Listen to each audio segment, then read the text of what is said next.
Happy Thursday, everybody. Welcome back to the Junior Speed Chess Championship. I'm Grandmaster Robert Hess. Alongside me, my good friend, Grandmaster Amon Hamilton. And boy, do we have an excellent matchup for you today. They may be juniors, but Gukesh and Pranav, Amon, they are names that the world should know.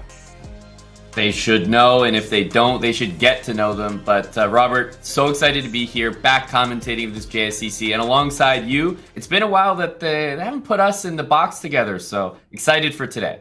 Yeah, so am I, because it's going to be a great matchup indeed, and I'm excited for the call. These two players had very different paths towards the semifinals of the Junior Speed Chess Championship. We see in the top of the bracket, Gukesh absolutely dominated in his matchup against Amin Ohanyan. He won 8-2 in every time control. But Amon, you had the call for Pranav in his matchup against Christopher Yu. That one was a nail-biter. It was. I don't mean to brag, Robert, but I definitely had the most exciting round, matchup in the first round. 12.5 to 11.5, just a 1 point margin. So you're right. Very different paths to get where they are. Pranav definitely had a much closer match, but he's also the 5th seed, Robert. So now he's got a real test up against that first seed in Gukesh. This is going to be very, very close. They often say in competitive events, it doesn't matter how you got there. Now that you're here, this is the matchup in front of you. We see it's Gukesh against Pranav. The games will start in just under 10 minutes, but it's the 1 seed versus the 5. Amon, you highlighted that. Gukesh, we know he's the favorite on paper, but Pranav is somebody you've known in the chess broad community for a long time. He is, Buddy Pranav, as we call him, and now Buddy Pranav is Grandmaster Buddy Pranav, 2,600. I mean, just such a rapid rise for both of these players, but I think this is going to be an insanely close match, even though we've got someone in Pranav who came in as a qualifier, who's a 5th seed, up against a titan in Gukesh. Robert, I mean, what can you say about Gukesh? Gukesh is a superstar. I used that word to describe him very often the other day. I'll expand my vocabulary in this match, but he's the youngest player to beat Magnus Carlsen, the 3rd youngest GM in chess history, an Olympiad gold medalist. The list goes on, and last but certainly not least is that 5th bullet point. He's ranked number 13 in the live classical ratings. He's just 17 years old. Amon, there couldn't be another 1 seed in this JSCC. Amazing. Yeah, I mean, the accolades here are like, get him out of the JSCC and put him in the SCC. I didn't even know that he was the youngest player to beat Magnus Carlsen. So look at me, learning something from the bullet points here. Gukesh in 1st seed. I mean, obviously the favorite, Robert, but let's not gloss over the accolades of Pranav on the other side. I mean, you talk about how Gukesh rose to, 13th in classical ELO? How about gaining 127 points in a year's time? Those classical ELO points are not easy to come by. Pranav became India's 75th GM last year as well. Of course, Chess24 Challengers Chess Tour champion, which is no easy task. And most importantly, want to make sure to highlight once again that he came to this JSCC through a qualifier, Robert. So is it Cinderella story time? I thought you were going to say, most importantly, he's a member of the chess broad community, because he really has been there even before he was a teenager. I mean, he loves you guys. You've done so many events with him, played him so many times. But as you said, he earned his spot here. This was not a gimme situation. Yeah. He came through the qualifier. So for Pranav, it's been an excellent showing thus far. But he's not somebody who just wants to be in the main event. He wants to win the main event. Yeah, that's right. I don't think that he's coming in with that mentality of like, oh, we're the lowest rated player, we're the lowest seed. No, it's not like that at all. I think he's here to win first, just as Gukesh is, and I think both of these players have a lot of respect for one another and know about each other's talents and abilities. So we're definitely going to see no one taking their foot off the gas pedal. Certainly not, because even the predictions tell the story that this should be a relatively close match. Some of the first round matchups, with the exception of the Pranav one, were lopsided. But here in Gukesh versus Pranav, we see that entering the JSCC, Pranav had the higher rating between the two. Now that is evened up based off of their recent games. But Gukesh, a slight favorite in all 3 time controls, 67% win probability. Amon, do you agree with the looks of these Smarter Chess predictions? You know what? I really do, Robert, and I could say so many good things about both of these players, especially Pranav, but at the end of the day, Gukesh is the favorite. He's proven more. He's got a better track record, higher ratings all around. So I think that breakdown is actually, dare I say it, I actually agree with Smarter Chess prediction. But it all comes down, Robert, to the match today, who's in better form, momentum swings, blunders. So we could talk about it on paper, but ultimately the chess does the talking.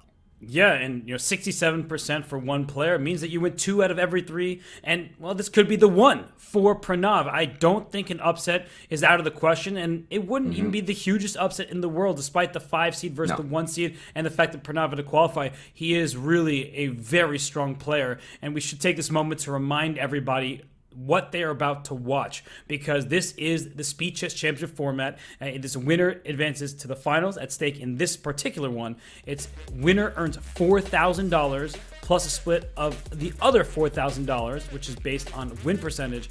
And when the event, the JSCC main event, has $45,000 prize pool, only 8 players. Aman, there's a lot up for grabs. There really is, Robert, and these players, I'm sure they're focused on that top point, getting to the finals. I mean, that's what it's all about. But I can't help, even as a commentator, focusing on how much is at stake, not just in this match, not just in the overall JSCC, but in an individual game. The one bullet game, Robert, could be like $100. Yeah, there is quite a lot at stake each and every game. A 1 minute game, you play that for fun. They play it for money. So even down the stretch, they will be playing for a significant chunk of change. And so you will see them trying to the very end. Yeah, absolutely. I can't wait to get into this, because these players are not going to be, taking their foot off the gas for any reason. There is money at stake. And of course, I think the match is going to be really close. I don't think we're going to see a blowout like we did see in the earlier rounds. This is an all-Indian matchup, which means something else. There will be an Indian player in the finals. So despite having to see one of them go today, I think the Indian fans have that to console themselves with. Yeah, Chess-Based India, I'm sure, is already ecstatic. 3 out of the 4 semifinals here in the Junior Speed Chess Championship are from India. The 4th player, Denis Lazovic from Belarus, and do not count him out. He wants to take down his opposition and win the crown. And you know what else is at stake in the Junior Speed Chess Championship? In each individual match, there's prize money, but the winner of the JSCC qualifies for the Speed Chess Championship, the main event. Gukesh played in that last year. He lost to Magnus Carlsen in the first round. Can hardly blame him. That usually happens to people, with the exception being Hikaru Nakamura. But the other players, right, they will not just get automatic invitations to the Speed Chess Championship. They know that they'll have to qualify somehow. So they would love to win the Junior Speed Chess Championship and earn that automatic invitation. I mean, we were talking about Gukesh earlier, and I was saying, yeah, I've seen the accolades, I've seen the rating. Why don't we just put him in the SCC already? But ultimately, I think this is a really fair way to do it. You want to get in a tournament like that, JSCC is the perfect proving grounds, so to speak. Because, I mean, Robert, why do we watch the JSCC? Because these guys are unpredictable, often underrated, ready to burst onto the chess scene and let people know that, hey, you should be paying attention to me. You should know my name if you don't already. And with this matchup in particular, everybody in the chess world knows Gukesh's name. Not everybody knows Pranav's. If he beats Gukesh, everybody will be talking about him. That's right. Buddy, he's a great chess player already, but that would be maybe the highlight of his early chess career, to beat Gukesh in a long match. This is a 3 time control match. This is a very long match where they play 3 different time controls across 3 hours. That's a very long time. So we should probably remind everybody of the format of the Speed Chess Championship. It's 90 minutes of 5-minute plus 1 second increment, followed by an hour of 3-minute plus 1 second added per move. And last but certainly not least, we get the bullet of 30 minutes plus 30 minutes of 1 minute plus 1 second added per move. So, Aman, we're going to be here for a great show. It's going to be a long one. And for the players, they want to get off to a hot start, because you don't want to slide into the next time control with a disadvantage. No, I think I was talking about in Pranav's last match that the 5-minute portion I figured would be the most impactful and important. And I was hypothesizing that because I think that's the one that the players actually don't play. They play bullet. They play 3-minute chess. Title Tuesday, 3+1. They've seen that time control before, but 5+1, I mean, my hand's up. I've never played a 5+1 game on chess.com, and I don't know how long I've been on the site. So I think that one is actually really important to pay attention to, and it will be our first time control here. And remember, plus 1 second increment on every single game. So, we might see some flagging, but the players have to keep in mind that you can live off that 1 second increment, although barely. Yeah, the increment, you could live by it, you could die by it. And I think one element of Gukesh's game that I was impressed by in the opening match is he was very quick. That in every single game, in that 5 minute plus 1 second increment portion, it felt like he was well ahead in the clock against Amin Ohanian, who was often in the think tank. So Gukesh, considering that he is number 13 in the live ratings, Aman, we have to acknowledge he probably is the better prepared player between the two. He has more experience at the highest levels. So for Pranav, in this awkward 5+1 time control, how speedy do you think he'll be, especially given you've just watched him play and defeat Christopher Yu, and he did very well in that opening portion? Yeah, not only did he do well, but you were speaking about the time. He was actually up on time in so many games, and one of the skills that I think, obviously all these players have, but I think you hone this skill more as an online player, which Pranav has really improved so much by just volume of games online. And I think the skill that you hone by doing that is being able to use a time advantage in your favor, being able to create a position or give your opponent problems that are just difficult to solve with 30 seconds. With 3 minutes on the clock, maybe this wouldn't be the right move, but Pranav really knows when to, let's trade the queens here. Let's keep the pieces on here and give my opponent a tougher decision to make. So I think that's honestly one of his biggest attributes, and we may see it on display here if he can keep up the speed. That's so important to point out because I watch Daniel Naroditsky. I've watched his streams. He's a good friend of ours. And I see him in critical moments know when to trade pieces, when to pre-move, when to do the little things that get you victories in time trouble. And the players, they're getting set. Thank you to everybody at chess.com who's working so hard behind the scenes to make sure the players' technology is working well, to make sure the fair play check is in order. Because another thing that we should mention, considering the short time control I'm on, is technology. That Pranav, he did struggle with that in his opening match. He cannot afford to disconnect and lose a game by forfeit against Gukesh. Yeah, I was going to bring that up, elephant in the room. But you're absolutely right that players are responsible for their connections and situation that they play from. And Pranav did have not just one, but a couple games that the internet actually played a big role in the game. The problem is, even if you don't lose a game by disconnection, Robert, it's almost the threat of the possibility. It just plays into your head every game. I was even looking at the match that Pranav played, and I was thinking to myself, is he actually playing extra fast? Because if he disconnects for a minute or so, he wants to have that buffer of time. And I mean, it's those things that you shouldn't even have to think about during a match, but maybe he is. Yeah, because chess is a very objective game, and that's a distraction. You cannot be distracted against Gukesh. You can't really be distracted against Christopher Yu. I actually want to highlight just how impressive that matchup was. You had the call. You were covering it the whole way. I watched it. The fact that he could beat Christopher Yu, who's not just an amazing player, he's also a chess composer. He's created puzzles that have won awards. And these teenagers, they're just that talented. And so for Pranav to go in there, as you said, to be distracted because of the technology issues, to disconnect, to have to hotspot from his phone, I think that was even more impressive than just the matchup result on paper. He won by a point, but he also had to deal with those struggles, and he overcame them. He did, and he ended up winning the match despite all that. So huge credit to both players for an entertaining match. Christopher Yu almost made the comeback, but ultimately to have all those disconnection issues and results be different than they maybe should have been if it were played out and still come out on top is really impressive. You just have to say that. But I'll tell you one thing, Robert. I don't think that Pranav can be spotting 1-2 disconnection type games to Gukesh. I think he needs to be connected for every single possible second during this match. And, so far, I think so good. Yeah, no, he needs not to be just connected, but locked in, because you can't take a move off against Gukesh. He will punish you. And the players, it seems that they are set. We are get underway in just about a minute from now. So I'm really excited for this matchup, Aman. And I guess a question for you. We know Gukesh is the favorite. We saw the Smarter Chess predictions. We agreed with them. We can see the classical chess ratings, just the successes they've had over the board. What does Pranav need to do to remain competitive? And I guess a question for later is, how close does he need to be heading into Bullet to have a realistic chance? Well, I'm I'm actually anticipating that the bullet will be one of Pranav's favorite time controls.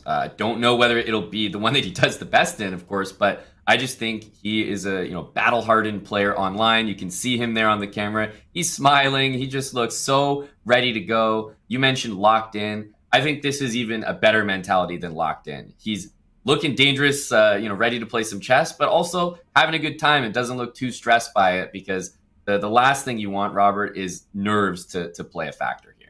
Oh, certainly not, but we just saw a smile from him. And we also saw a tweet earlier from somebody showing a video of Pranav and Gukesh sitting side by side.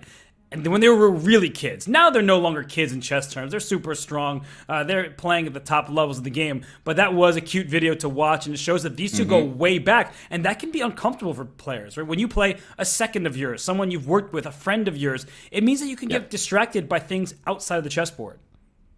Yeah, absolutely. I have played against so many colleagues, friends in chess, and it's always a little bit awkward sometimes, but the moves are on the board. We're off here, Robert, and I think all the friendliness and camaraderie is out the window. These guys are true competitors. They'll be great friends as soon as the match is over.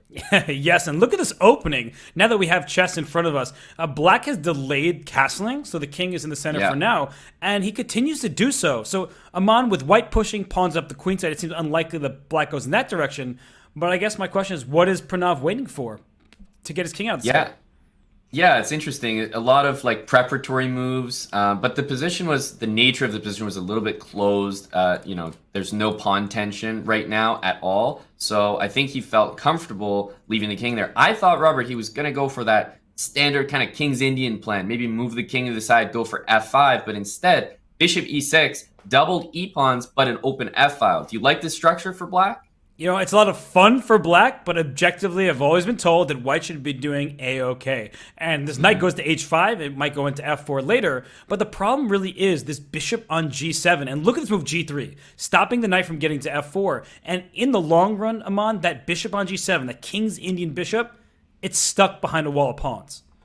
That's right. Yeah, the e-pawn is basically not going anywhere unless White were to later play the move D4. Meanwhile, White has kind of annexed space on all sides of the board right now. There's D4 maybe in the future, the pawn on A5 gaining so much space on the queen side, but also H4. We might see knight H2, knight G4. There's no G5 for Black. So, Robert, I'm getting the feeling that White just kind of owns the whole chessboard. I like that knight H2, knight G4 idea. Keep that in mind, especially now that Black went D5, because E5 can be tender. But preparatory moves is kind of the name of the game thus far. King G2. Let's see what Black does before we decide to move our knight. Or you could move your queen because the knight on F3 is defended. But I don't know if I would do that, Aman. A move like queen B3 invites an exchange sacrifice on F3. I would be too scared to allow that. Yeah, and you mentioned prep moves. I think it's just a move like knight 1 to H2. That is the type of move where you defend the knight and allow the queen to move. But instead, he's chosen queen e2, a move in the center, and it also eyeballs that e5 pawn, so potential e takes d5 may be looming in the future. I like how you said knight 1 to H2. You gave it the emphasis it deserved, because it's sometimes hard to write that on the notation of, wait, what's that move called? But yes, the knight F1 went out to H2, the rook goes up to F7. So, Aman, I think we see Black's plan. It's quite clear. Bring pieces to the F-file. So the question is, does White have enough time to pile up against this pawn on E5? I love bishop E3 because it defends F2, and you can go to C5 to kick a rook out of F8. Yeah, and no B6 to kick out a bishop on C5. That's why the pawn is up there. What White would love to achieve is pawn to B4. That way everything would be connected, defended, and finally that rook, which right now is tied down to A5, could move. Okay, but we see Black thrust that pawn forward with D4. So that pawn on A5, we're talking about it as being an asset, but in endgames, it could be a liability. There's so many pieces on the board. We're very far from endgames. But that pawn A5 sometimes overextended when the pieces get traded off. Yeah, absolutely. And I was about to mention an idea for White that Black has basically just quelled with the move E5, which is that if the knight moved and White played F4, suddenly it would actually be White who sort of gains the kingside initiative. So E5, although it takes away squares for Black's pieces, it's kind of important to stop F4. and knight g1 was played, maybe knight h3, and I wonder if in the future there could be an f4, but I feel like knight on h3 is actually very powerful because it defends the f2 pawn. He plays bishop b4 to kick that rook out of f8. We talked about that idea earlier. Yeah, that's but right. I like the way Pranav has played this. Buddy is doing well. There are no real weaknesses that can be exploited just yet in his position, and he's keeping level on the clock. Is there a move like c5 here? Or just thinking bishop takes knight e6, and then knight f4 is our intention to win the queen. So maybe bishop b4 is like, cool move, but is c5 a good move for black? I can't really tell. Wow, that's a really fascinating idea. And he goes knight e6, so, oh no, my rook on f8, but thank you very much for your queen with knight f4 check. So your idea is perfect. Maybe he thought the pawn c5 could be a weakness because you can't get b6 in to follow. Yeah, so he's keeping point. the pawn back on c7 for now. And queen comes... Oh, I thought there was knight f4 check, but then the queen is actually defended thanks to knight on h2. Yeah, I was thinking the exact same thing. Now, obviously, black does need to take bishop takes f8 into consideration. So finally we do see c5. The other thing is because the queen is moved, I know we can't do it right now because the knight's hanging, but I'm starting to look at queen b5. That just hits so many tender pawns. Did you see Gukesh go away from the board? He was distracted by something. Now he's back and trying to regain his focus, but that was interesting to note. And I'm looking at this position, Aman. I'm with you. That queen coming to b5 later looks very promising for black. And he goes rook e8, perhaps, so his next move can be queen b5. Exactly, yeah. And remember, that knight on h2, if it were for some reason to play like knight, hf3, knight f4 check, similar idea. You mentioned it earlier, like, oh, that tactic works, but no, the knight's defending the queen, so you have to keep in mind that the knight needs to remain defending the queen. So what does white do here? Because there's a knight on g1, a knight on h2, there's no attack brewing on the king side. I feel like black's pieces just make much more sense thus far. Yeah, and it's a shame. I was going to ask you that question, but you beat me to it. What's white going to do? Well, I was thinking about the move b4 as an idea. Like, you don't really want to play c4, and I feel like if I take the b pawn and the c pawn and I take them both off the board, that I like that exchange for white. So maybe b4. I like it a lot because when you get b4 in, then you open up the b file and the backward pawn on b7 will feel some pressure. But instead, we just saw a repetition. That's right. Rook e8, queen d1, rook f8, queen g4. We might see a draw by repetition, which is kind of interesting at this moment. Yeah, first of all, it's interesting because I actually see a little bit more long-term potential for black's position, which is a strange thing to say. White's pieces are, everything's solid in white's position, but I don't know, to your point, what to do next. So I kind of get why Gukesh is repeating. And Pranav, I like his position. He does decide to play on. Just a credit to the type of player he is, I think. But a draw wouldn't have been a crazy result. No, and you see the question mark, which means it wasn't the best move. But we might give it an exclamation point. He is playing on. He doesn't just want to make a peaceful draw, but Aman, your plan. Rook b1, pawn to b4. I suddenly am appreciating white's position more and more, but if you play b4 now, there is c4 for black. Yeah, the worst trade you could possibly do for white would be the d pawn for the c pawn. So I think that's to be avoided. And not just b4, c4, Robert. I might play c4 anyways. Yeah, and because you're saying that, I'll play b3 as white. Instead of going 2 squares, I'll lift the pawn, stop at what? He plays b4. So we are getting this... Me too, but maybe Gukesh sees the forest through the trees. He sees a little bit further down the line than I am because it looks like that e4 pawn now is a bit tender, and that's a healthy, protected pass pawn on d4 for black. Yeah, it's interesting. There's definitely more life in the position. The queen on b3, I have to say, is quite good. It's a great diagonal to be on, access to d5. And Pranav says, who cares about the c file? If you look at the squares that can actually be used, there's not much that the rook on c1 can do. No, it's controlled by every single square on that line is controlled by a black piece. So you want to double to where? You're not getting anywhere. But I do like the fact that this white position is very stable and black has 3 pawn islands to only 2 for white. This knight on f3 may come back to e1 and up to d3. And that knight on d3, it's the best way to blockade a pawn is with a knight.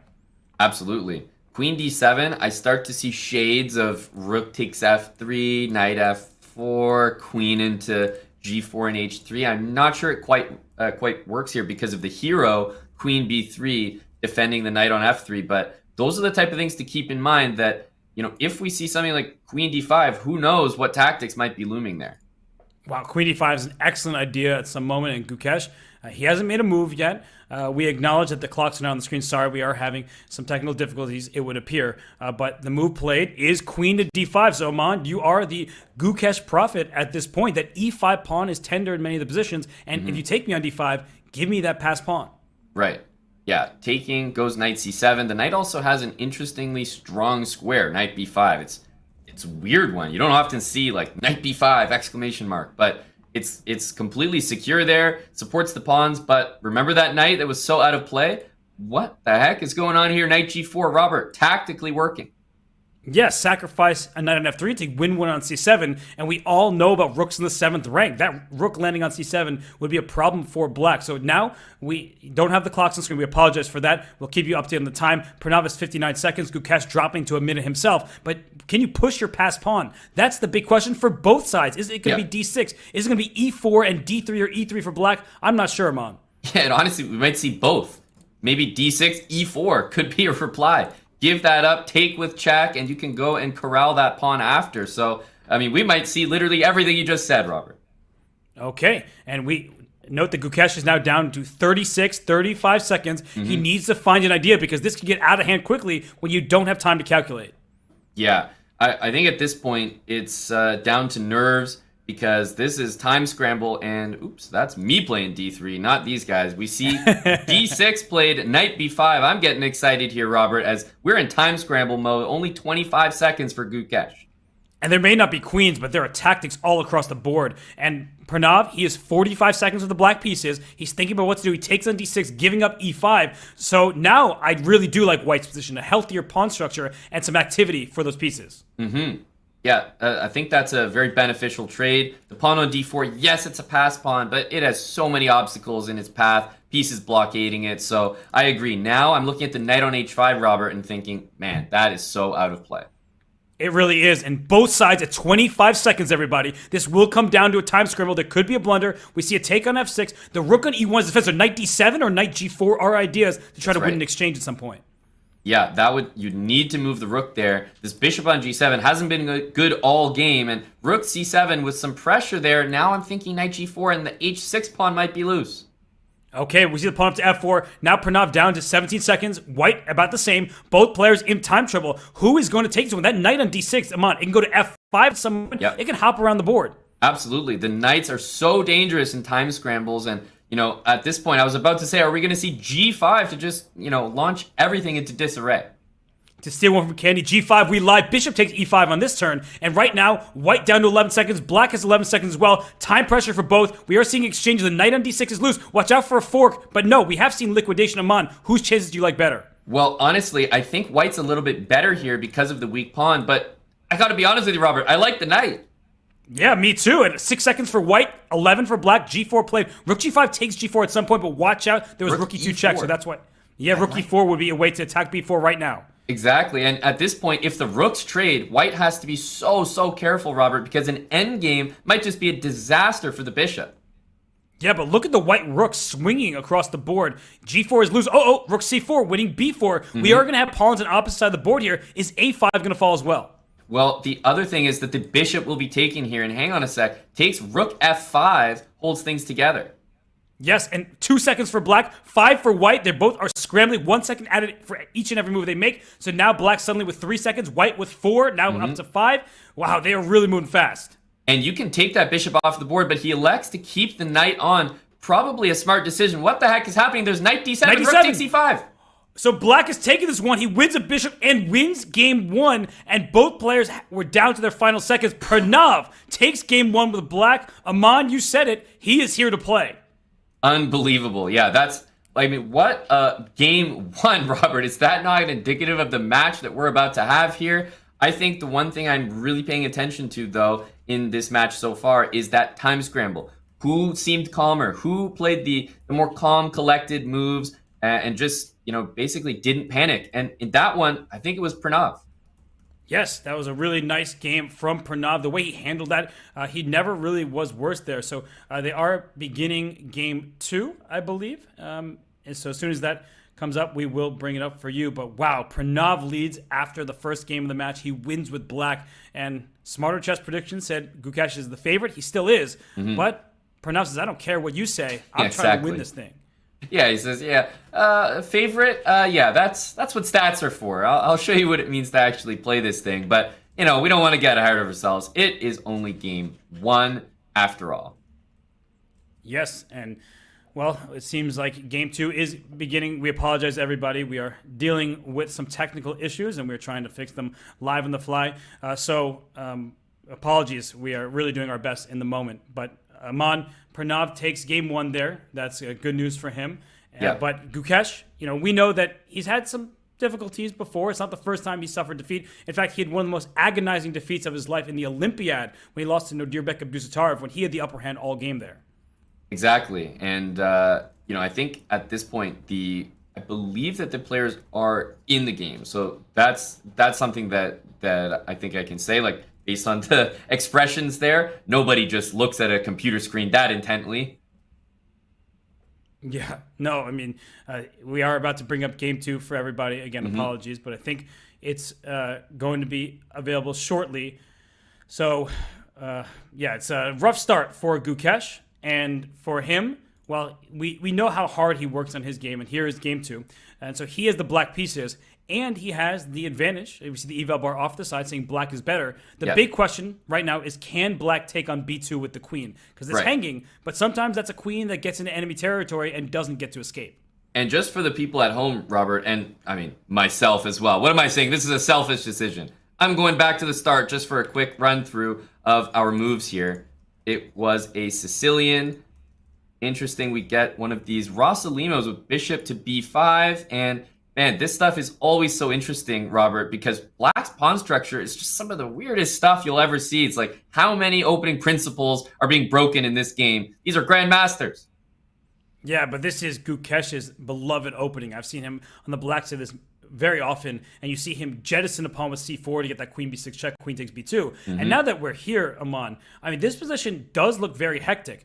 There's pawn tension in the center, c2 is loose, there's a queen on h5, which I know would scare much of our audience, thinking, am I going to get checkmated? Right. But a lone queen can't deliver a mate, and unfortunately for white, there's no knight jumping into g5, there's a pawn f6 stopping that. Exactly, and the position, let's say that pawn captures on c6, bishop captures on c6. If you move that bishop, hello, checkmate on g2. So the game could end just that quickly. And let's not forget, some basic principles, Robert, for all our viewers.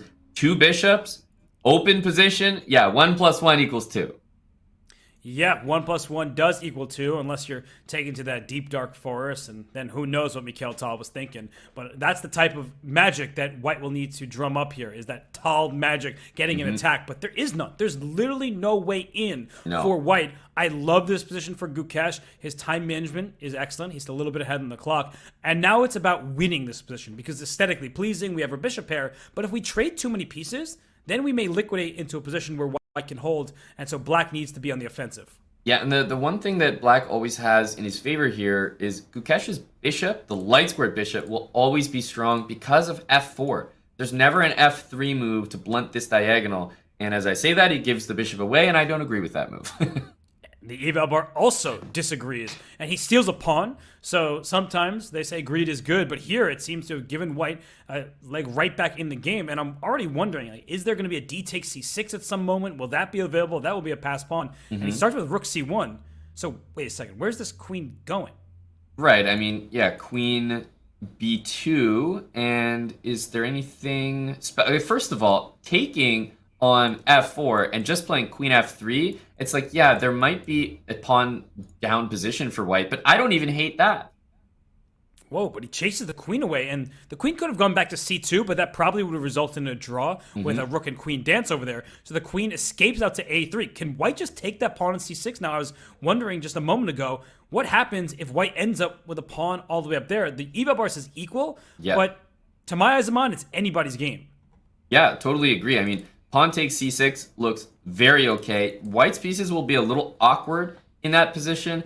You know, the king always has back rank issues, but the queen on h3, defending the knight, and maybe there's an e6 check in the future, we have to be careful. This doesn't even flip in white's favor completely. I did not like bishop takes h3. I was too busy complimenting that bishop. I didn't even consider that move. Yeah, you never would have done it. That was clear. And I think it was a decision that Gukesh will regret because you look at the position now, he had full control over the board. That was a knight on h3 that couldn't do anything. And I think that's a good lesson for everybody. That Gukesh did it to try to win a pawn, but the material was not worth it. And in fact, he ends up not even a pawn ahead because that pawn on c6 was just captured. So if Gukesh had a retry or a reset button, he would immediately be pressing it. He'd be smashing that button and saying, I will keep that light square bishop. I don't care if I'm down a pawn. I'd rather have that light square bishop on the board with the open space.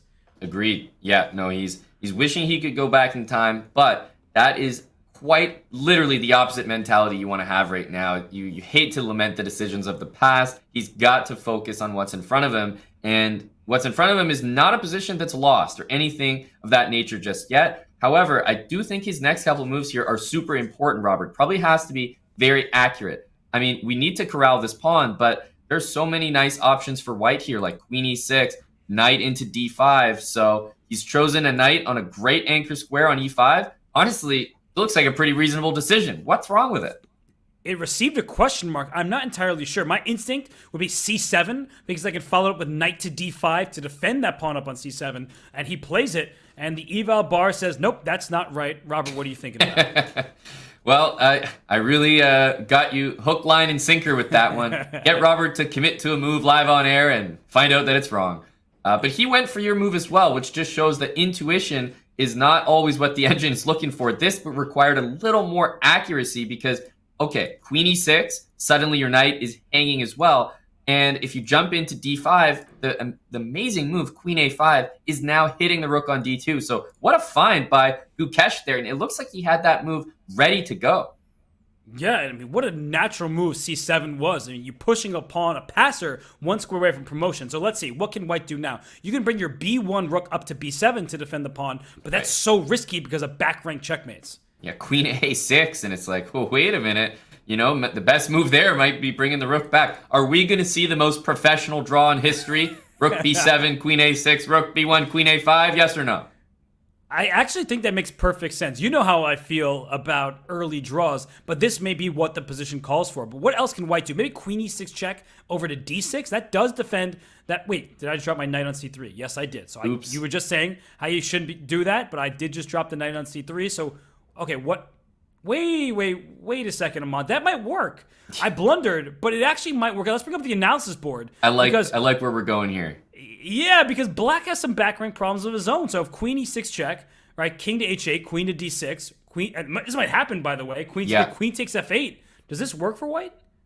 Rook d8 at the end. Oh. There are back rank issues, but you're just getting no credit here. Is queen c5? You know why? Queen c5 is not the move either. It's what happens here, I think, is king g8, and after rook takes f8, king f8, rook b8 check, king f7, white gets back rank checkmated after promoting. Oh my goodness. Just have to show a line like this. And it's like, you know, white's finally happy about the material only to be met with this. Let's get back to the action here. Check. Queen d6, brilliancy. Queen takes on c3 and rook b8. So we're following your line, but with a slight improvement because Pranav spent time calculating that. Look at white's time down to 23 seconds. But Robert, he's found something that the engine says is equal, but black has to find it. Yeah, how is this equal? I just don't understand what's going on here. Now, I think what is going to happen is queen c1 check, rook d1 will block, and you sack your queen for the rook, and you have to take this rook twice on b8, so it will be a rook, knight, and pawn for a queen when all is said and done. That's equal according to the evaluation bar, but the position remains very difficult for black.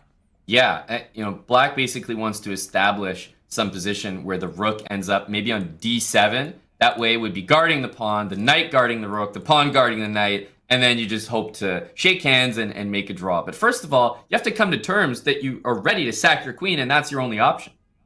Yeah, but that setup that you just mentioned, that's a fortress. So if black can establish that, then the game should be held without too much difficulty. And we should note that a knight, a rook, and a pawn for a queen, that's even by point value, more or less. But what we also need to talk about is a knight and rook can team up in a way a queen can't. So it's not just a one-sided affair. But black now is down to about 10 seconds, Amon. He needs to find the move. Yeah, honestly, queen c1, I mean, I was about to say, does he even see it? And I think he saw it and was looking for better, couldn't find it, eventually said, okay, this needs to be done. Yeah, and I think he's going to play rook to b7. As long as your rook doesn't hang to some kind of queen check, you put that rook on d7 or f7, and that's all black needs to do. Rook d7, rook f7, rook d7, rook f7. I don't think white can do anything at all. No, the only plan to try to, do anything to that setup would be pushing these pawns and maybe trying to play g5 much later in the game. Interesting to play g6, but honestly, king goes to g7, rook goes to d7, and I think we can basically say that this one is a draw. Yeah, seems to be a fair result. Maybe it was a much easier defensive task than I initially realized in Gukesh. He could play for more. It's not out of the question. He is building what appears to be the start of a mating net around the white king. So I think Pranav has to be careful. Knight f3 check with rook d1 mate is coming. That's true. You could play queen e6 so casually here, but black also has to be careful. You give up that a pawn and everything crumbles. Yeah, so rook d1, he can go rook d2 after. Okay, he's just going back and forth. He knows that this setup is just a draw for black, but with the king going up to f5, so it's interesting. I'm wondering I would bring my king out. Like, why is the king hiding on h2? It feels that only bad things could happen there. I'm with you. And so black is just going back and forth. White is kind of doing the same. So it does feel like we're about to see a repetition, and we do. Yeah, and by the way, that queen sacrifice from Gukesh, the only option in that position, and a brilliancy. So both players finding brilliancies. Your intuition was spot on, Robert, with that queen e6, queen d6. I mean, that was just a high-quality game, and surprise, surprise, high-quality chess from both players ends in a draw.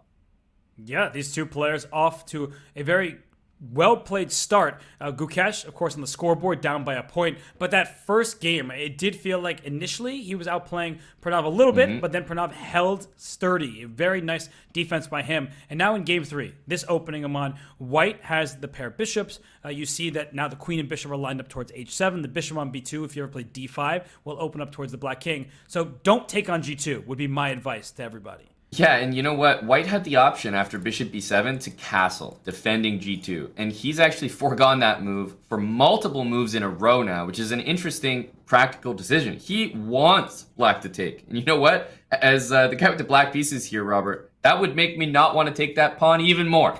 Yeah, and look at this, castling queenside. And shout out to our chat. We see you feature chat there. Crazy good endgame by both Indian prodigies. It certainly was. That was excellent play from both. And now that you've castled queenside, Aman, you're not taking on g2 as black. That's right. You gave up that pawn. You want open lines. People think, oh, I lost material. You did lose that, but you gain open lines for your rooks. Yeah, and rook to g1, that's not a, oh, let me defend my pawn move. That's a, I wish this pawn could actually just disappear from the g file. Because he wants to play g4, g5, and that would immediately create a threat on h7. And look at this position with the tension in the center. I was about to say, must black release it? And he does. And after e takes d4, maybe black will play d5 and shut in that bishop on b2. So you think, okay, if you want to shut down my bishop, let's take with the bishop on d4. But that has other problems. You give black the e5 square for the knight, for example. So it's a big moment, and Gukesh has slowed down. I think this is very instructive for everybody watching. You don't simply recapture. You need to think about which piece to take with. It will change the direction of the game. Yeah, the bishop captures on d4 move. I definitely am sure that will be a worse decision than pawn takes, but I totally understand why he played it, because why would you not want your piece to enjoy this amazing open diagonal? He saw e takes d4 and d5, as you mentioned, and probably thought, okay, my bishop's never going to see the light of day again. Right, but look what he's allowed, because the bishop rather than a pawn on d4, black is prying open the queen side, and the bishop goes back to the corner. So we see the eval bar, but Aman, I think you and I have played enough blitz chess in our day to ignore that for now, because the game will not be decided at this current stage. You look at the pressure that white has down the queen side, but look what black is doing, striking first on the queen side. Yeah, I was really wrestling in my head. Is it b5 or d5 that black wants to play? I was leaning towards the d pawn, but either way, c5 is impossible. Black could take, and rook c8 is happening. So it means that black now has kind of an open a file a little bit, pawn running down the board, a semi-open b file, a wide open c file. I mean, what's going on here? How is white's king even allowed to be on the queen side right now? Yeah, he went for a kingside attack, but he allowed black to hit his stride and bishop f5. So he sacrificed a pawn, has Gukesh, but we know what he wants. He wants g5, and the h7 pawn will be loose. If black plays g6, you're not even going to take this bishop on f5 and open up your king, but you also open that dark square diagonal. So Aman, this is a good moment for Pranav to sit and think, because this is a critical moment of this game 3. Yeah, a move like knight e5 comes to mind. Maybe knight d3, looking to sack one of these bishops and open up a line to the king. Robert, when they say that you're supposed to castle so that you have 3 pawns in front of your king, I don't think these are the 3 they were talking about. No, not at all. It's a very nasty looking position for that white king on c1. You would like to teleport it, but actually, Aman, where could you even put that king that is safe? Like a3 might be the safest way. Yeah, I know. It's like, there's not many options here. You got to choose the lesser of 2 evils. I like to move knight e5, throw an extra piece on that long diagonal, and maybe indeed look to play a move like knight d3 or pawn to c3. Get one of these bishops off the board because they're so strong. Yeah, and he just goes knight d5, giving up h7 with check. That's one measly pawn, but b4 is a more important pawn. Black is going right after the white king. You mentioned c3 is an idea. There are too many options available to black. So Gukesh, he takes that pawn. We look at this position, and I think, how is his king going to survive? Because he doesn't have pieces in front of it that will help in the defense. Yeah, and I actually made a casual arrow on the last move, king h8, but really important to point out that I think Pranav's move is so much better. King h8, just unnecessary to be on that diagonal and to allow things like queen e4, queen h4, and suddenly you have a lot to worry about. So good heads-up play by Pranav, I think, with king f8, and now, sorry, Gukesh, you got to face the music. You've been attacking the last couple of moves. I think we need some defense.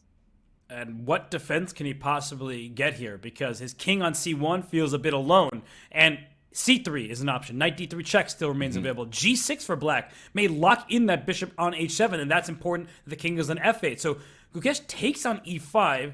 If rook takes e5, what is the follow-up here? The question is, is knight takes c4 really the move? Because while that looks like a threat, I don't think opening the c file is in white's interest at all. So you're in this annoying position where black can basically keep throwing pawns at you because you never want to take them. They're actually the shelter for your king right now. Yeah, they're the most umbrella for the rainstorm that's going against your king that you'll get, but you're dropping b4 next. I don't think there's a way around it. So this king is never going to find safety. I don't know what to do. I know I don't like calling game over, but this looks to me like it's game. It really does. I'm struggling to see, because the thing is, even if Pranav doesn't play, the best continuations, this position in front of us is what we knew would happen. A wide open king, and you just can't possibly do anything about it. No, queen takes b4, rook takes c4, check will be the response. And black will get a queen for a couple rooks, but black's king is safe, white's king is open. And when you talk about material imbalances, you have to first look whose king is safer. Yep. And it appears that black's king is much safer if white's queen were to leave the board. Absolutely. And the queen and bishop would be all over the position. Let's not forget g6 at some point will trap that bishop. And black has a passed a pawn that needs someone to deal with it. So yeah, I agree with you. Even though the material does look even there, I think black's completely winning. I like that move rook d4 though, because you defend your knight directly. That way you don't give up your queen, and b4 knight is hanging. Behind it, a bishop is loose, and that rook on d4 at the right moment can swing over to h4. Like if you play bishop back to c2 to shelter your king, then rook h4, suddenly white can go on the offensive. That's right. No, you can't discount that. d5 to put more pressure on the knight. It's easy to lose track. Your knight is also hanging, and hang on, the king on f8 is really poorly placed for that. So an important decision here, even though the engine is like screaming in black's favor, Gukesh is going to make him earn it. But time on the clock, Robert. Pranav basically has double the time of his opponent right now. He needs to use that against him. This is one of those areas that I was saying I think Pranav is one of the best. And Gukesh just had his eyes closed. He was clearly calculating some lines. And this is why I don't call game before it's over. Look at this position. Suddenly I'm looking at it like, doesn't White have some chances here? Bishop d5 by Buddy. He says take on b4. The same thing is going to happen. I'm going to take on c4, and you can't really afford to take back because White will lose the queen down the c5. I see the question mark. I disagree with it from the pragmatic perspective of the fact that it keeps Black's king very safe. It keeps the attack going, and I really don't see what White is going to do to keep his king guarded. So I think it's still advantage Black, and it's maybe not the best move, but still a good move. I think king d2 here, and I don't know, from a practical perspective, I feel like White is kind of in this game. King d2 threatens the piece. You got d6 stuff looming as well, and the bishop is, a square away from getting back, but actually takes on c5, something I didn't consider at all. Wait, but he just allowed g6. He totally forgot. It's just his line was actually so good there, Robert. He just needed to bring the bishop back first. An oversight, honestly. Yeah, it was a great idea trying to get down to this end game. And he was so worried about that outside pass pawn, and I would be too, that he forgot that his bishop was about to get trapped. So he stopped the outside pass pawn, but he's going to be down piece. And look at this. Rook d2 check is such a strong move. Forced resignation. He could have won the bishop, but the bishop was locked in there, not going anywhere. Let's grab some pawns first. And Pranav is out to a 2-point lead. He is. And Gukesh, I was actually about to say, was doing the unthinkable. Somehow coming back from that position, Robert, which is just insane to me. He had no cover for his king. He actually turned that into a match, but just that sinking feeling when you make that comeback, but in the final step, when you just need to bring your bishop back and it was anyone's game to play for, I think, oops, he got it trapped and totally forgot about it. So just a moment of blindness for Gukesh as Pranav jumps out to a big lead. Yes, and Gukesh is the black pieces in this one. He plays his standard opening. We get a Sicilian. He has those doubled c-pawns. And Aman, look at that last move, Queen c7. He is allowing his pawns to get doubled and isolated on the c-file still right now. To me, that seems unacceptable, but Gukesh, he knows what he's doing. How can he afford to have double isolated pawns like that? Yeah, well, obviously it's sort of position specific, but one thing that is the case in White's position is after you play c3 and maybe take here, the light squares are going to be permanently a little bit weaker than you'd like them to be, like c4, like d3, and the two bishops for Black. We saw that dynamic in the previous game in this opening. So it does favor Black in the sense that it opens things up, and those weak light squares he's going to look to take advantage of. So really excited for this game because the middle game, Robert, is going to be all about very, very different dynamic strategies. Yeah, and the position that we have right here, I would say that both sides have their specific advantages. For Black, you have that bishop pair, but that light square bishop that we're talking about, that's the extra bishop, so to speak, in the position. Yeah. Where is it going? You don't have a6, and if you play a5, that feels overly committal on the queen side, so you start to the rook b8, but knight c4, you protect b2, you start striking towards the center on e5. I really like this position for White. Yeah, I think what might need to happen is ultra aggression. I'm talking about f5. So maybe knight c4, f5. Just strike at that e-pawn. If pawn takes, then the bishop finally develops. There's always tactics like bishop takes h3 with a loose knight on f3. So are we going to see something as crazy as f5 either now or in a couple moves? Yeah, to have any sort of active play, you might need to do that. The knight on g6 can also go up to f4, and then we'll have two bishops against two knights if White decide to take it. So there's some big decisions that will be made shortly. And I want to give a shout out to Daniel Naroditsky because Danya often says that pawn structure is the most overrated thing in chess. Black's pawn structure is clearly terrible. Those doubled c-pawns that are isolated, the a-pawn is also isolated, but Black has all this activity thanks to the bishop pair, and so White can't take full advantage of those pawns. They're not loose, they're not under attack. So I think that Black, as you said, can strike with f5 at the right moment, but considering that he's delayed it, I don't think he's going to do it. Yeah, and I don't know if this is correct or not, but I'm getting the feeling that Black not striking with f5 is sort of in White's favor. I feel like the more sort of meandering, maneuvering type of chess that we get here, the more it favors White's position because structurally, you're good. So I feel like Black has to strike quickly to try to take advantage of that. Active pieces, queen is way on the queen side. I'm waiting for f5 because if we don't see it soon, Robert, I'm actually wondering what Black's up to. Yeah, because f5 seems to be the only active choice, but also has a big downside. The e5 pawn will be loose. It will not have another pawn to defend it. So now the knight has gone to d2, f5. I think that white can even just play f3, just keep solid on the king side. You can also take on f5 at any moment, as we keep discussing. Yep. So can black just do nothing? That's maybe the question that needs to be asked, is can black just sit and wait? And he plays bishop g5, goes active in another way. But Aman, what is white's breakthrough plan? Well, one thing I'd love to do with the white pieces is queen a3 and queen c1 and queen c2. Just totally get my queen out of there. I'm not a huge fan of the queen on a4 at the moment. I think the rook is, doing a good job just kind of making the queen more or less useless there. And he kind of goes for queen a3. I think that makes a lot of sense. The queen's your worst piece. Try to improve it. Yeah, the queen was offside. It gets a question mark. The idea is good. Perhaps it was the wrong moment. Right. And I think it's because the black knight is about to sink its teeth into f4. And that's such a juicy square. And then we're talking about potential attack for black when the queen slides to e7 over to g5. Suddenly that white king might feel a little bit of pressure. And is it so much pressure that you would even consider f takes e3 there, getting your own set of double isolated pawns? Obviously, Pranav keeps it cool. He wants to keep the pawn structure intact, but that would be a consideration considering how nasty this looks. I'm with you. And queen e7 would be my move for black. It's kind of the main idea. But knight takes e5 is there, needs to be calculated at the very least. I think black is okay with those queen g5 ideas, but you don't want to drop a pawn in the center and then calculate afterwards. You need to calculate in advance. Exactly. There are some ideas like sacrifices on h3.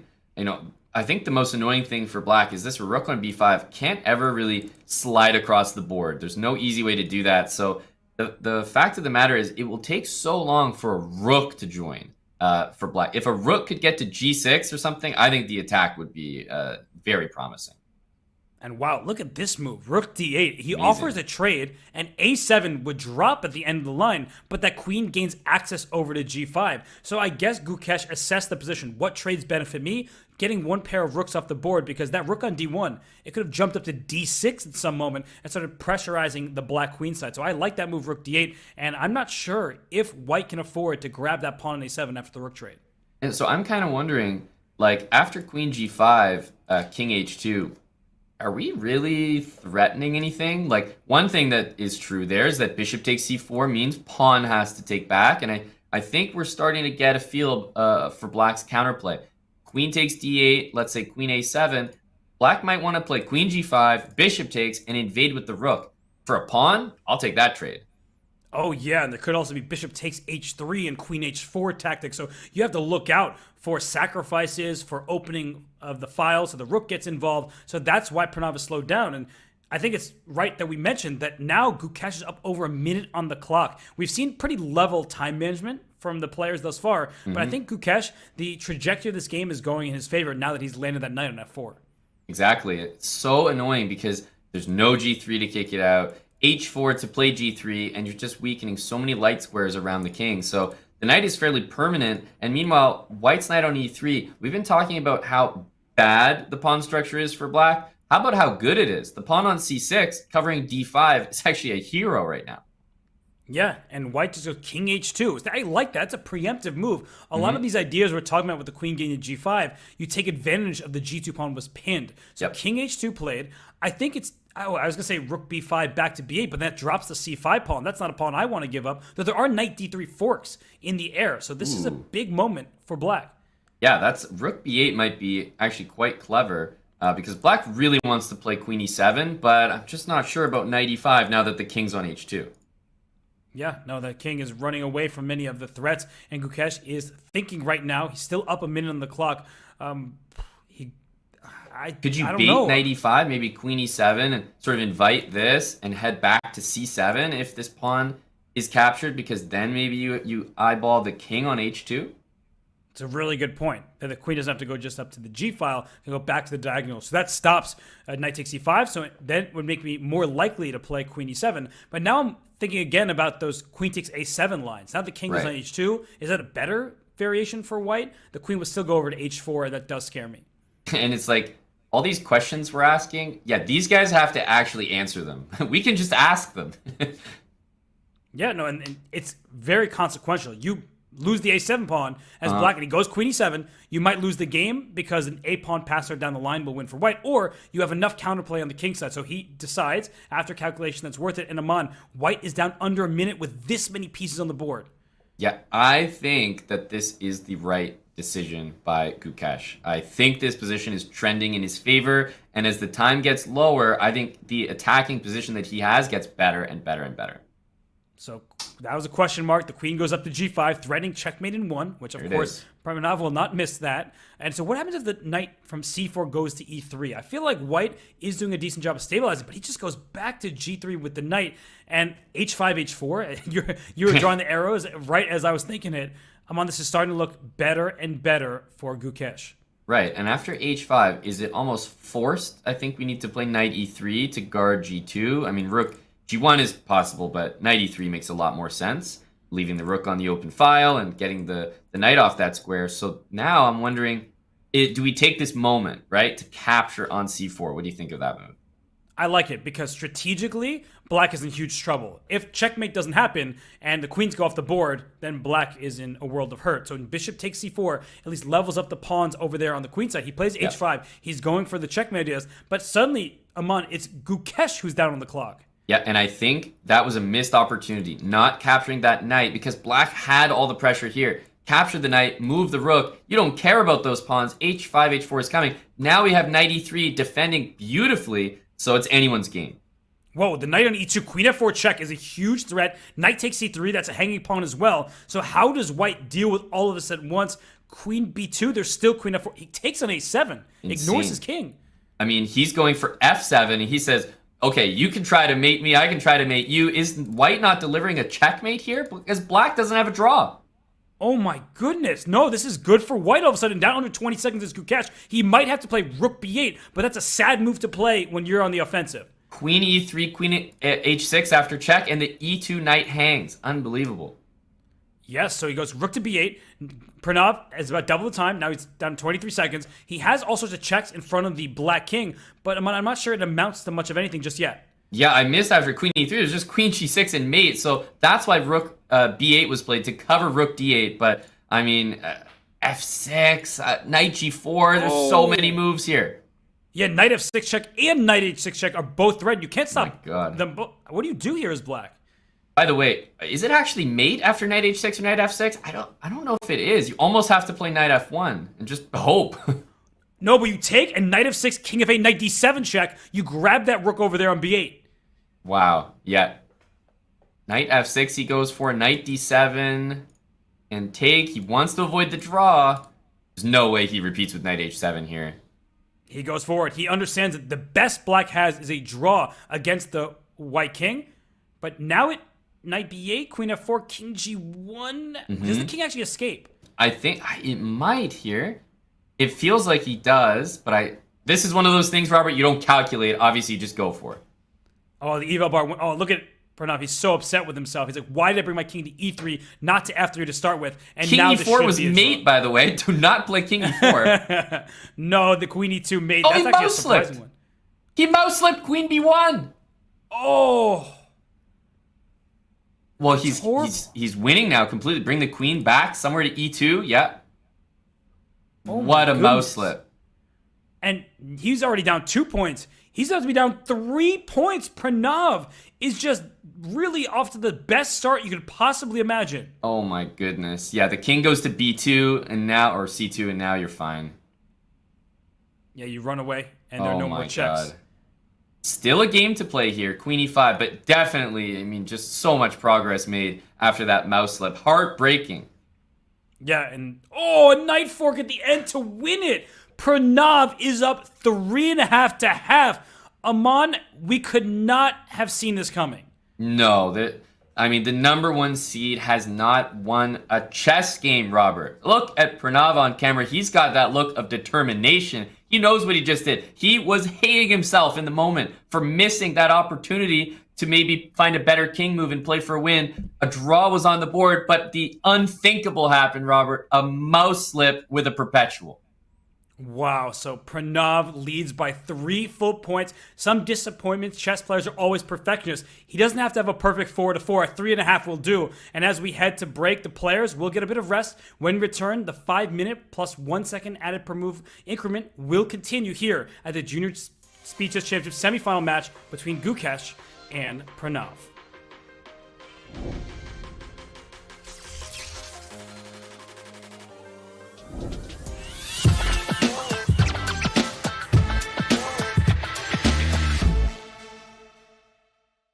I understand. Ooh, 18 seconds for black, so not too much time there either. Rook c7. a7's falling. It is. e4. He pushes the pawn. This is getting a little messy. Mm-hmm. Takes a knight f1. Knight f3. Like knight f3. King e4. 91. Move. Oh my gosh, 0.9 seconds when that move was Check played. on b1. Move the rook. I was going to say king c2 and run the king. King knight e2, g3. knight d4. Takes it. Was it? Takes an a7. White's winning. Oh my gosh. Takes it right. Knight c2 was winning. But there was checkmate in 1 for black after knight takes g3. Oh my god, that was me. And instead he played here, and you're now losing on time. When my knight c2 and a7 wins for white. Oh my gosh.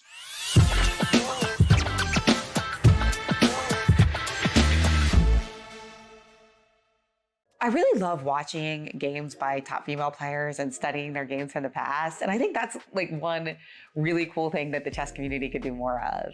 I know my friend Luciana is publishing a chessable course on some of the great games by the early world champions, Vera Benchik, Rudenko. And you can learn just as much from these games as you can learn from any game.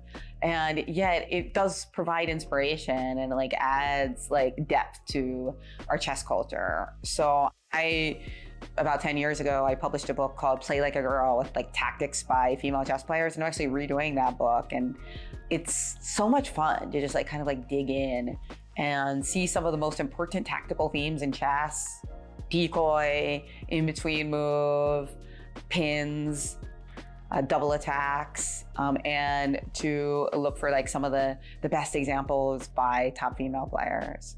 So when you hear all these discussions about women in chess, it's great, but sometimes I'm just like, wow, you should just like go study some Muzichuk games.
And we return here in the Junior Speed Chess Championship. Currently, Pranav leads Gukesh 3.5 to half. Amand, we don't want the platitudes, one move at a time. My question for you is, what does Gukesh have to do to turn this match around?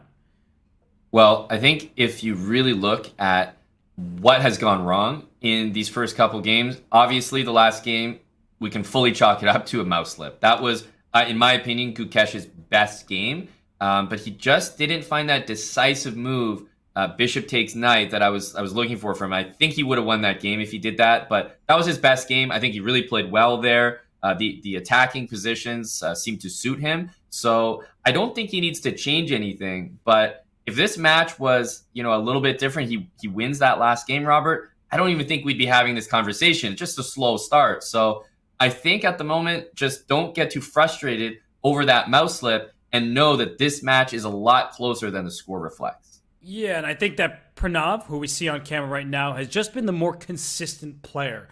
Mouse slips aside, I just like the way he's been handling those tense moments. It seems like his defense is up to par, and he leads 3.5. That's no accident. I do think that he has played great chess today. So for Gukesh, he has all the trophies in the world behind him. He won't add the Junior Speed Chess Champion title to his resume if he doesn't turn it around starting right now. Do they make trophies for that? Man, that'd be a sweet-looking trophy. But you're absolutely right, Robert. All jokes aside, we could say that this match is closer than the score reflects, and I believe that. But ultimately, that's not going to change the score. He's got to go out there and do it, and he's going into this next game. He'll have the white pieces. Is it safe to say that this is like maybe a must-not-lose game? Yes, I would definitely consider it that, and we see the game is starting, and Gukesh, he gets the white pieces. He chooses d4, and a solid start to the game. And I think that's what he needs. He just needs to get a rhythm. And down 3 points, that sounds bad, but there's so much time left in this match. Yeah, no, there's lots of time left. Actually, what we see on the board here is kind of interesting, because if the bishop were on g5, then I would be saying, oh, this is an opening we've seen before. This is Queen's Gambit, one of the main lines, but the bishop's on c1, Robert. So what do you make of this plan with e4 when you usually see the bishop on g5? Yeah, the bishop is less active, and he plays bishop d2, so he's taking a slow approach to this game. Is he waiting for black to play c5, which of course is a standard move, but the question becomes what to do next. Does black play c4, which is very committal? It gives away the dark squares on the queen side. He starts with a6, but what is the plan for black? That's my essential question. Yeah, well, normally c4, I actually don't really like this move in general, because white moves the bishop back, and then immediately the move e4 becomes playable, just after a couple of prep moves. So I feel like black holding the tension is kind of exactly what he wants to do. Yeah, so the status quo is working just fine for him. We could see hanging pawns at some point if black ever sees the pawn capture on c5 and he takes back with the b6 pawn. But right now, white is slowly improving the pieces, and bishop to h6, that hits the pawn e3, don't hang that. So he sticks the knight on f4 in its path. I feel like Gukesh is in familiar territory based on the speed with which he's playing. Yeah, familiar territory, or if he's not, I love the speed anyway. I think this is exactly how he needs to play the game. White probably wants to maybe reposition these rooks. I feel like the rook on c1 doesn't need to be there anymore. Could slide to d1. It gets off that diagonal. So those moves are playable. And another thing, Robert, is bishop takes f4. I'm not even sure if that's a real threat here. Yeah, bishop takes f4, and you don't want to give up that dark squared bishop when there's a bishop on c3. And you see d takes c5, apparently that was a mistake. And I'm wondering if black can just throw in d4. That pawn e3 is overloaded. First move that comes to my mind, d4, pawn takes on c5, and then is it going to get real messy with pawn takes e3? Things could just be wild and wacky here. I don't really know what's going on, but usually based on the type of position we have here with the bishops looming for black, I would say that those open, crazy tactical positions will favor Pranav here. It is a moment where we should remind everybody that we see the eval bar, the players do not. So d4, that's a really committal decision, because after d4, pawn takes c5, pawn takes e3, like we're talking about, that queen could slide over to b2, for example, hitting the bishop on b7 and the knight on f6, and things get wild.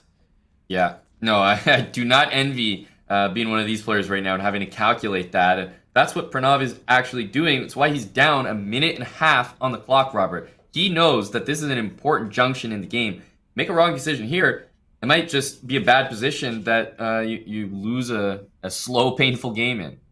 Yeah, so Pranav, he senses the moment. He's pausing to try to figure out what move is acceptable for him, d4 being the first option that comes to mind. Is there also rook takes e3? Now that I'm thinking about the f4 knight Oh is my loose God. over there. But at the end of those variations, black has to part with the dark squared bishop, and that's something that I would not want to do.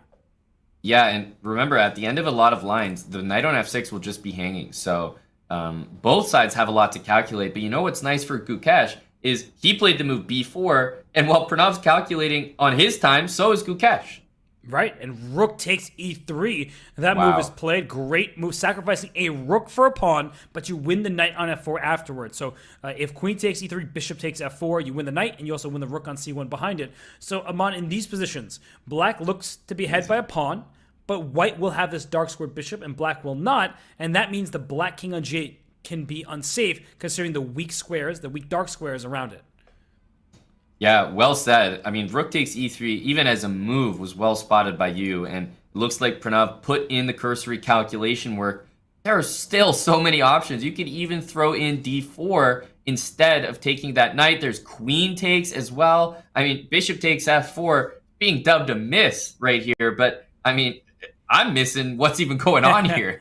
Yeah, and it could result in a dub for black. Just solid place, taking material because black is up, at least will be up by a pawn at the end of this. But I like the dark square bishop for white. I have to say that the black king will be unsafe in many of these positions. So material is one thing, but king safety is another. And while the eval bar suggests that black is slightly better, this is one of those games that could go either way. Yeah, absolutely. I still think like b takes c5 does make sense to me here because you want some dark squares for your pieces, and the worst would be for d4 to happen. So this is the move that made sense to me. It's played on the board. I'm wondering if black might end up in a position where he's up a pawn, but loses the dark square bishop. And that's such a fascinating imbalance because I don't even know which side I'd rather have. I lean towards white. Yeah, like bishop d2 here, for example. You just defend the rook on c1, defend that rook on e3. You sort of force some of the trades. Even if it costs you the a3 pawn, I still think white has legitimate chances because that black king long-term will be unsafe. If that bishop on c3 eventually lands on h6, for example, or that knight is forced off of f6, the knight can't be captured on f6 right now because the c1 rook is hanging. But just important to point these things out. Yeah, absolutely. I think in a position like this, bishop to d2, I mean, I'll even pull up the analysis board here and put bishop d2 on the board. We may see something to the effect of like, bishop takes here, queen takes a3, rooks trade. And this is the type of position maybe that you're talking about, even though black has two extra pawns, queen d4, bishop c3, bishop h6. I honestly still think I might take white, even though the engine is doing its best to convince me that, we're okay here for black. Yeah, no, that's a position that would be scary, and the players, they don't have the evaluation bar. We see this happening. Bishop takes e3, no queen trade being offered. If queen e3, queen e3 check, black probably wasn't going to lose that. And we see this exact type of position. Black objectively better, but white has some good chances against that black king. And black is up 2 pawns, but look at those pawns. a6 isolated, d5 isolated. If a bishop sits on d4, that d5 pawn is certainly not going anywhere, and that a pawn will be stopped before it can ever get towards that queening square. That's a great point. Yeah, bishop d4 looks like a fantastic move here.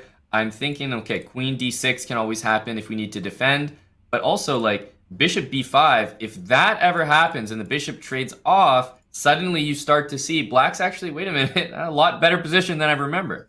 And Buddy playing this so well. Knight to e8. Just getting the Amazing. knight off the diagonal. And bishop b5 becomes an idea. Knight e6 becomes a way to kick that bishop out of there. And then black can play pawn to d4. And I just feel like white's pieces, they're not hitting black quick enough, right? You just point out the g6 pawn. It blunts the queen and bishop and stops that knight on g3. It dominates the knight that is 3 squares away. Suddenly I'm looking at this and I've changed my tune, Aman. The eval bar might be right after all. But you know what? I think there was a big difference between bishop takes e3 and queen takes e3, the line that I put on the board first, because the bishop took, and suddenly after queen a3, the bishop on d3 was hanging. I didn't like that, small deviation and small difference between the lines, and I don't think the computer did either, which is why Pranav's position has been a little bit easier to play than the one we looked at. every tempo is essential. That's what you're getting at here. And the queen went to e2 because you had to stop queen e1 check. The queen wants to get up to e5. But even after queen e5, black can play f6. So it may drop the d5 pawn, but is that the end of the world? That's a pretty important question. Yeah, no, at this point, I'm wondering what's really happening here. Queen b6, so a check he wants to throw in, which is interesting, and I'm wondering why. Yeah, the king slides to h1, and the eval bar didn't exactly approve of it. Queen e5 suddenly is a massive threat. The queen is about to infiltrate and go after the black king. So as long as the white king doesn't get back rank checkmated, which doesn't seem likely, black's king is the one in trouble. And by the way, black about to be down to a minute. Yeah, I was about to say, in that position, I was wondering about bishop to b5, and there's some cases where after queen e5, f6, you can give up a pawn and bring your queen over, and it's like, yeah, I'll give you one pawn, but I force a trade, and that might make my defensive job a lot easier. So even though the engine might be disliking what Pranav is doing, he just might be taking a more human approach to the defense. It's a really good point. And speaking of pawns, bishop takes a6. Can I just grab that pawn over there? Because if the a6 pawn's eliminated, I think that most of black's advantage is also eliminated. So d4 plays shutting down the bishop, but you see the eval bar going back towards the center. Yeah, Aman, I guess a question. Do you think that Pranav is trying to play it safe to some extent because he has a 3-point lead? That's a good point. I feel like with these young guys in general, but especially Pranav, they're just so objective. You rarely see them playing it safe. Like, if you're asking me, I would play it safe, but I don't think they are, honestly. I feel like they're always trying to maximize and play the position objectively.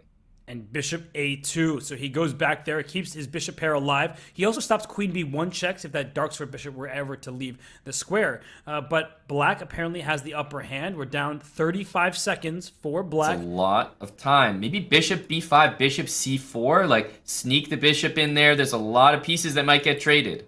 He goes queen a7. The engine doesn't exactly approve. And now we see trade on e6. And I guess you could just play queen d1 and win that pawn on d4. Ah, but there's knight b5. Yeah, and if knight e4, we trade everything. And I was just looking at queen a2, queen takes d4, and a sneaky queen b1 check, winning the game. Well, I think now we are going to see complete liquidation. The queens are coming off, and okay, good result from Pranav here. Yeah, I think that was potentially scary for both. I do think we'll see this played out just a little bit here. If you forced me to pick a side, Robert, I'm picking white, but it is, of course, a draw. Yeah, did Pranav just wait? Not because he was stressed about the game. Is he trying to burn match clock? Is it too early to do that? But, he has experience now in the SpeedChess Championship formats where you might want to burn time if you feel like the quicker time controls favor you. Yeah, I mean, at that point, there's no risk, right? Because I think...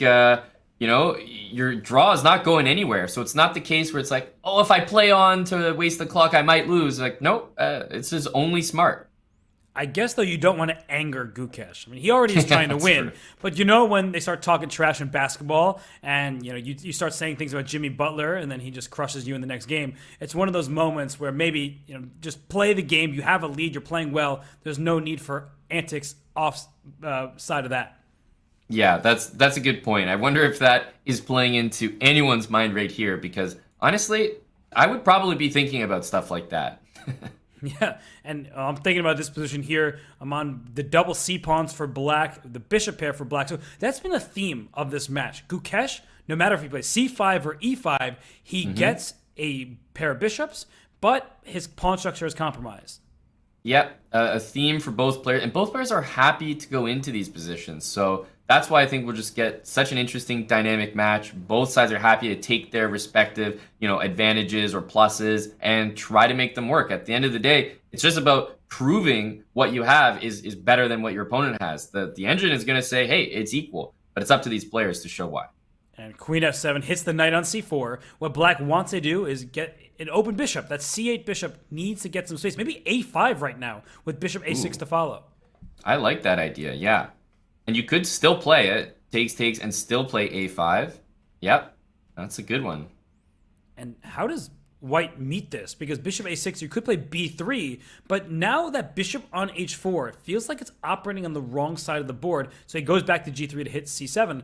I can appreciate that, but it feels like black's play is much more natural at the moment.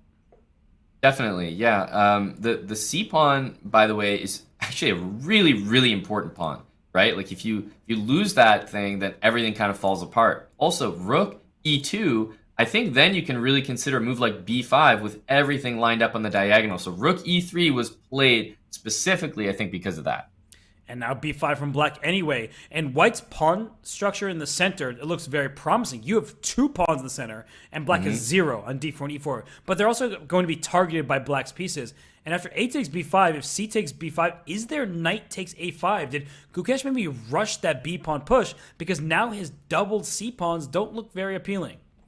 Yeah, that's right. He has to take with the bishop here, which maybe he doesn't want. But another thing to remember is he's played with these double isolated pawns before. He clearly wants the bishops, doesn't care about the structure so much. And while c7 is hanging, a4 is about to happen, and that will really undermine that knight on c4.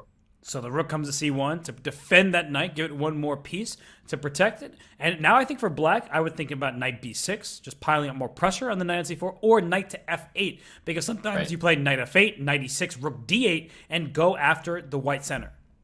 Yep, that's a nice maneuver there. It does feel like the candidate moves for black are a little bit more inspiring, easier to play, more threats, whereas for white, you just kind of have a nice position. Where, you know, black can improve his position, and white is like, it's already good. Yeah, and white has to retreat out of the pin, so a4 for black makes perfect sense to me. If white plays knight takes b6, and black plays c takes b6, black's pawn structure becomes healthy all of a sudden, and then the bishops will show their might. Yeah, that looks very, very good for black. At least a nice achievement. You know, whether or not the engine says, hey, this is, you know, much, much better for you. This is exactly what black wanted. Bishop pair, pass pawn, by the way, protected pass pawn on the b file. Might not look like it, but that is the case. Bishop takes a4. The engine says no. Why is that? I'm not sure. Maybe because queen b2 hits b6 through that bishop, and c5, d5? What is happening? Because these positions are really hard to assess. We have the eval bar saying white is slightly better, but one inaccuracy and suddenly black is much better, because we will see a protected pass pawn on d5 if white chooses that move, but black will have 2 pass pawns on the b and c files with bishops supporting them. Yeah, these are, you know, a nightmare to try to follow with the engine eval. It just doesn't make sense.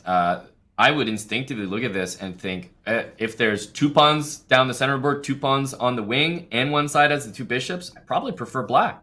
Me too. And bishop d6 played to avoid those pawns rolling up the board. So he tries to go after the c5 pawn directly, and liquidation, that could lead to equality, but it also makes white's life much easier.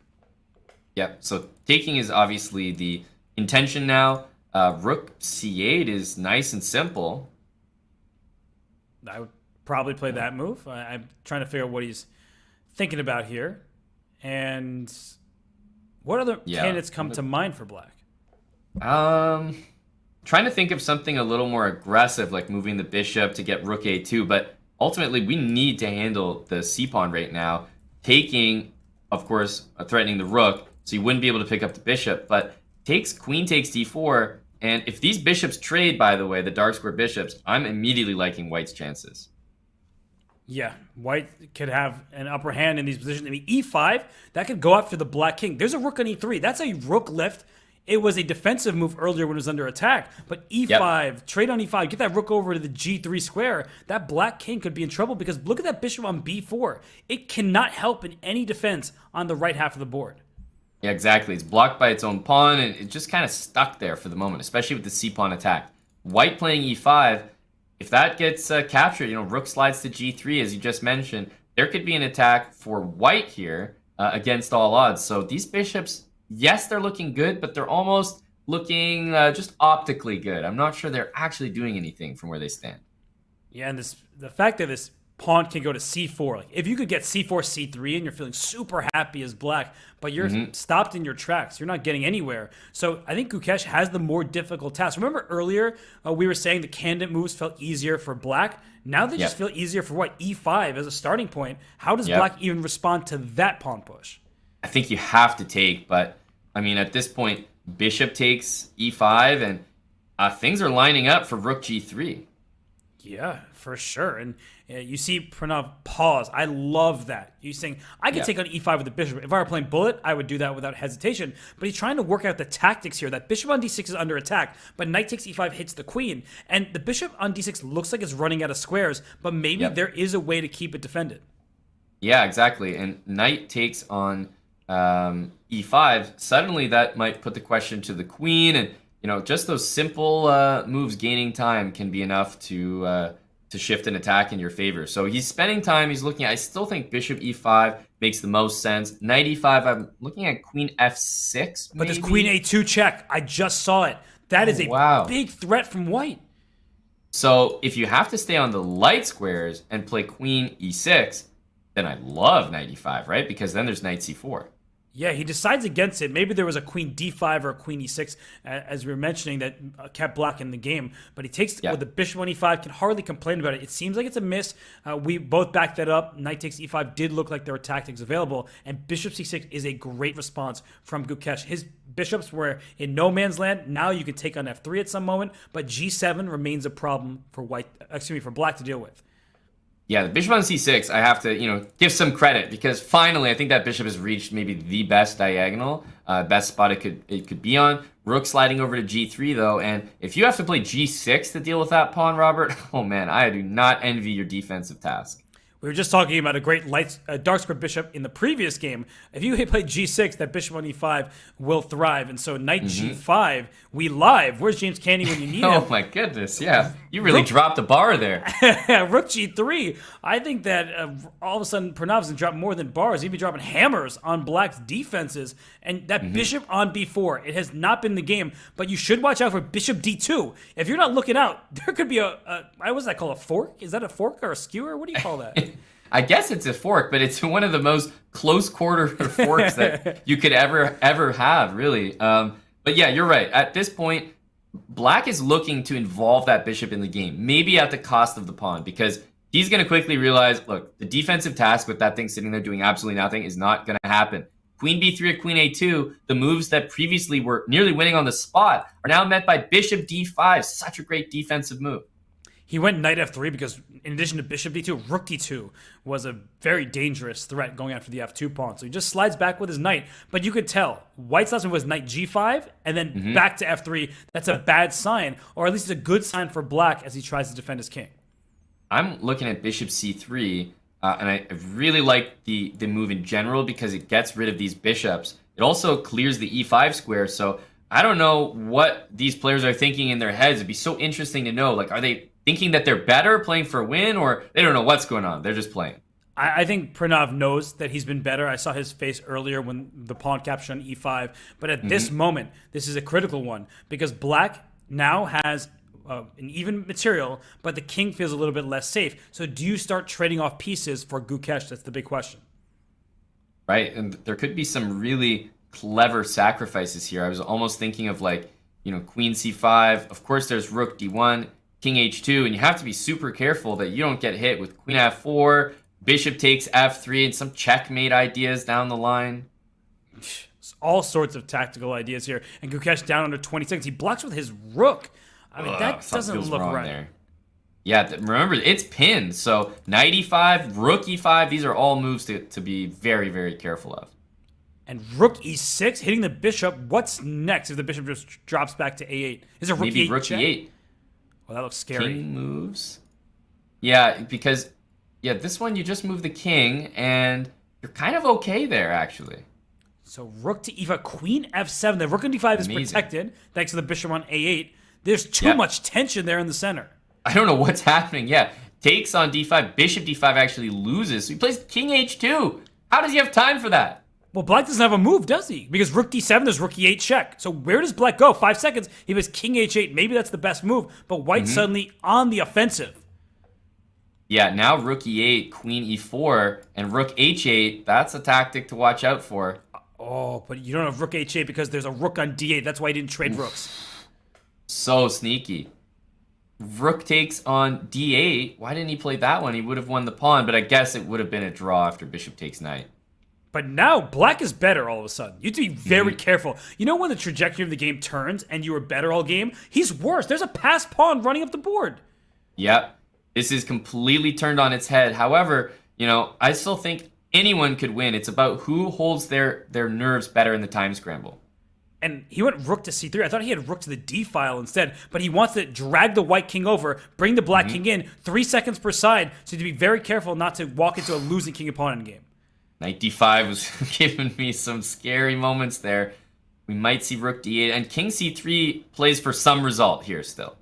Well, white is obviously up a pawn, but the king was cut off for a moment, but now the king is coming back. This should be a draw. It's a theoretical draw, but look at the clocks. Mistakes happen when you're down to your dwindling seconds. Absolutely. He's trying to create something here with that move h4. And the pawns are split now, which should ease black's task, and the white king is cut off. Yeah, and actually, rook a4 I think helps out the most. Now things should be relatively easy. You keep the king cut off, and then you play rook a4 whenever needed. It's great defense from Gukesh throughout the latter part of this game, but Pranav had his chances. I love the way Buddy is playing. He's been super consistent throughout. He's missed some knockouts. There, of course, are going to be inaccuracies, but he's playing such great chess overall. He really is. And here, rook g1 check, king f4. You have to be careful at all moments here. King f4, rook to e4. He's making some progress, but still good defense. Yeah, there's not much progress to be had. It's a rook g1 check. You have to go king f4 back, and then rook h1. All right, now you trade on g5. This is going to be a draw, a hard-fought game between these two competitors.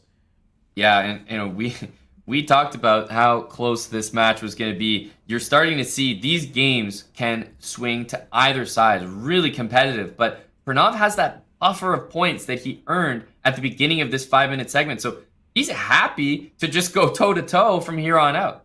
Yeah, drawing the rest of the way means a match victory. And at some point, Gukesh will get a win.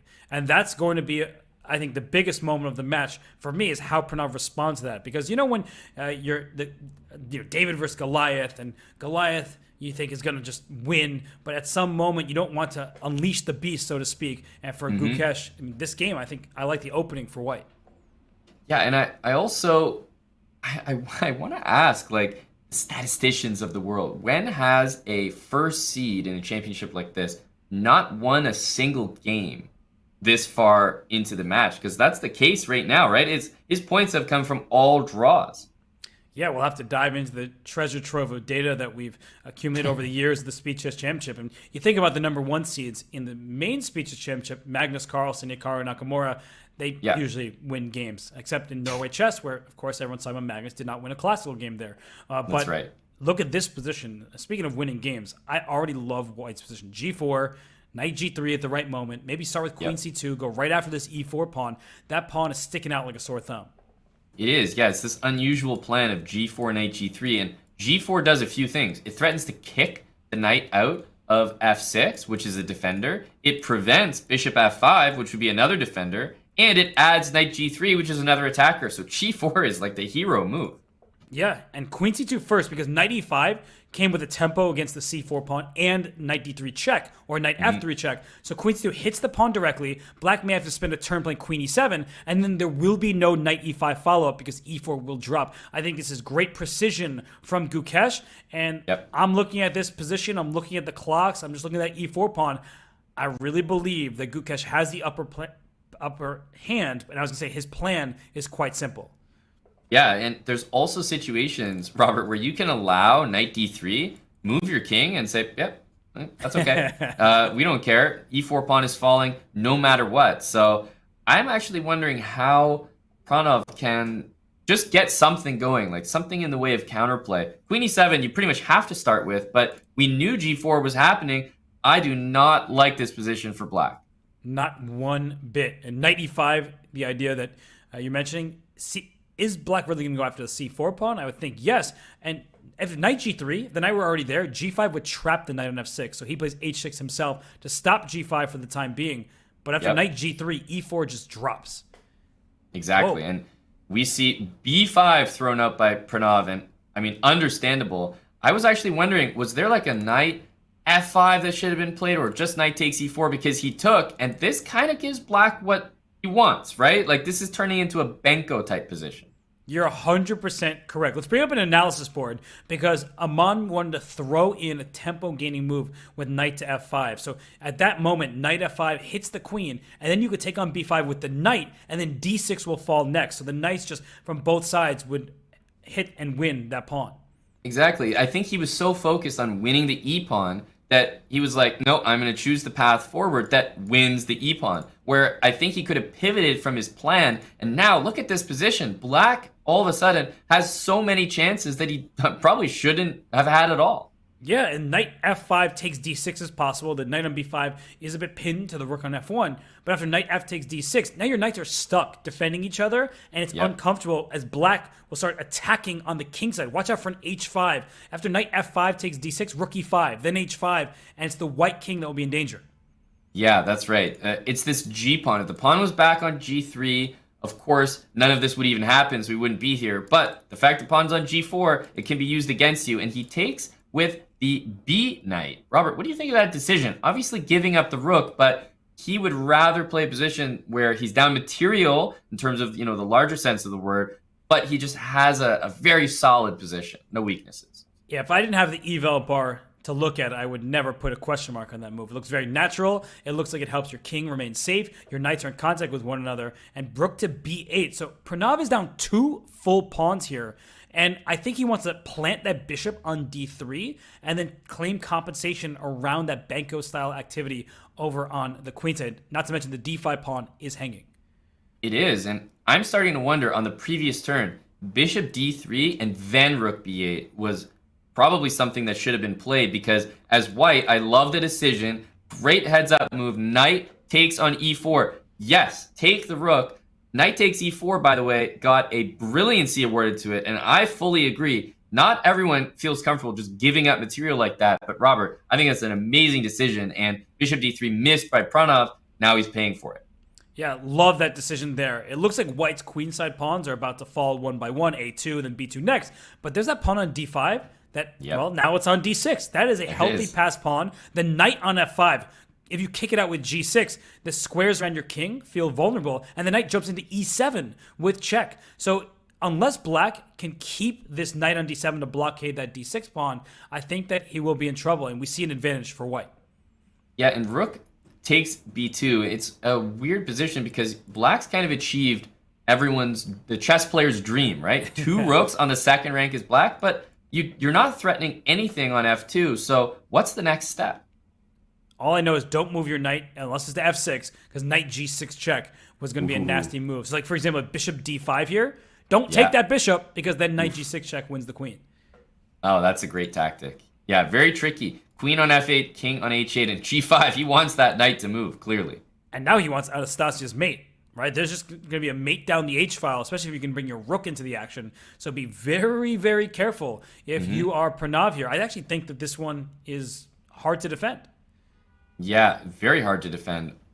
Bishop to e4, is that an idea here? Because then you've got your mate, and there's no knight h7 in the event of that move next. So bishop e4 looks really strong. That is brilliant, because if you start with queen h4 check and the knight goes to h7, bishop e4 will be met by pawn to g6 that will be available to black to help him escape. So bishop e4 is super precise, and it's a knockout, and Gukesh has 2 minutes to find it. I think he will.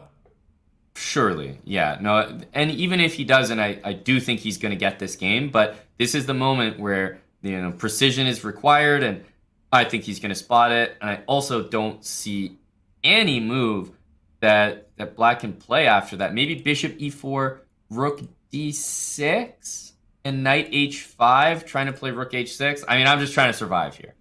You've found a way to survive. That's actually a really nice line, and maybe the only line that keeps black in the game. But I have to say, thus far, I've really liked the way Gukesh has played this one. He's down 3 points. This has been, oh, look at that, bishop e4 found. A very complete game from him. And that move deserves some exclamation points. There are 2 of them. It's a brilliant choice. Good find by you, Aman, and great play from Gukesh. Totally deserved there. Yeah, this is a wicked move. Pranav will not be happy to see this one on the board. I think rook d6 might be one of the only moves because g6 and taking there is just silly. But I actually didn't consider or didn't even see knight g8. Wow. Okay, so check knight h6. What an idea! What defense there by Pranav. He actually didn't seem phased, but he's like, oh, nice brilliancy. I raise you a strong defensive move. And queen f5 played. Knight goes back to f6.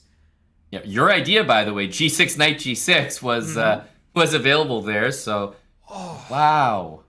Wow, this is Amazing. gorgeous. Queen g5 to f5 to f4, and now knight g8 doesn't work because knight g6 check at a minimum. You win the queen, and queen h4 check is a threat, so he goes knight to h5, but knight g6 check. I guess you have king g8, and somehow you fight on.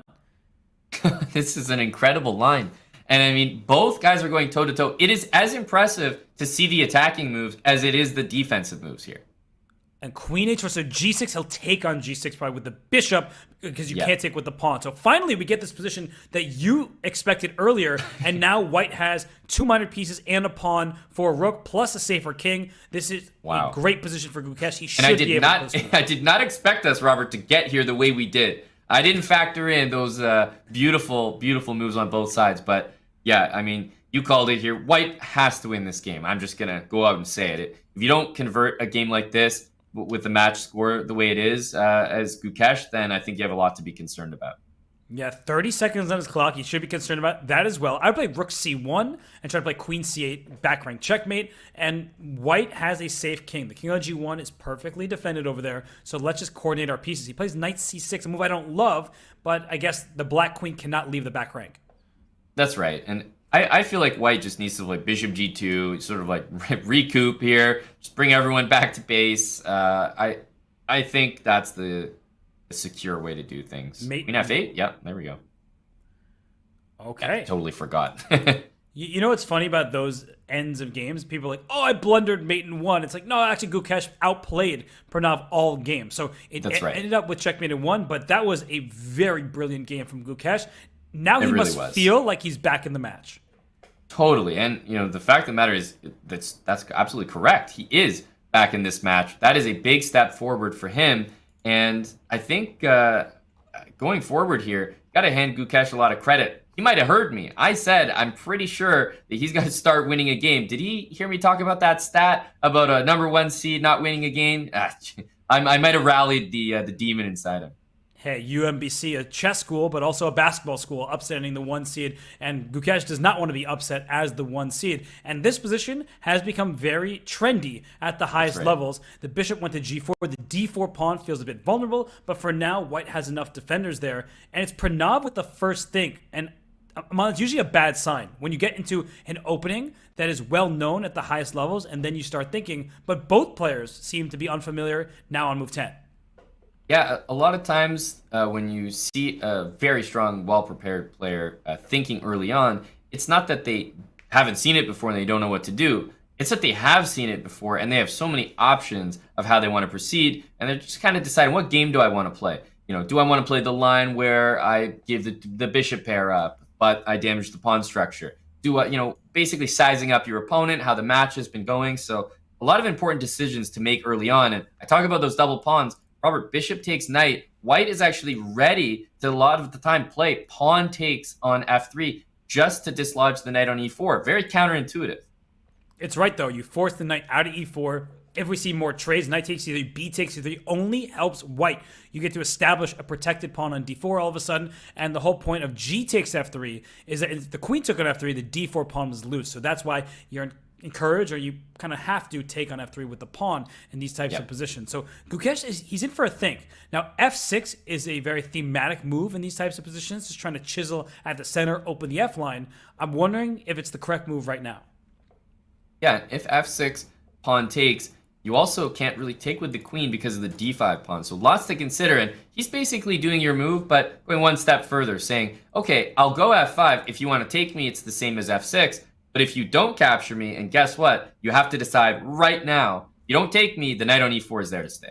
Yeah, knight e4 is there to stay. This pin on the knight on f3 also seems like it's going to remain. And look at this move. Knight e2. You called it. If bishop f3, gf3, white is not afraid of that. And the f4 square feels very juicy. So is black going to play g5 so he doesn't have to give up his bishop and he controls f4?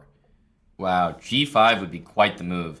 I mean, very, very committal. King is wide open. Instead, he plays bishop f3. Honestly, I think this is exactly what Pranav wanted to see. However, he is headed to an important square, and we talk about how to blockade pass pawns, protected pass pawns. Robert, the knight is the best piece, so you can see what he's up to here. Yeah, and after f4, that knight can go to e6 to blockade. It can also jump into f3 with check and over to h4. And because Pranav didn't want that, he goes king g2. But that's a big mistake. And if the bar is dropping that much, there's a tactic. I think it must be the move pawn to f4 for black. Yeah, I think at this point, you just, because it's there, it's got to be that move. The thing about f4 is that you're ready to sack a rook for a piece and then take on d4. And after you take on d4, you're hitting the bishop. You've got more than enough compensation. So this could get bad for Pranav real quick. And actually, you can even invert the move order. I like the exchange sack, but you can also just take on d4 as well because that bishop on e3 is overloaded. I was first tempted to the exchange sack, but now that we're here and the eval bar is just screaming for the black position, oof, this king on g2 is, it's toasted. I don't know how you survive here, honestly. I mean, one thing that's maybe coming to mind is like take on d4 and go back to e3. A weird way to proceed. Can you play rook takes f3, bishop g5, queen g5 check? The king goes out to f3. You win a rook, but do you get checkmated is my big question. Well, the position for white is so bad that it's like, I'll take the extra rook and find out the answer. Yeah, that's true. At least you'll have material for your problems. What does Yasser like to say? At least you die with a full stomach? Yeah, exactly. He also likes to use the line, well, the thing is, Robert, my needs are great. He likes to use that one. And there's that one about Korchnoi. He'd be willing to walk through the Gobi Desert to take the material. So rook takes f3. I mean, that looks fascinating. But can black, you said an exchange sack. Can black just play knight e6 here? Like, please take my please, I'd love to see it. Let's walk through the desert together. Yeah, but he goes rook takes f3, so here we go. I think that if white has any chance, you have to take the material, but Gukesh likely has played this out to checkmate. Yeah, and whoa, it is made, and it's going to be in the flashiest way possible. Double exclam, and that was the best and probably almost only move, Robert. And it's forced checkmate, and okay, question for you now. Was that a mistake for Pranav to resign? He was dead lost. It was forced mate. But look at the match clock. There's 2 minutes and change left in this time segment, Aman. He could have let that time elapse, head into quicker time controls. Yeah, very interesting because, honestly, with the momentum, I'm going to go with you and say mistake. Let the time run out. A lot of gamesmanship there. It's not to every player's preference. It depends what kind of competitor you are. But this is clearly shifting in Gukesh's favor. If he ends with another win here, guess what? We have a tied match, Robert. And I think, escape that 5-minute portion with the lead was the right way to go. Yeah, and all of a sudden, Gukesh, 2 wins in a row to his name. He must be feeling good about his chances, and it's what we're discussing. Have you unleashed the beast? He got that first taste of victory, and now he wants more. He's hungry, and now he has the bishop pair. I like white's position. I think this is an opening advantage for sure. You have an unopposed bishop pair. Your pawn structure is healthy. You've done really nothing at all, and you have a slight edge. That was such an incredible finish. Rook takes f2. It's like, I might sit there and be like, yeah, I know it's winning. It's got to be winning for black. But he can't sit there when he's calculating, Robert. You can't make mistakes being down a rook. He calculated that out. And rook takes f2 is just such a stunner of a move. So he's got to be feeling himself right now, riding that adrenaline high.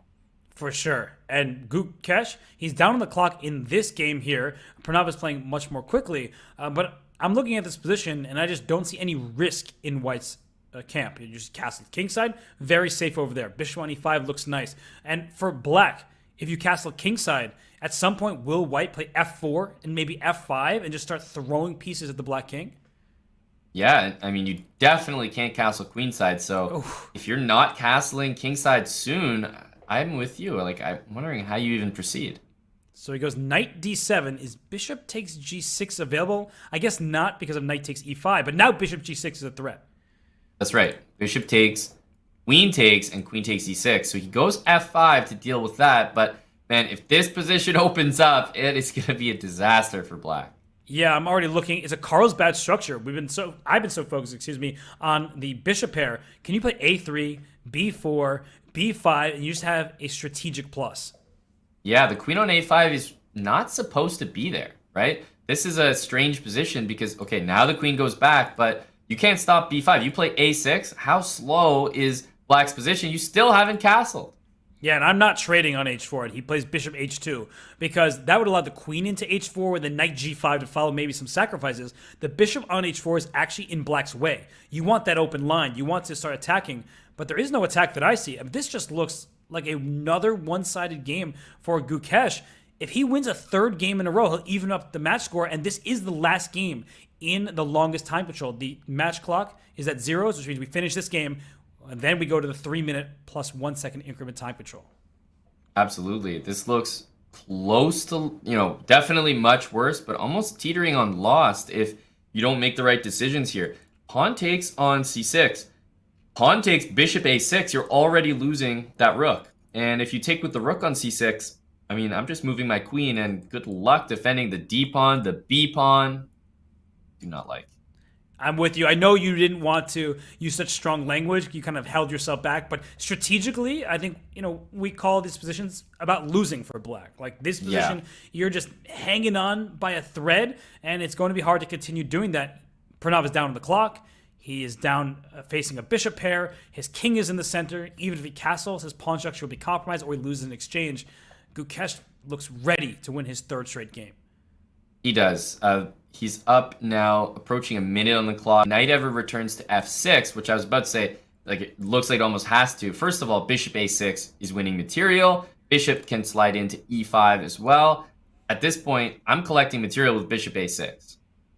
And he does. And I like the way that Pranav has done this. Don't take this rook on c7. I don't think you should. Because black wants some play on the dark squares. It's still winning for white. But I thought that he could have played like a rook b1, kind of like a waiting move. Right. Because that rook wasn't going anywhere. Yeah, and it may have just resulted in the same position. Because eventually you probably would have to take the rook. But yeah, it's often the case where black almost wants you to take. And look, he's going to be going for last-ditch effort stuff. Knight g5, trying to get knight takes h3, g5, g4. But honestly, Robert, I mean, I'm not convinced even looking at my own arrows here.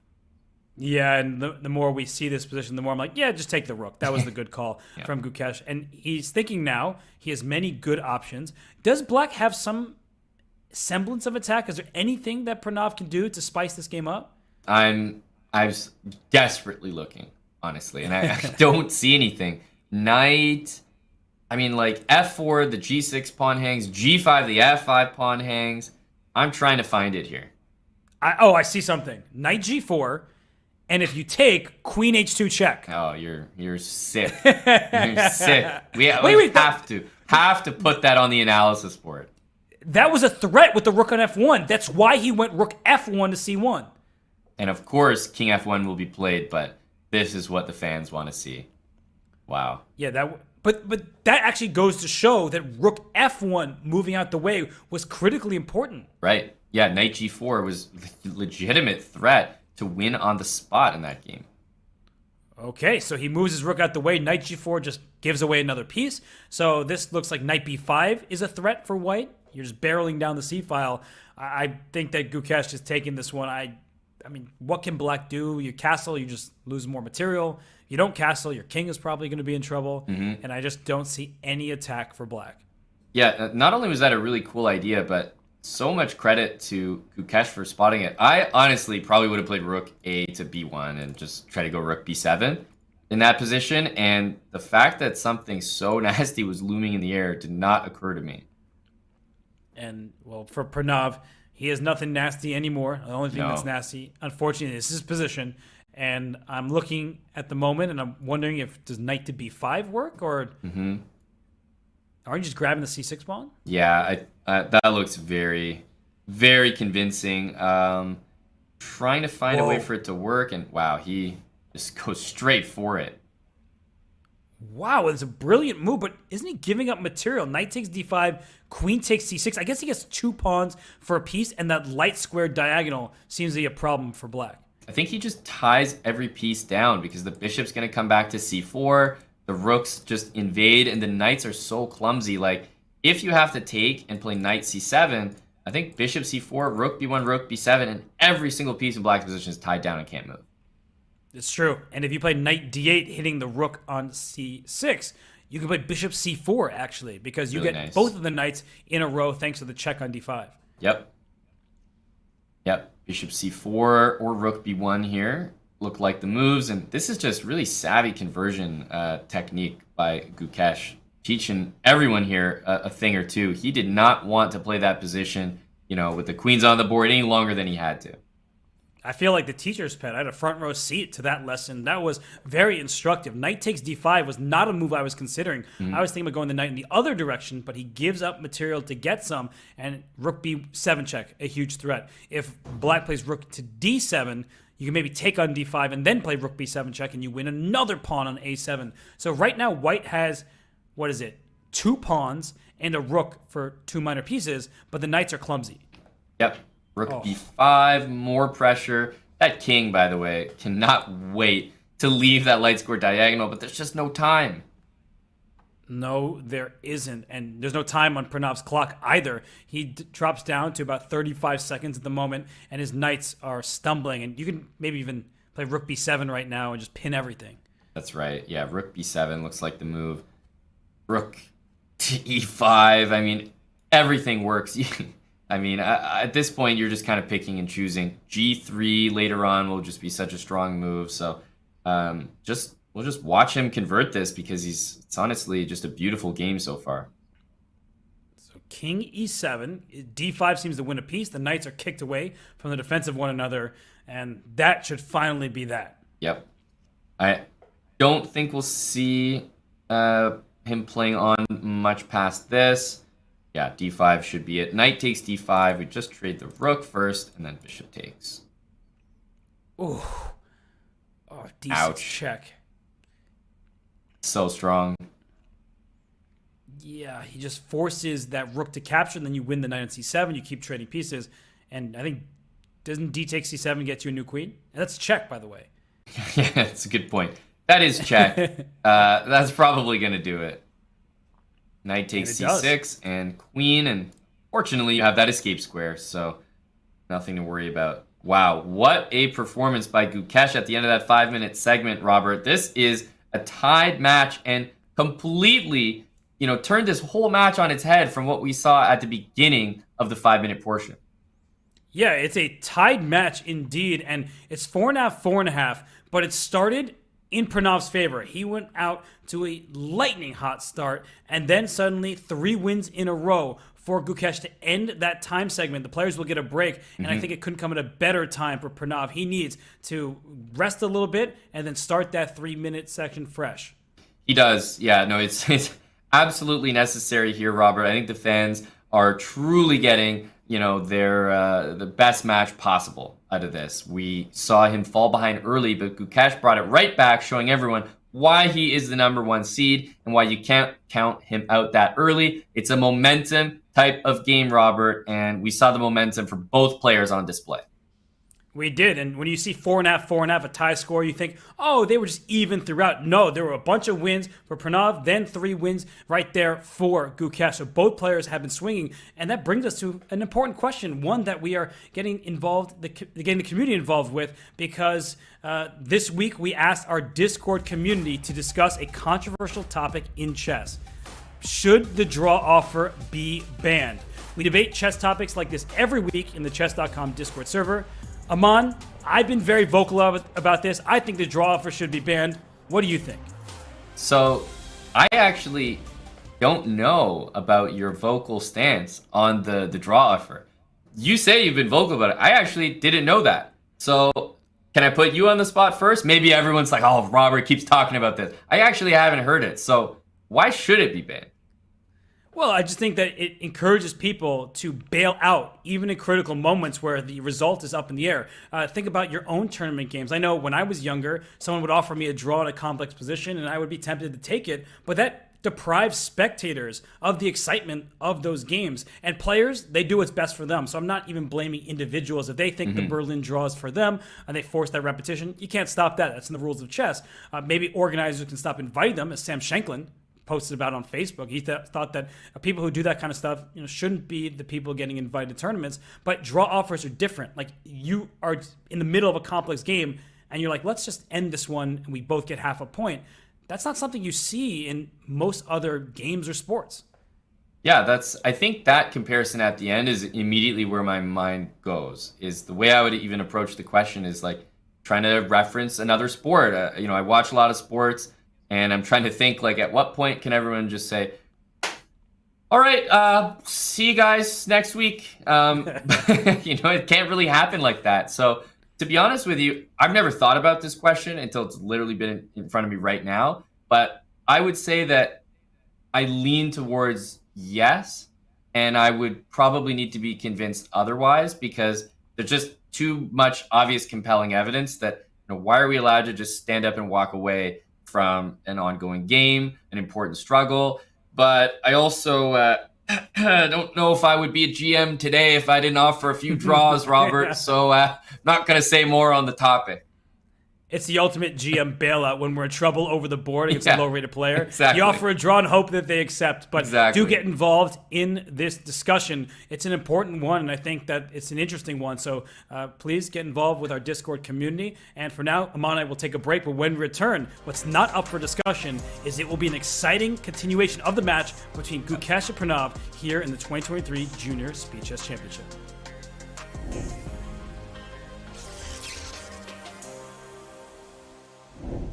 Did you know you can add emoji to your online games and analysis boards? Simply click on the emoji palette icon, select your emoji, and left-click on the board. You can choose from a host of notations, animations, emoticons, and even your favorite chess personalities. Emoticons will fade away after a few seconds.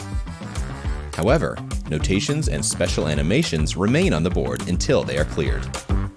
To clear them, simply left-click on the emoji or hit the Clear All button at the bottom of the palette. Have fun. Try them all on chess.com.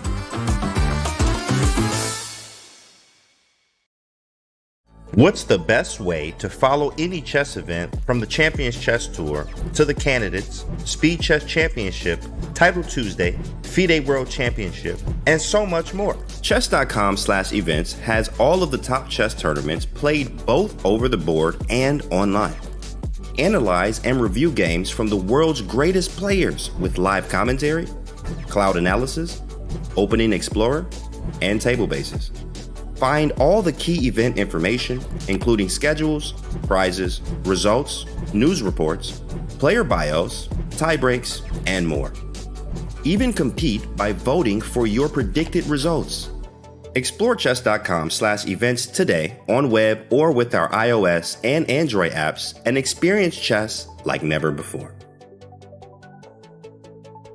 Hey everybody, it's Danny here, and as you may know, chess.com and Chessable are now one, and I'm here to show you how you can make your chess.com and Chessable one in just a few clicks. To start, let's log in and connect our chess.com account. I just scroll right here above the browser and click login. Scroll down and click continue with chess.com. Now, if you're already logged into chess.com, it's just going to ask you if you want to approve that connection. I'm going to say yes, sir. But after approving, it'll bring you right back to the Chessable homepage. Now, the Puzzle Connect feature can be found under Tools, and you click Puzzle Connect. Now, what that does after you type in your username is it's going to pull positions from the games you played on chess.com, create your very own personalized Chessable course, and then quiz you with the positions where you may have missed the best move. And the more you play on chess.com, the more games it will have to quiz you as long as your account stays connected. It's pretty sweet, and it's going to help you get better learning from the mistakes in your games. Yes, this is a pro feature at Chessable, but if you go to chessable.com/link, you can get 30 days of Pro for free.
Here we see Gukesh, the number 13 rated player in the live classical ratings in the entire world, and the winner of the last 3 games in the 5-minute plus 1 second increment time segment here in his JSCC match against Pranav.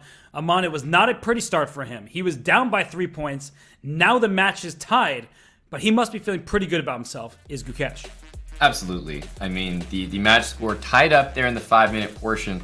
I think going into this match, if you just said, yeah, Pranav will be tied with Gukesh after the 5-minute portion, you say, oh, that's great. Congrats to him. He probably had a good first segment. But then you realize how we got here, and it tells a much different story. So despite this being objectively good result so far for Pranav, you have to remember, Robert, how we got here, and I don't think that's the case at all. I think he's going to be feeling the pressure going into the 3-minute. Yeah, and 4.5 sounds like a great result for Pranav. Before the match, you said you're going to leave the longest time control tied with Gukesh. Please, sign me up. I'll take that. But it's not going to feel so good given what's happened in recent games. And speaking of not so good, there are a lot of double C pawns in this position. There are. Is that good for one side, or are both sides unhappy about it? Well, maybe in this position, I would say the one thing I don't love is that the C pawn, can be coaxed to move to the C5 square, and that seems completely okay for white because the bishop gets locked in. But the pawns that have about dark squares, black can always break free with B6. So long term, it's like I think we're probably just equal here, but I don't know if anyone really has a pull here. Yeah, one of the big questions is what pieces do the sides want traded? Yep. Gukesh is playing very quickly. He brought his A8 rook to D8. I would have thought of bringing my H8 rook to D8 because I could play knight F8 as a follow-up. So these sort of quick moves can be imprecise sometimes if you're not looking out for your next idea. Where does the knight on D7 go? Back to B8? Nobody wants to go there. Yeah, that's really ugly looking. You know what might happen? Some crazy kind of idea is knight B8 takes, and you have to be so careful that C5, bishop E3, and if white just had one more move, knight D2 to B3, you defend that pawn, and then that bishop, guess what, Robert? He's not playing chess for the rest of the game. And guess what? Knight B8 runs right to knight takes E5, I just realized. There are tactics in this position because of the king being in the open on E7. So C5 was played by Gukesh. He wants to avoid those kind of tactics. There's no threat. C takes B4, A takes B4 back. Yep. White isn't afraid of that. So he plays bishop E3. He pins it, but bishop B6, now putting on defended square. Yeah, I think this is definitely just equal through and through. It's not much to say here, but it's a great point to be cognizant about those tactics at all times. Knight takes on E5 if the knight moves, and it's still there. In fact, it's always going to be there. Oh, rook D5. He's going after the C5 pawn. Apparently, it's a big mistake. Maybe just take on B4, and there's outside pass pawn potential for black because white's pawn goes towards the center. Now, that's good in early stages of the game. We want our pawns in the center because that restricts enemy pieces where they want to be, in the center. But in the end game, outside pass pawns are super dangerous, and I'm looking at that A6 pawn. That's a problem for white. Big problem. And you know what he may have missed is after pawn takes, C5 seemed like a good move, but I think in that position, you could just go knight takes on C5, and there's some pins on the D file, so easy to overlook those kind of awkward-looking tactics. And he gives up an exchange, but this is desperation rather than desire. And I'm looking at this position. I mean, black will be able to move the A pawn at some point. I keep talking about a potential pass pawn, B6 potentially, to chisel out white's pawns. But, Aman, we're looking at a 4th straight win for Gukesh.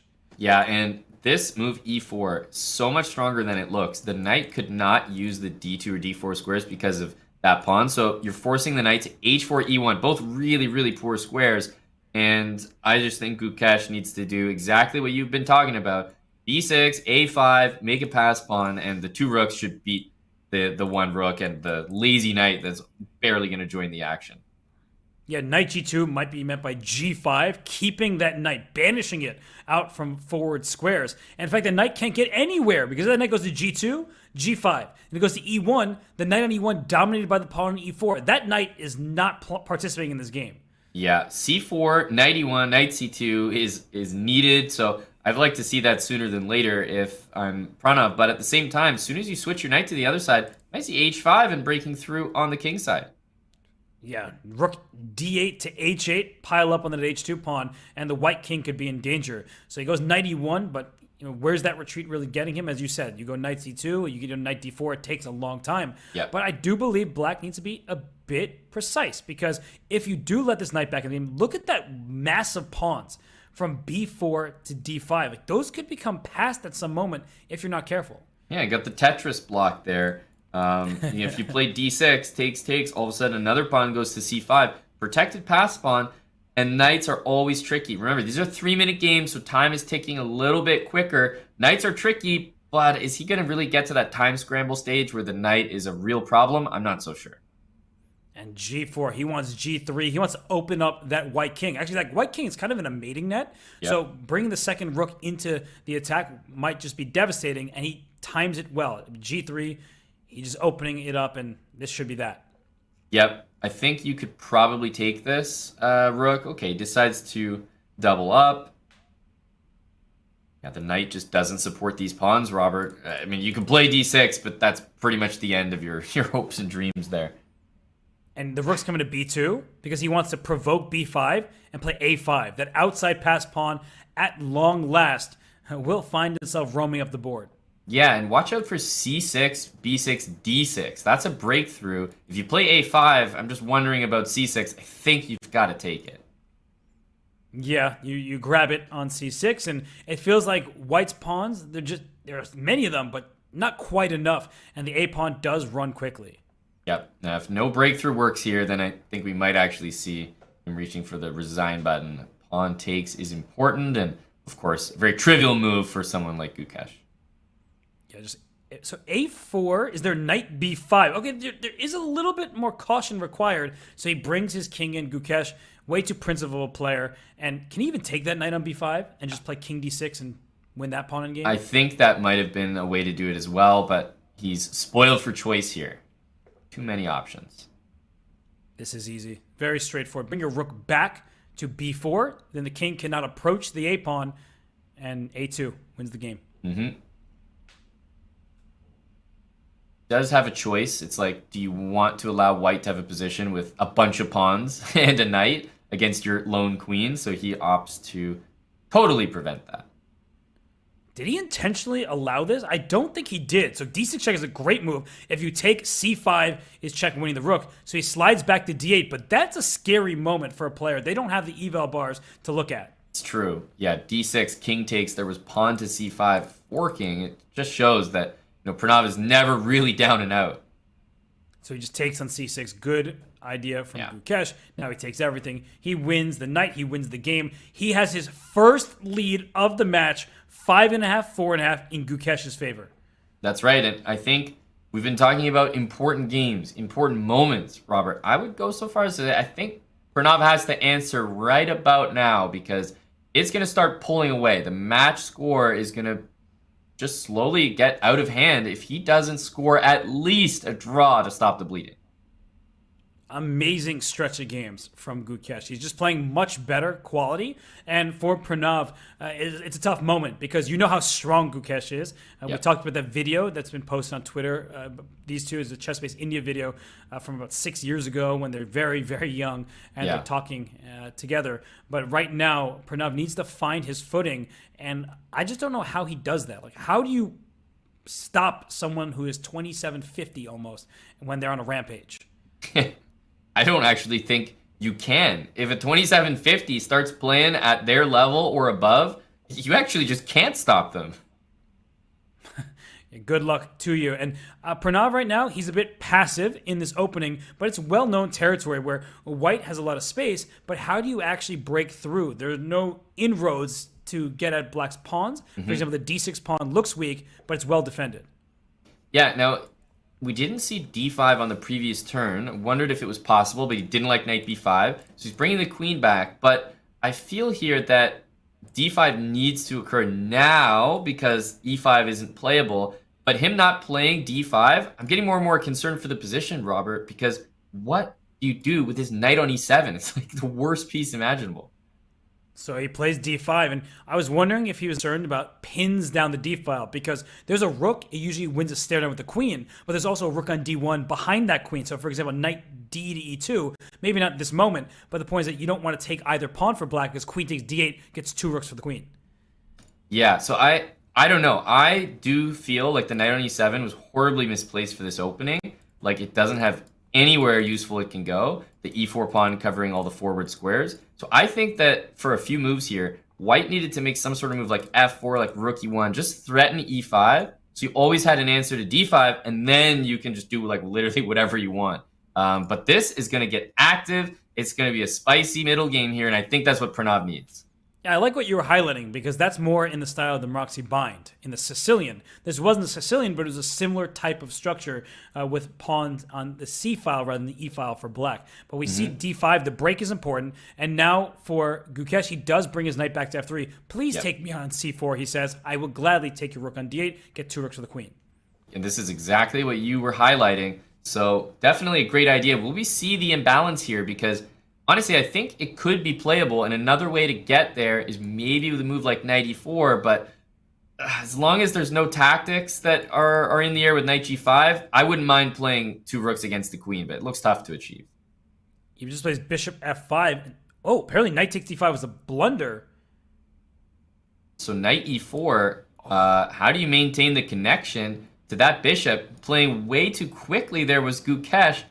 Oops, knight e4. Robert, this is a big problem. No matter where you go, that knight has an amazing next move. You know how I asked that question? How do you stop at 2750? I think Pranav is showing us how it's done. This, I mean, he's just winning now. You're completely winning in the spot. Yeah, let him stop himself. I guess that's the answer, because right now he is going to have a very unpleasant decision, and this isn't a 5-minute game. They're moving a lot quicker. We have a full minute advantage. And with only a minute on the clock, facing a tough decision, knight takes g3 coming up. Oh, this looks rough. Knight takes g3 is a move you can pre-move, because if the queen moves anywhere besides c or e2, you drop your bishop on b2 for free. But if you brought your queen to either square, well, he just gave up the bishop. I mean, he's down a full piece right now, is Gukesh. Do you think he was playing that in case Pranav pre-moved? Like, maybe he just wanted to make you look bad on air, Robert. I mean, I can't explain queen b4 otherwise. I think he knows he's lost regardless of what he does, so he just played in this way. And if I'm Gukesh, it's still very early in the match, 47 minutes and 40 seconds in the 3+1 time control. But I want more games in the longer time controls. So I would consider resigning sooner rather than later, because I want to keep getting blitz rather than bullet games. Yeah, I have to say, you know, I'm always in favor of playing things on. In general, you want to sort of gauge how your opponent is playing, how they're performing, but this is honestly a little surprising. You're down the most important piece in your position, dark square bishop, and I don't see a shred of compensation. And a5 is another precise move. Does that queen want to go back to e1? You're walking into that same discovery. Knight takes g3. If you go up to b5, knight d6 would have been a fork of the queen and the rook. So knight takes g3. Is there any problem with that move?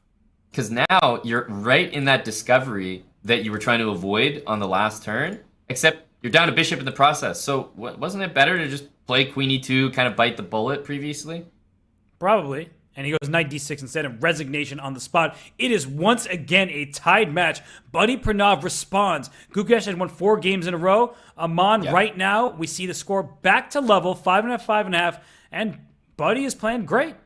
That was an unbelievable game, unbelievably necessary. As I was just highlighting, like, I don't know. These guys, it's as if they know as well, when those games are so critical to stop momentum, to stop the bleeding, they get the result that they need. Both players now have won, and what I'll say, won on demand when they needed it most. Yeah, so now we have a quiet opening, the 4 knights game. Gukesh with the black pieces, a bishop a5 check. He said, I'm going to keep my bishop on the board. If you play c3, I play b5, so he brings the knight back to c3. This is an opening win, in air quotes, for black, I would say. Yeah, that's right. You have that bishop. So white had the moment to play knight takes b6, didn't play it, and oops, now black keeps it and will play c6, maybe knight g6, bishop comes back.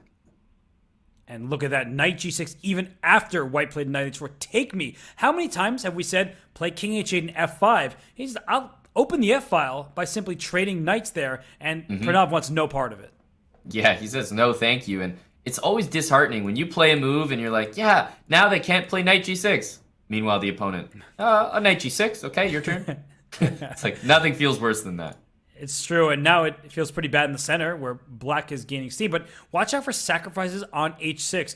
That will be looming in this position, especially after queen f3. So the opening hasn't gone white's way, but I like the chances, the tactical possibilities here. Yeah, and the g3 pawn is so good at handling the knight on g6 as well. If the bishop ever trades for the knight, then you have the bishop coming to a3 and just the pressure of the two bishops in general. So tough position for black because at this point, I don't think you ever want to play bishop takes knight anymore. It's not pawn takes that has to happen. Now the queen can just recapture. Yeah, either capture looks good. I want that bishop pair. So c6, defending the center is Gukesh. I like that move. h4, full steam ahead is Pranav. Yeah. He's going for it. Yeah, he really is. At some point, black's going to have to make a, sort of a big decision, which is like, do you play bishop takes c3? Do you play bishop takes f5? There's moves like c6, rook e8. These are always helpful, but I think he's going to have to make a sort of larger scale choice because h5, knight e7, and your knight h6 idea, Robert, was on tap.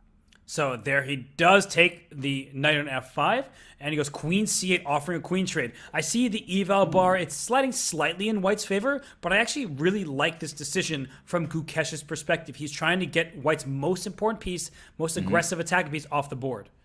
Yep, and now we'll see a true two bishop versus two knight position. We've actually seen this structure flipped in reverse, almost identical. The double isolated pawns, the pawn on c6, meaning, yeah, there's some weak dark squares there. Which side do you like here, Robert, between the bishops and the knights?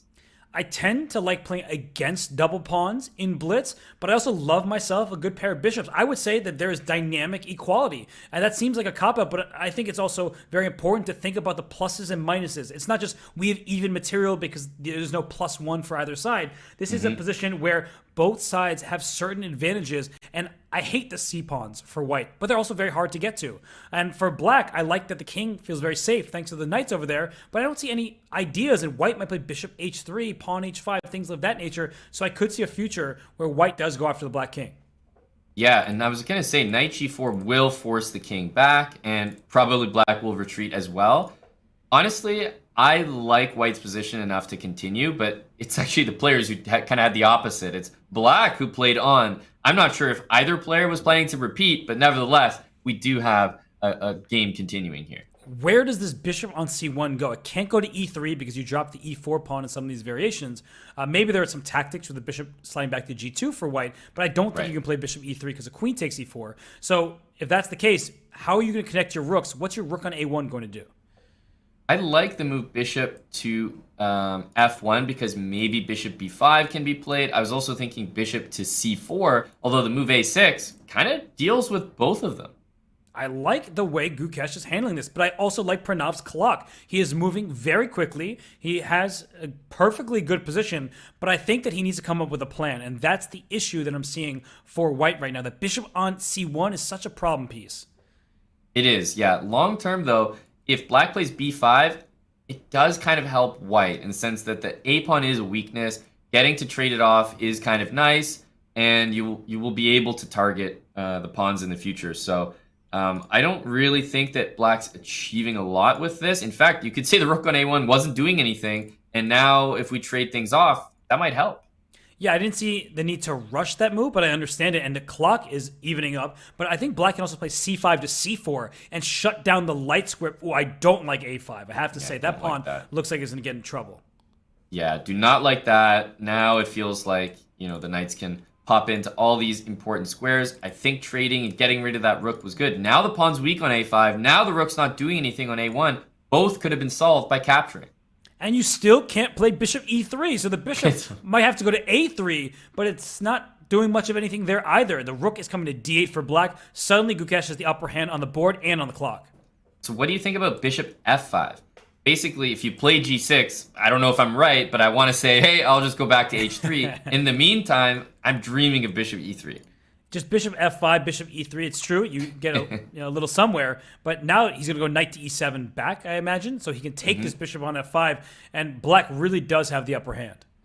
Yep. This is I mean, really dislike that move a5. However, anything can happen here. If the queens stay on the board, we could even see a position where, crazy enough, like g4, g5 could happen after something like knight e7.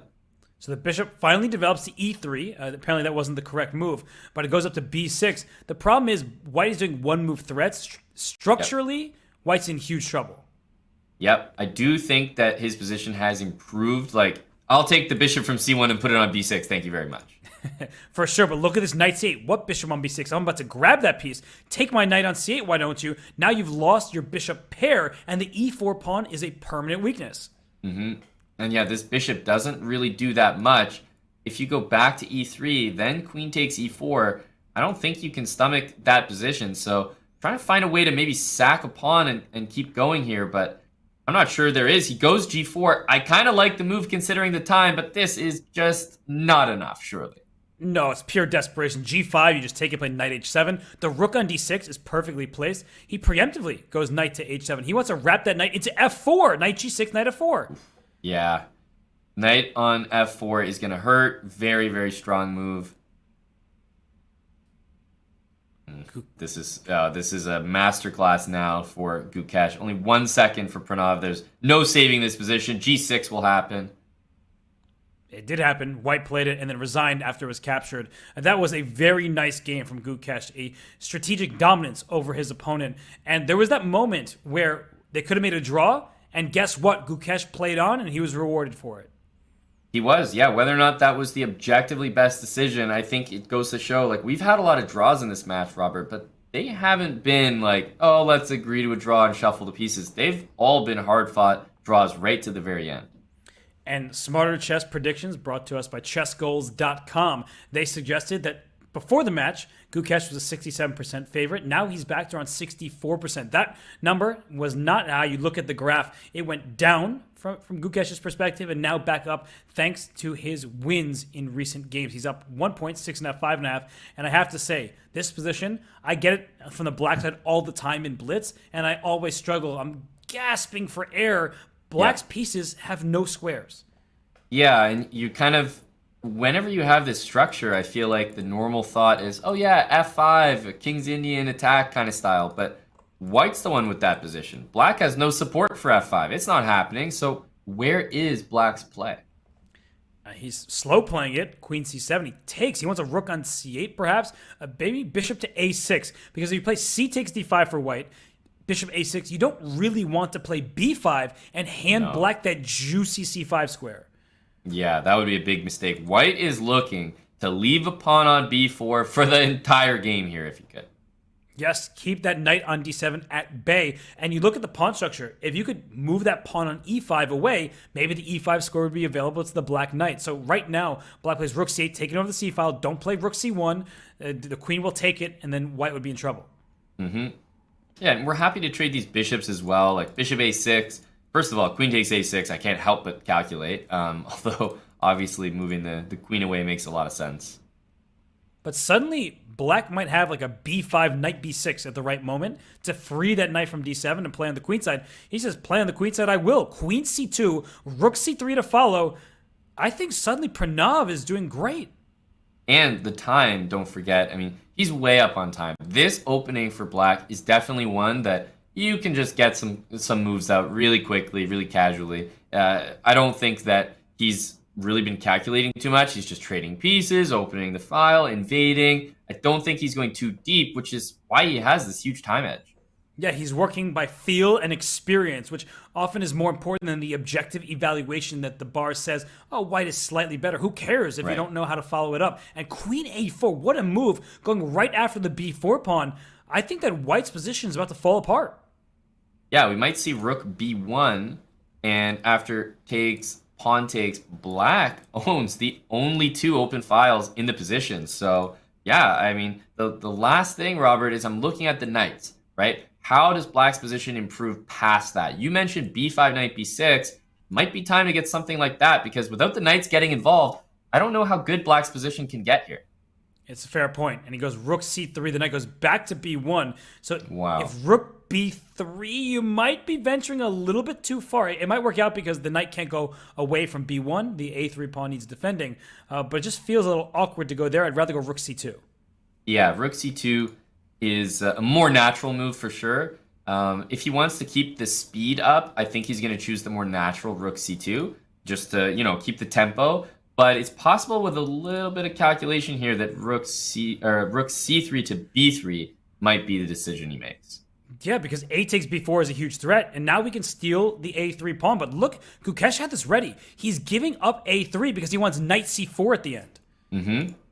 Yeah, that's really interesting. He's going to get d6. He actually might lose both the a3 and the b4 pawns, but that's how valuable the d6 pawn is. He's willing to give it up for that. And we see Pranav say, no draw for you. Rook c2 is the move. A takes b4 was a threat, so knight e1 hits that rook on c2. Knight c3 next for white. Almost traps the black queen. This is the weirdest game I've ever seen. I got the rook jumping around on like 4 different squares. White's knights are on the back rank. It looks like it should be so unpleasant. But yeah, you mentioned it. Knight c3. Lucky it's not game over there. No, the queen barely escapes. Queen b3, and I would attack the knight on c3 would be good for black. So knight d3 back seems to be white's best choice. And if the rook can't go to c3 anymore, if rook c2, we might get a weird draw by repetition. So yeah, I was looking at knight b2. I guess there's queen c2. So can black just play like h5 or h6 here? One of those moves to say, okay, I'll pass the move to you. Don't really see what I'm going to do, but I know that moving the h-pawn gives my king an escape square, and hey, now it's your turn again. I love it. From Alpha 0 to Amon 0 over here. Throwing the h-pawn up the board, gaining some space, left for the king, and white doesn't really have a plan. Rook c3 again. Is the knight going to go back to b1? We've seen this before. Rook c2, knight e1, rook back to c8. But what keeps happening is black is gaining a tempo every time these knights keep retreating and going back to their original square. Exactly. I mean, you could literally just go back, knight d3, g6. Do the whole thing again, king g7. This is a really powerful way to play. He's investing some time. I'm wondering if he's trying to say, oh, is there some sort of knight g4, like something different in this position than last position? But I don't think that's the case. It is hard to go back and forth on the yo-yo string, even if you are the side with the advantage. So he's thinking, but he needs to move his rook. I think he's spending way too much time here and plays rook to b2. We have seen this before.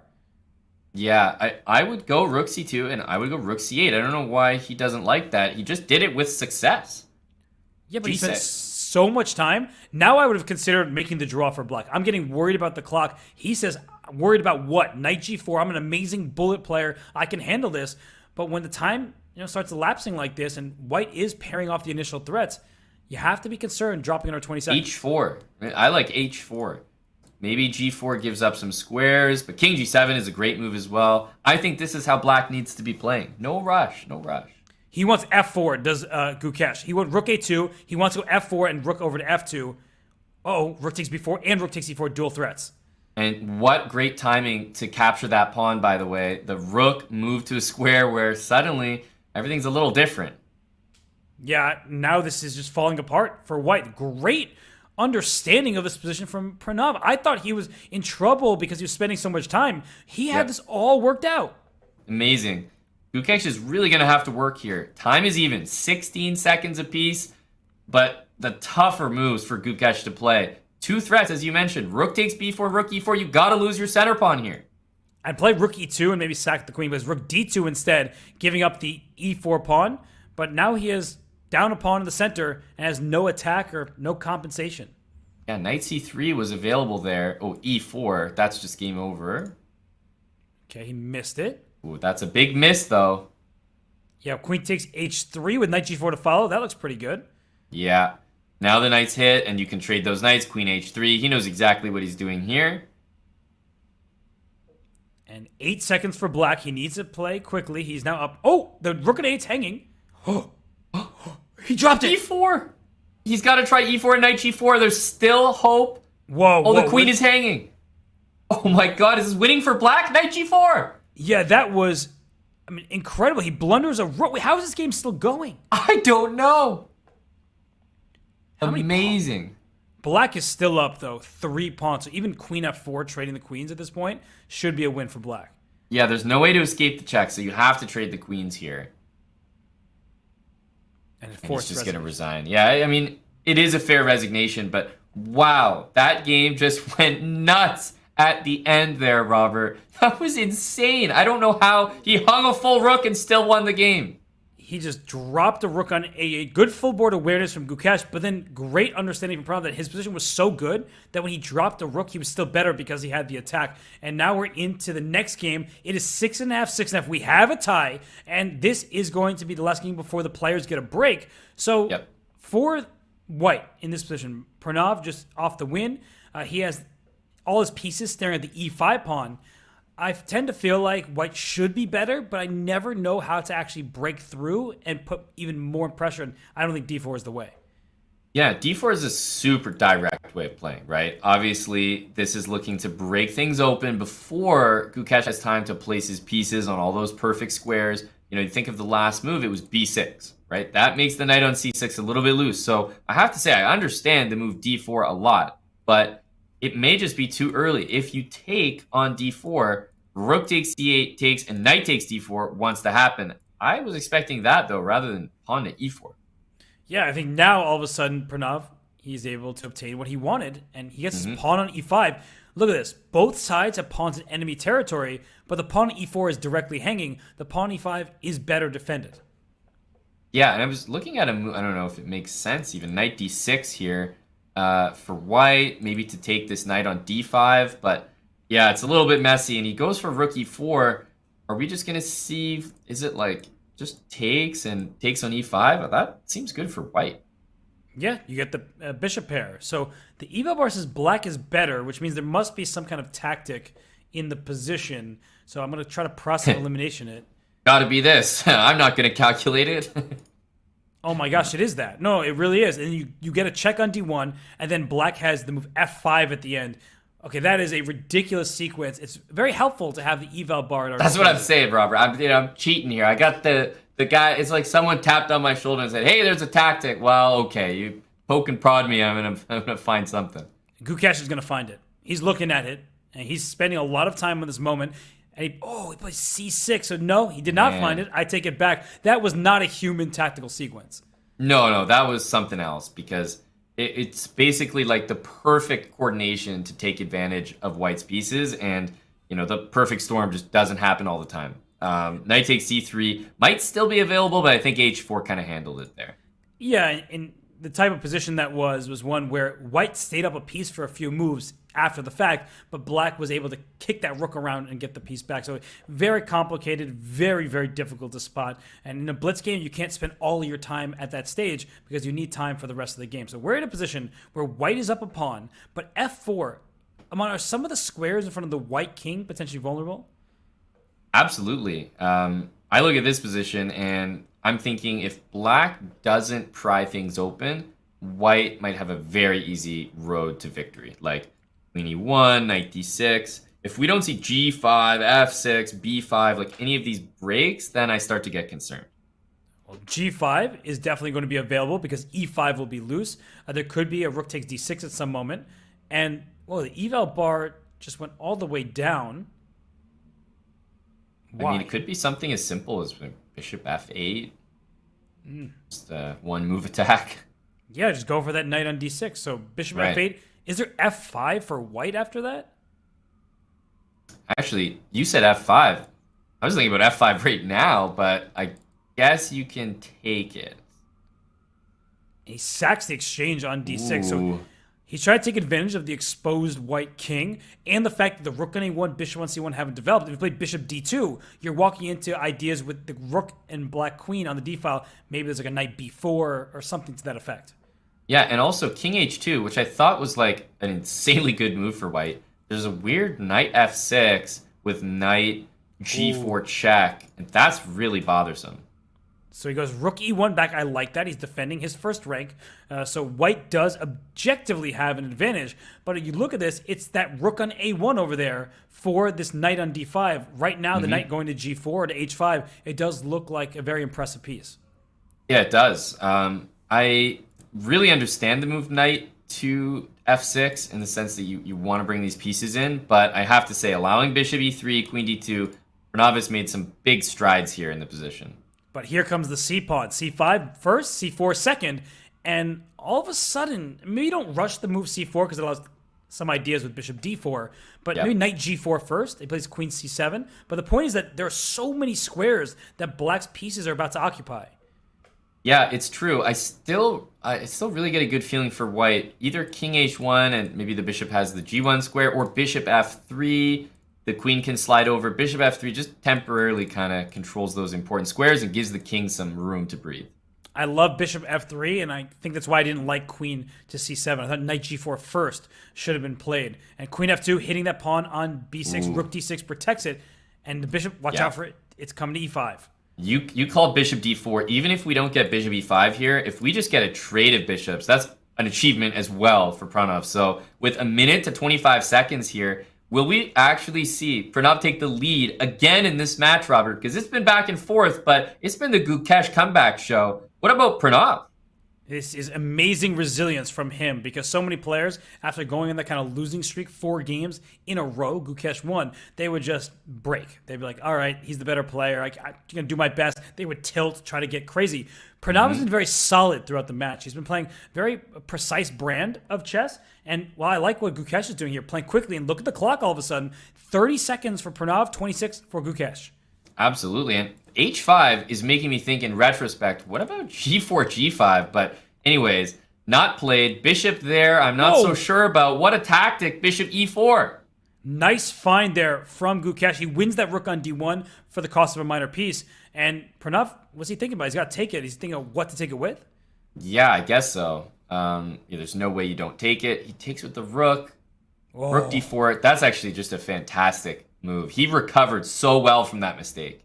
That was incredibly classy. A queen trade is winning for white, so queen C8 was a necessary move. You give up the B6 pawn, but you have knight G4 type of ideas. White does need to be a bit careful for the king, but there's queen B8. Yeah, queen B8. Oh, you can't allow the queens to get traded. That's a big mistake. Knight D1 he's going to try, but this should be winning for white. Yeah, though knight takes B2, then C3 will be loose after. Oh, bishop takes A5, protects that pawn on So C3. strong. And at this point, does it just run? You can't take with the bishop. It's got to be knight takes. Only move to try, but good luck catching that A pawn. A6 right now. The knight goes to A2, and then the C pawn is running as well. Wait, he allowed C3 with tempo. Yeah, bishop E3. I thought this was what he wanted to do, but now he can't even take it. It's unbelievable. He just lost the game. He just lost the entire game.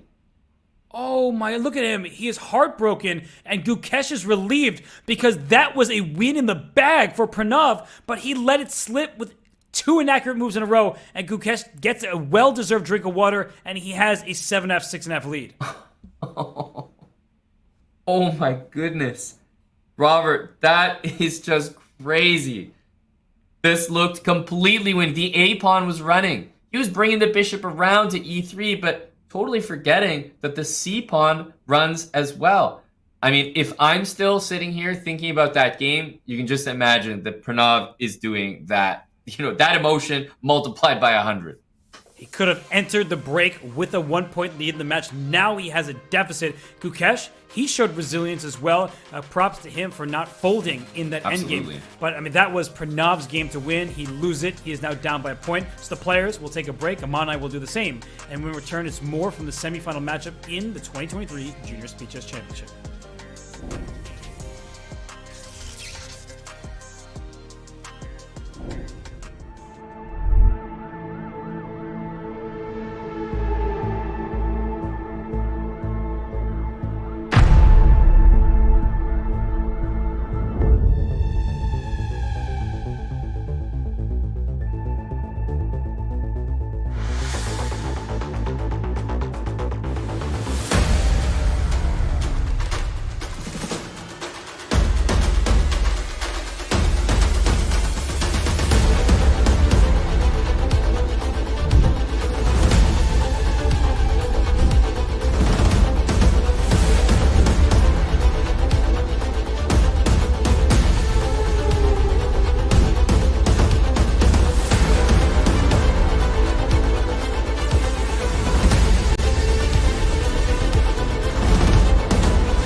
Ryo, congratulations on winning the Chess Kid U Speed Chess Championship. Defending champion has defended his title. National Master Ryo Chen wins. Match is over with this game. Exactly. Spiez wins the final 3 games to close out this match.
We return from a much-needed break for the players. Right now, Gukesh, the number 1 seed, leads 5-seed Pranav, 7.5 to 6.5.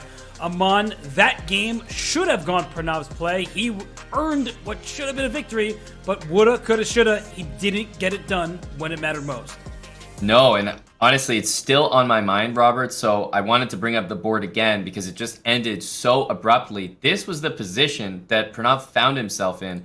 Bishop attacked on b4. You need to put it somewhere. Instinctively, you want to bring it backwards because, I mean, there's a pawn. You want to still cover the c-pawn, but it's actually going in the other direction that was necessary. Now you have bishop b8 to help the pawn go forward, and your bishop can cover the pawn quite fine from e4. So realizing that, in fact, your light squared bishop was not necessary to help the pawn queen, and switching to the dark squared bishop, not something that is easy to realize, Robert, with just seconds on the clock. Way too difficult. The human instinct is to leave that bishop on c6 to help promote the pawn and use your dark square bishop to defend against the enemy passer. But that was a step in the wrong direction. We saw the game end after bishop d2, pawn to c3, and then the pawn just rumbled down the board for black rather than for white. And that was that. Game over and a win for Gukesh and a match lead for Gukesh. Yeah, no, Gukesh to be ahead after that game, and especially it was right before a break, Robert. So it's like an unbelievable stroke of luck. Not only do you not lose the game, you don't just try it, you actually win it, and then you get to, like, you know, like a bandit escaping from a scene of the crime. You know, you just leave. I'll take my 5-minute break. See you guys later. Well, you know, the players, they do deserve that break. And for Gukesh, he received a bit of a lucky break there. He probably should have lost that game. If they replayed that 100 times, I do think Pranav wins it pretty much every other game except for that one. But that's a thing of the past right now. I'm looking towards the future, Aman. Right now, it's a 1-point lead from Gukesh. How close does Pranav need to keep it to feel comfortable heading into the bullet? Do you actually even think that Pranav is the favorite in bullet? That's another question. Yeah, and I think it all comes down to that. You see Pranav there. One thing that I can say about him, just having played so many games against him over the years, is that I just truly never seen him tilt. It's just probably one of his best attributes, and that will afford him well right now. When I would be tilting, I can tell you that after that result. So I don't think that he's going to overreact. He's going to play his game. But I also think that if this match is even within 2-point deficit, he's still got great chances in bullet. So he's just such a strong bullet player, Robert. I think he's always going to have chances. And look at him with the full 3 minutes on the clock right now after this 2 Knights Tango opening. The Knights Tango, I don't know what you call it these days. But either way, we have reached a position where white is very solid and black does the Alpha Zero, the Amon Zero, H5. And he's trying to use that pawn to help give his king some space, but also maybe launch an attack down the line.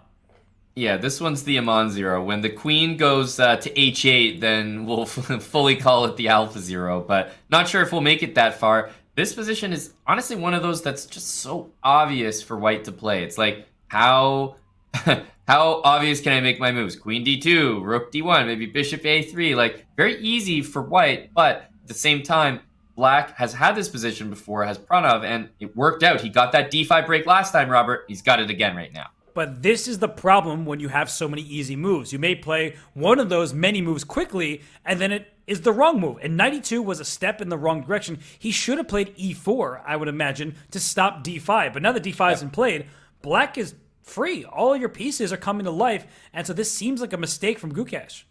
And we've seen after D5, actually, that was the game where Gukesh actually blundered a whole entire piece. Really uncharacteristic of him. So if there's one thing that I can say Gukesh has kind of shown a soft spot for in this match, it's preventing the move D5 when he really should. Here it was E4, the previous position. He also had a moment to prevent it, but loving the counterplay that Pranav is able to get in this opening, Gukesh has to be careful that history doesn't repeat itself.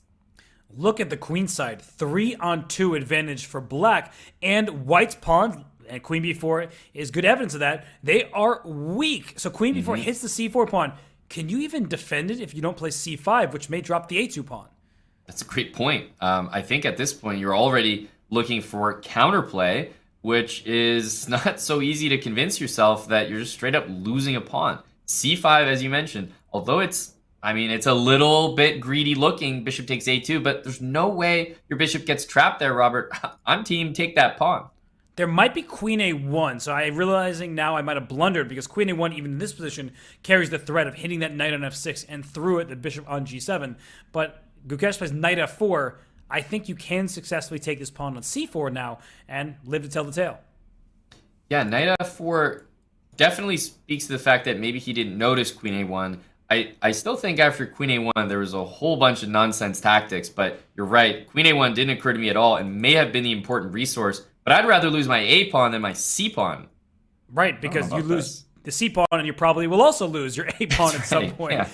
Look at the simple play from Pranav. He stole a pawn, put his queen on A4. You can't attack the queen anymore from there. And now you're trading pieces. Knight E8. Just get out of the attack. Yeah. Trade the dark square bishops. Black is cruising right now. Yeah, it's so weird. Knight E8. Pranav has found that defensive move on a few games this match, and it looks so awkward, but I think it's actually just that strong. You can even go Rook D1 if you want to fully simplify the game.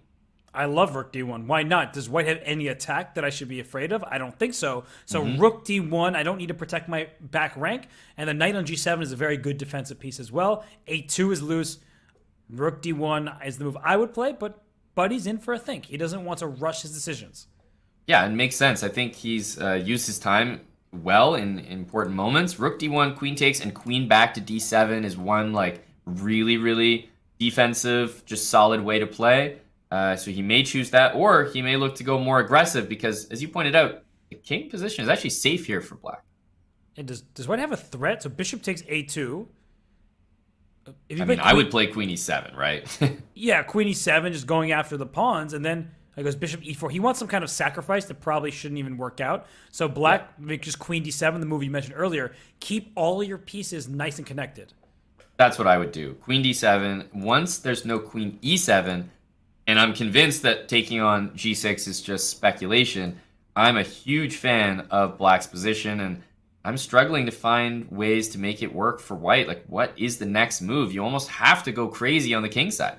Yeah, I was thinking about bishop takes G6, just hope chess, maybe the only type of chess that keeps white in the game. Queen E8, look at that move. You're so trying to strong. trade queens, and if queen D4, knight E6, let's try to trade knights. Let's get pieces off the board, because black is up 2 pawns total, but 3 pawns on the queen side. Yeah, and he has to play queen E5 after knight E6. I think it's the only attempt. Got to keep some pieces on the board. C5 actually makes a lot of sense as well, because hang on a sec, how does the queen even keep defending? Queen D3 forced. Yeah, and then keep pushing the pawns, right? I would start with b5, and then b4, and then keep pushing those pawns up the queen side. It's true. b5 looks like the one to start with, even if you're not sure the next move. Bishop b7, he's trying to get in around behind, but maybe bishop c4 and a5? Why not? Keep all the pawns if you can. Be greedy. Looks pretty good. I'm wondering, bishop takes a6 is not a pawn I want to give up, but he offers a knight trade saying you can have a6, but you still have b and c pawns to deal with. Yeah, I like that decision as well. There could be some weird queen c6 move coming up where you can kind of try to trap the bishop, but no, we just see b4. Interesting. He doesn't care. He's just pushing, Robert. Can he keep pushing? Is b3 too much? Because you do trap your own bishop, which I don't love. But if I can get my queen to c2 as black, like b3, queen b2, queen e4 to c2, I feel like that should just be a win for Pranav. Yeah, that's a good point. I was thinking like bishop d5 and queen e4 to try to switch to offense, but instead he's played b3. I do get a bad feeling. Playing b3 just doesn't feel right, but objectively, I agree with you. I think this has to be okay. Yeah, bishop back, queen b4 is the plan. And if you trade queens, that pawn... Oh, is there bishop c4 for white afterwards? Bishop c4. I think there is bishop c4, but still, you're completely stuck here. Okay, he goes bishop b1. Yeah, that's completely winning now. That is such nice awareness from Pranav. He couldn't have played bishop b1 earlier. He would have dropped the b3 pawn, but he does a trade of pawns, and now that means that it's an extra pawn for black and a win for black because of that past extra pawn. Well done from Pranav. What a bounce back. I mean, what was I just saying? I've literally never seen the guy tilt. Can you imagine going into a break after what should have been a win, turned into a loss, heartbreaking finish? And ironically, he comes back, and in that endgame, Robert, he kind of won the game in the exact same way that he tried to win the last position in. Except this time, it worked. Yeah, this pass pawn delivered for him on this occasion, and now it's 7-half, 7-half. And Aman, we have about 15 minutes left in the 3+1. That leaves us with probably 3 games or so remaining in this time control. Gukesh with the black pieces, and apparently he has the upper hand because he stole a pawn in the set. What is Pranav doing in this game? Yeah, he stole a pawn in the center, and yeah, he might get it back. I was actually wondering if he was going to play knight to b3. Instead, he decided to take the pawn this way. But even though the material has been equalized, the quality of the pieces is, just in question right now. Queen d7 hits h3, pieces going to open files and, easy targets for black. Gukesh has a very, very nice position. Yeah, simple moves for him. And I saw that featured chat. Sorry, I don't remember your username, but saying black has won 6 games in a row. That is not something you see very often. I can't even believe that, even here. But yeah, I guess it just goes to show the white pieces, and we see it again right here, have not been super impressive. And destroyed level, in the feature chat just now, is that they hadn't heard of Pranav before, but now they have, and yeah, he's beast level. He is an absolute monster. And you see this position, Pranav, he actually is helping himself quite a lot in the last bunch of moves. I do feel like black maybe had more of an initiative at some point. To me, this just looks like a pretty normal looking position where, sure, black is slightly better. C2 is a bit tender, but I think that the last bunch of moves have favored white. Yeah, and there's probably a really critical move here, just because I think if the bishop, if it goes to c1, it's just clearly your position is much worse. Bishop d2, though, also feels wrong with bishop takes c2 and d3 as a very tricky resource there. So is bishop e5 the move here, Robert? Because there's not many squares, and bishop e5 feels wrong. It feels wrong to give up a bishop, and the knight can take it, and maybe black will still be better there. We see the eval bar suggesting black is slightly better, but I agree with you. That looks like the only move just now. He goes knight e5, but the bishop doesn't get trapped because knight e5, bishop of f6, the bishop can take back on d4 because the bishop on g7 is shut out. Yeah, so maybe in this case, first of all, we have to take this. So knight takes, bishop takes. I suppose if you take, right, there's just a hanging pawn on c2. Obviously, the king is kind of exposed from this g5 move, but there is a pawn up for grabs here. Yeah, so we see the exchange on e5, and this suddenly doesn't look that bad for white. I see the eval bar really down on white's position. Yeah, it's hating here. But if I had this in a game from either side, I'd be like, okay, it just looks like a position where there's some initiative against the c2 pawn. But even if you win that pawn, that's seems to give white a lot of life on the king side.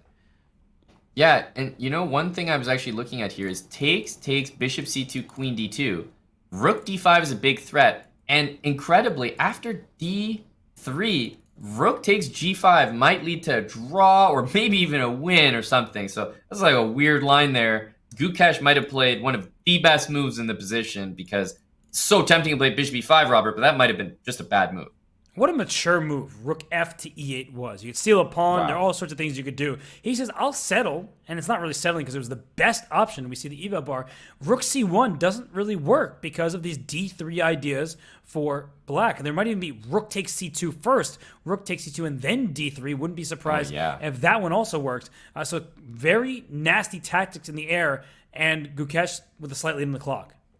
So I think at this point, although rook d1 is tempting, it might just be really bad because if you trade queens there, every pawn is falling on the second rank. I think you might have to play c3 and just, okay, I lose a pawn and just play on from there. Yeah, although you're setting up a trap. I see you, Aman, that after c3 you take twice, queen e5 check, the exposed dark squares around the black king could be a problem. So right now black has the initiative against the queen side, but the king side is a bit airy, and that's something that could backfire for Gukesh. I think it's c3 or bust here for white. I don't know what else you do. He does play it. I mean, it makes sense. d3 can happen, but at least there is a way that this position turns around, Robert, right? Even though black has this crazy strong pass pawn on d3, there are a lot of endgames where, hang on, the king just comes over and picks it up. And look at Gukesh again. He doesn't take on c3, doesn't push the pawn. He first plays rook e8, and he poses the question to Pranav, where does your queen want to go? Is there anything besides queen d2? You have to step in front of the pawn. Then d3, there might be bishop f1 for white, just barely holding on. He goes out to c4, but now the pawn just rolls forward. It's a very strange decision, honestly. I think he's immediately regretting it. Bishop's defending it, rook's coming in, and yeah, you almost have to go like king g1. You can't lose this pawn, but then h3 hangs, b2 hangs. This is just really looking good for Gukesh, but he needs to play accurately. Is rook takes b2? Is there a problem with that? I don't see it at first glance. I don't see anything wrong with rook b2. Can't play d2, it's important to note. Because you dropped the rook. So Gukesh investing a little bit of time here. He is well ahead in the clock. Pranav down to 14.2 seconds. I'm taking the free pawn. That's what I'm doing. And let's not forget, bishop f1 is the intention, right? You want to kick the rook and then play bishop takes on d3. Here's queen e6, and after queen d4 check, I mean, isn't bishop f1 happening? Why is he playing a rook endgame? He says that I can just be better. Look how much more activity he has, and he probably understands. Oh, b6, Wow. He shut the queen out. Wow, no, he had that move prepared, and with 4 seconds left, there's no way this is what Pranav wants. Nasty move there. Bishop to e4, and yeah, forgot about the queen there, sliding laterally. Aman, do you think he forgot about the queen, or he's getting ready for bullet? I don't think he forgot. Just being polite, Robert, Yeah, no, he was trying to be cheeky over there, thinking that Gukesh might blunder or might pre-move, but no, that was a win for Gukesh. That was a one-sided game. And what's been interesting, that's the 7th win for the black pieces in a row. When one side wins, they immediately lose with white in the next game. Yeah, I don't know what it is, but it's like no one can catch a break around here. You think about tennis and holding serve. I feel like everyone is just breaking each other's serve back to back. It's true. And so now I think a solid game might be what the doctor ordered for Gukesh. But these players, they've shown that they're willing to take risks. No just solid draws. Let's play. Isn't a5 hanging right now? It's very hanging. Like, it's a super hanging pawn. Why doesn't he take that? Knight to d4, bishop takes d8, hits the queen, Robert. So, yeah, that is just a mistake. Will we finally see a win with the white pieces? And look at Pranav. He's upset with himself there. He realizes now that he doesn't get to throw that knight d4 move in. As you're saying, bishop takes d8. The white queen is captured, but then black's queen is captured as well. And that's a huge oversight because that means white successfully steals a pawn and should have the upper hand. Absolutely. No, that's a big miss. And it looks like, you're just winning one of the pawns on the side of the board. It's not that impactful. losing that A pawn is such a big deal here. He plays knight d4 anyway, which is, I mean, I don't know. He wants the move like knight b3 after queen d1 or queen d3, but it's not happening. Queen d3 is super accurate. Yeah, so queen d3 keeps everything nice and together. And if you trade on f3, you're just trading pieces. He goes knight f5, trying to get things at least in interesting territory, but it's not really that interesting, is it? Can the queen just slide over? And it does. Yeah, I mean, obviously, if queen b3 or queen e2, knight d4 would repeat, and it would be kind of forcing. But now he has to repeat without a threat. So obviously, white can just make a move like rook d1. And this has been one of the, I was just going to say, more disappointing games of this match. An early blunder and just much, much worse. Yeah, it's 2 games in a row, very one-sided in Gukesh's favor. He is the stronger player between the two. Classical chess rating leaves him number 13 in the world, so he's very powerful. But Pranav was consistent throughout the early stages of the match. He did lose 4 games in a row at some point, but they immediately bounced back. But just the style he's playing with right now, it feels like he's playing a little bit more for aggression, for initiative, for some tricks, and he's not keeping the foundation of his position so steady. And the game might get out of hand, so I actually want to pull up an analysis board because I'm thinking a few moves back here. There's just one moment after b3. Bit of a mistake by Gukesh. I was looking at b5, takes, and you start to have these ideas like rook a2, bishop b4. Queen doesn't have a lot of squares. Knight doesn't have a lot of squares. There's some pressure on the pawns here. This might have been at least the last moment to even try, Robert, but a bit of a missed opportunity there because once white got this move a5, yeah, goodbye counterplay dreams. None whatsoever. And when you say goodbye to counterplay dreams, you're also saying hello to a 2-game lead for Gukesh, something he hasn't had the entire match, if I'm not mistaken. He did take the lead into this 3+1 time control, but I believe it'll be his first 2-game lead, and that's scary territory for Pranav. It is. Yeah, no, absolutely correct there. Queen to c2, bishop a7. Not sure what to say here. This looks like last-ditch effort on the king side, but if this doesn't pull through, then I don't think he's got anything left in the tank. Yeah, just don't take that pawn on h4. g4 is a good move. Taking on h4 would open up your king. g4 closes that side of the board. Knight c7, knight e6, knight f4. At some moment, you'd like to go for an attack, but one knight is not enough. And he brings his knight to h7 and up to g5. I like the start of this. Actually, I'm starting to look at some counterplay here for black, and white needs to be a bit cautious. Right. I mean, the knight wants to reach the f4 square. You play g4, you solve one problem, but, 3-4 moves down the road, there's another one. Queen f6, and hang on. The rook is paralyzed. Wait, the bishop is paralyzed as well. Oh my goodness. 96, you win material back. How did he escape? It's unbelievable. It looked done and dusted, but the magical black pieces strike again. But queen f4, what is he aiming for with that move? I mean, you just filled the square. You clogged it. That's where the knight belongs. And is there a threat that I'm not seeing?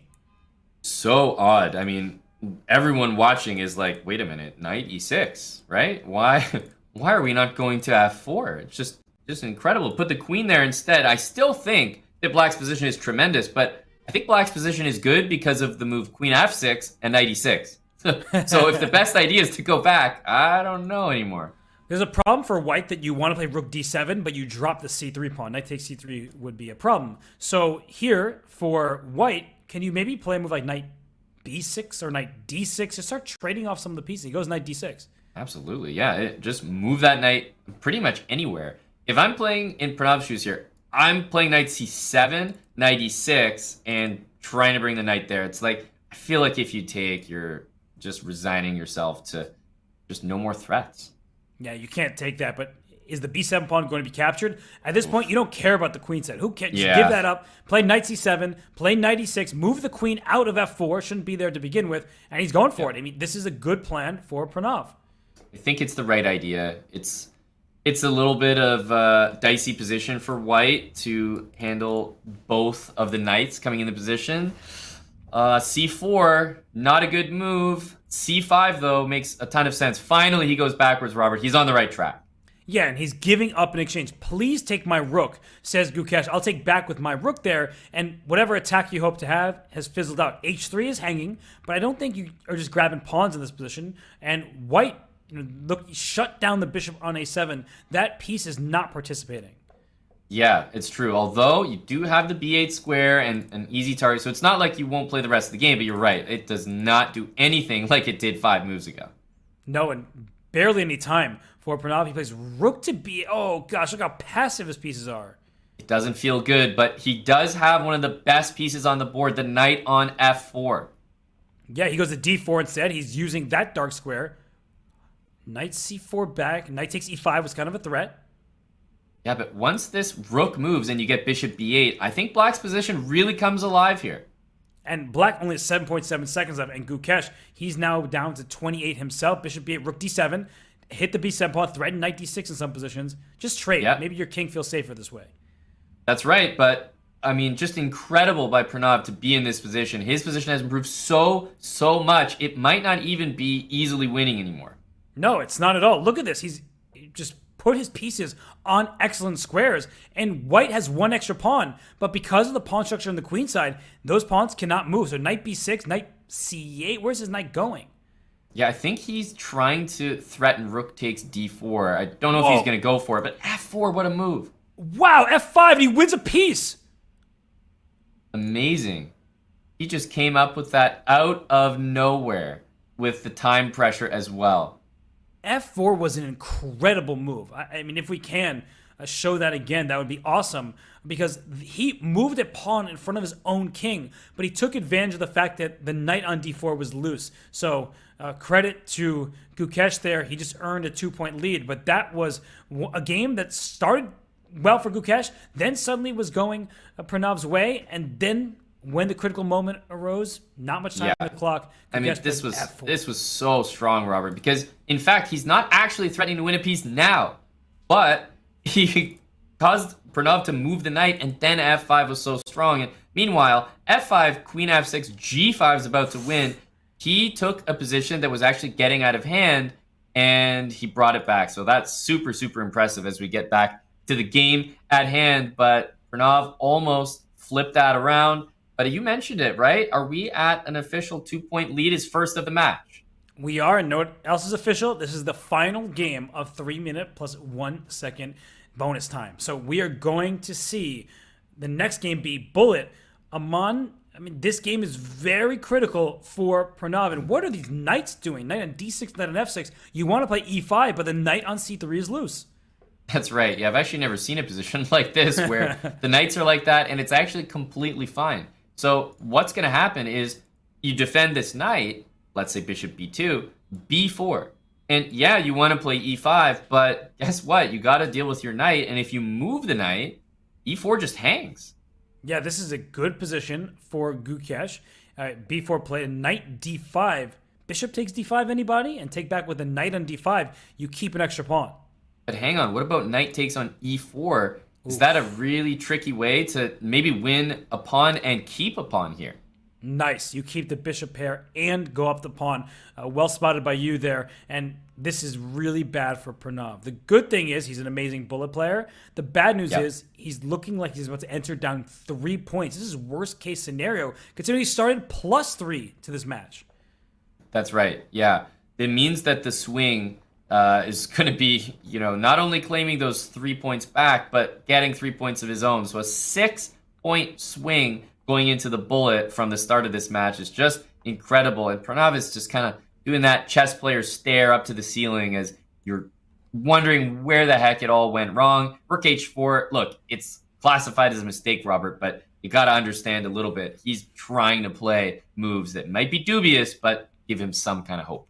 Yeah, he gets a few free turns. Knight e5, rook takes h7. Unfortunately, you don't have knight e5 because your rook on h4 is loose. The knight on f3 has to stay there. Bishop takes f3 is the immediate threat that Gukesh is going for. And I think black can even play f5. Sometimes people try to defend, not that black really needs defense, passively. He can throw pawns forward, and now f5 looks really strong because that rook is running out of squares. Yeah, absolutely. f5, we'll see rook g3, I think. Doesn't really make any sense to me to play rook f4. But yeah, I mean, rook Rook G3, Knight E4, and we can pretty safely say that this is not how a rook is supposed to be on a kingside attack, right, Robert? Rook H4, Rook G4, Rook G3, Rook H3. No, what you want to do is either throw away your h4 pawn and go your rook to h3, or pry open the files with a move like h5. But knight e4, take my knight. You kind of have to, unless you want to put your rook on h3, and we said how bad that looks. And is there any chance? I know we're pessimistic because black objectively is completely winning, and now especially after queen b6 is completely winning. But I was going to ask if there's any chance, and the answer is no. So I'll answer it for myself.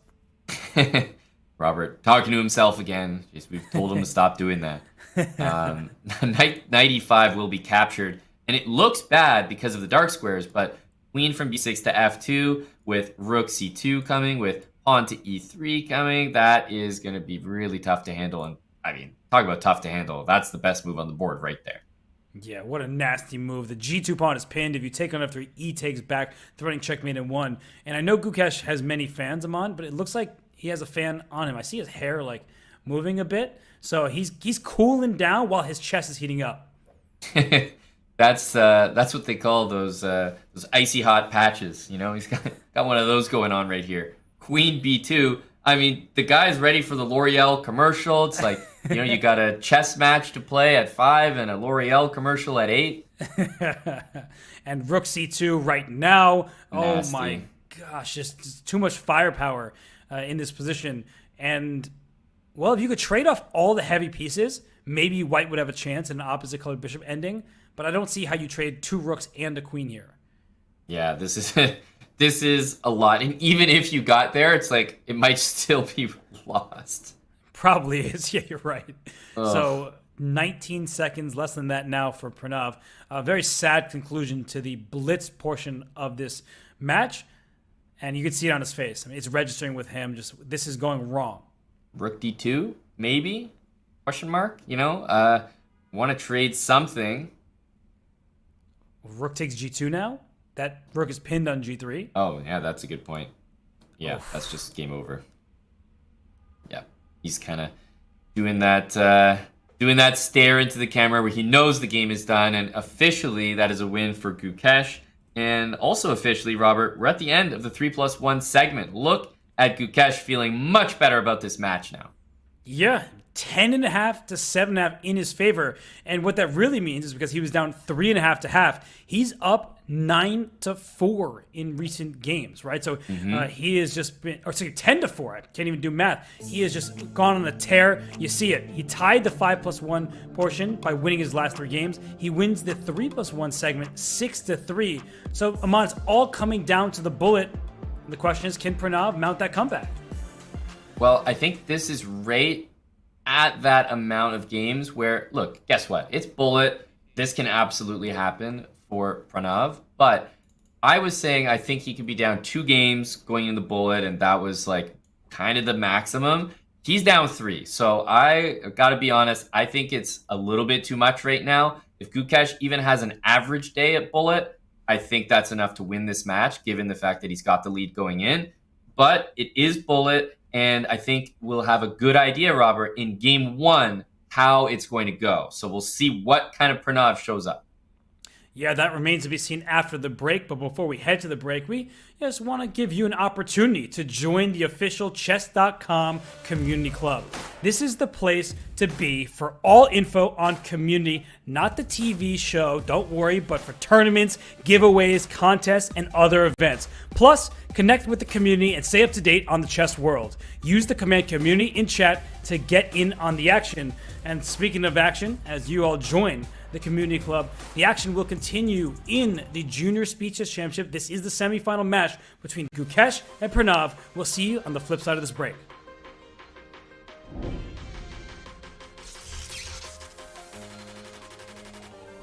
This right here is how I use Chessable and why. I've been using it for a long time. I mean, if you look up here, I actually have my streak. It says 1,231 days, right? You're gonna forget a lot of the things that are in the book. Chessable came around. When I got on Chessable, it's literally, I was already doing that. So this is now a game changer because I can do it faster. It's online, it's in front of me. All of my books are here. There's gonna be folders now so I can categorize by white, black, and tactics in game. But I literally have everything in one area. As you see, I'm scrolling here. This is what I like to. So they're like, how many Chessable books you got? I'm like, all of them. How I use Chessable is actually, I do a lot for the opening training. I do tactics on here. I do calculation. I do in-game. I do everything but the database. All my training on here all the time. Chessable is the wave. This is why I like to use Chessable. It's actually helped me. I remember even online, I was only like capping out at 2350, almost 2400 in Blitz and Bullet. My chess comm is 26 with a high of 2774 in Bullet. And I blame all of this, like success really is just working on Chessable, just being honest with you. What's the best way to follow any chess event from the Champions Chess Tour to the Candidates, SpeedChess Championship, Title Tuesday, FIDE World Championship, and so much more? Chess.com/events has all of the top chess tournaments played both over the board and online. Analyze and review games from the world's greatest players with live commentary, cloud analysis, opening explorer, and table bases. Find all the key event information, including schedules, prizes, results, news reports, player bios, tie breaks, and more. Even compete by voting for your predicted results. Explore chess.com/events today on web or with our iOS and Android apps and experience chess like never before.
We return for the final time control of this Junior Speed Chess Championship semifinal match between Gukesh and Pranav. Right now, Gukesh has a 3-point lead over his opponent, Pranav. Aman, it started in the opposite direction. 3-point lead for Pranav, but since then, all Gukesh. That's right. I do want to point out, though, Robert, that if we've seen that 3-point lead vanish once in this match, it can happen again. And I think the most unpredictable time control, the most ballistic time control, and the one that Pranav would want to be in to improve his chances is Bullet. And guess what? He's here. He's about to get into some 1+1 chess. I'm very curious to see how that increment plays in to the two players playing Bullet, because They've probably played so much 1+0 chess. How are they going to handle the increment? And bullet chess is very nerve-wracking. And if it weren't just the chess, there's so much at stake in this match. A lot of prize money. And of course, the players, they're in a competition. They always want to win and move on. So you see the winner advances to the Junior Speed Chess Championship Finals. The total event prize pool here in the 8-player knockout is $45,000. The winner earns of this match is $4,000 plus a split of $4,000 based on win percentage. That means they earn more than $6,000 for winning this match, with more money to come in the JSCC final. And the JSCC champion gets a spot to the Speed Chess Championship. That's the ultimate goal for these players. Amon, we saw Gukesh now on screen. We saw him last year in the Speed Chess Championship. He lost to Magnus Carlsen. He would like to return and do better. And for Pranav, this would be really a huge opportunity for him to make it all the way to there and a chance with the top players in the world. Absolutely. And you think about Pranav and what it would mean to him. It's also the #1 seed that he's facing. So this is probably his toughest challenge. So if he can get through this, I mean, it's not going to get much harder than Gukesh. No, it's true. Gukesh, number 13 in the live classical ratings, and with a 3-point lead in this match, we are off. It is bullet chess. It is going to be fast-paced, and right now, both players with more time they started with. Yeah, I think we might be seeing that in a few of these matches here. We've seen this opening before, so nobody changing things up as we get into this. Knight e4 and knight d6 is a very common plan here to just get rid of that light square bishop. And look at Buddy Pranav's clock, 1 minute, 6 seconds. It's good for him that he plays hyper bullet. What's that? When you start with 30 seconds, that's all you get for the whole game. He is so used to playing with no time on the clock that he is playing at some of the fastest speeds that you'll see on the server. Absolutely. We see h5, h4. Now, if pawn to g4, I'm immediately thinking, do we sack there? But he didn't. Pawn goes to h3, and I feel like in bullet, a pawn on h3 is worth a lot, even though objectively it might not be the best. Yeah, that's right. You kind of throw the eval bar out the window, unless it's completely and obviously winning. This position, slightly better for white, slightly better for black. The players don't know that. They're just trying to come up with ideas. Yeah. And in this position, strangely enough, sometimes you can play moves like bishop d5 to like win the rook. I actually wouldn't do it here, but it's just one of those moves that you can think about. It's funny that the reason you wouldn't do it is because the pawn on c6 is so important, keeping the knight out of d5. And guess what? I said keep the knight out of d5. He went b4 to go b5, but then bishop f8 hit the rook and the b4 pawn behind it. Black has the upper hand right now, but white has the lead on the clock. He's playing this very well, but it's almost that like unfortunate situation where you win material, but then you're unhappy to take it. That's true. The dark squares around the black king might be a problem, but right now, white doesn't have attackers over there. The bishop on f1 is passive. The knight on c3 dominated by the pawn on c6, and off come the rooks. A great decision from Pranav. Yeah, the rook wants to use the d-file, but be careful. Bishop c5, a6, and that a7 pawn is loose. Why didn't he go back to c5? A huge mistake. Yeah, that was, I mean, he just missed that b4 could be captured, I guess, and he wants an attack, but f6 hits the bishop on e5, and the bishop has nowhere to go because the knight c3 is loose. Yeah, that might, I mean, it might get really weird after bishop c7 there, but that would have been the move. And queen e7, watch out for your king. Yeah, where does he go now? Rook d7, queen e8 doesn't make any sense to allow that instinctively. He goes rookie, but a6, the bishop on f1 is a great piece all of a sudden. Yeah, pawn to c4 though, one move away from a check, a huge check at that. Oh, and queen b3, queen e3 check, queen takes f3. This is a problem for white all of a sudden. Huge problem. Knight c3 only move, but then the c4 move out. Queen b6 and queen f2 is about to happen. Oh, be careful. He goes bishop d4 to keep that queen out of there. White has the upper hand. By the way, look at how fast Gukesh is playing. 32 seconds on his clock. It's incredible. Queen d8 and bishop c5. No, queen f6 even better. That's nasty. That's a win for Gukesh, a 4-point lead. I am just so impressed by Gukesh. His bullet rating right now, everybody, it is 31-27. He's one of the highest bullet players on the site. Wow. Just wow. That is quite something. Remember, Pranav's an amazing player, but he was made to look slow in that game. Gukesh was like 30 seconds up on a guy as speedy as Pranav. And historically, Gukesh is not much of a bullet player. Not that he's not good at it, he just doesn't play it. And he beat Amin Ohanian 8-2 to gain much of that rating. And now he's saying, Pranav, you're at 3,100 yourself. hey, this is just a match, and I'm happy to be even with you here because I started with a 3-point lead. Now it's up to 4. Yeah, a great position here, though, in my opinion, for white. Bishop comes to d6. You've got e4 in there. You are up a pawn. The knight is somehow just holding everything together. And you see the rook can just move back. As you point out, the c5 pawn is extra. And the black queen would like to go to a5 and try to wreak some havoc on the queen side. Yep. But the bishop on d6, that is such a good piece. Yeah, pawn to c4. I mean, pawn to b3 is about to happen. This is an amazingly good position for Pranav, who's also playing quickly. And that's right, Brendan Causey. It's about to get wild. It's already been wild. Thanks to everyone who's been here for the ride. And there's still much more action left. 25 minutes plus on the clock. That's plenty of time for Pranav to make this comeback. Absolutely. I mean, the first thing you need to do is actually bring it back to what it was before the bullet started. That 3-point deficit. Yeah, one game at a time. I know it's cliche, but it's really necessary. You have plenty of time, but you can't go all in. You can't just sacrifice pieces speculatively, not against Gukesh, that's for sure. And now White's up 2 pawns. Yeah, knight d4, the queen comes back to e4, and don't think I'm seeing any problems with that position. White seems to be just picking up pawn after pawn. I was going to say, is there an f5? But no, there's queen e5 check after queen e4. That's a good point. So setting it up, though, with e5. So exactly what we just said. Maybe king g2, but then f5. You got to make sure you stay on that diagonal, too. Yeah, the queen can go to b7, but the queen might get trapped over there. Mm-hmm. So king g2 played. I think f5, queen b7 check is just enough for White. And now Gukesh plays it. He's down under 20 seconds. He hides his king on h6. There must be something going after that black king. Yeah, c3 might be a very, very good move here. Where does this queen go, though? f7, you're just trying to survive. Takes rook d7. Oh, there's the mating net. Here it comes. Or rook d7. Rook d6 as Both well. look really good. Yeah, I don't rook know d6, rook g8. That protects the pawn, but he goes rook d7. He sees the mate here. The knight on a4 is hanging, but unfortunately there's queen g7 check, h4 check, queen takes g6, mate. Yep. That we'll just see that play out. Here we go.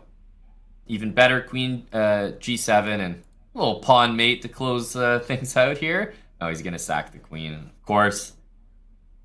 No pawn mate for us, guys. For Gukesh, lose on time here. Just let the time elapse, and that way you spend more time off the match clock. Still 23 minutes and 30 seconds, and now it's a 3-point deficit. Once again, Pranav strikes back.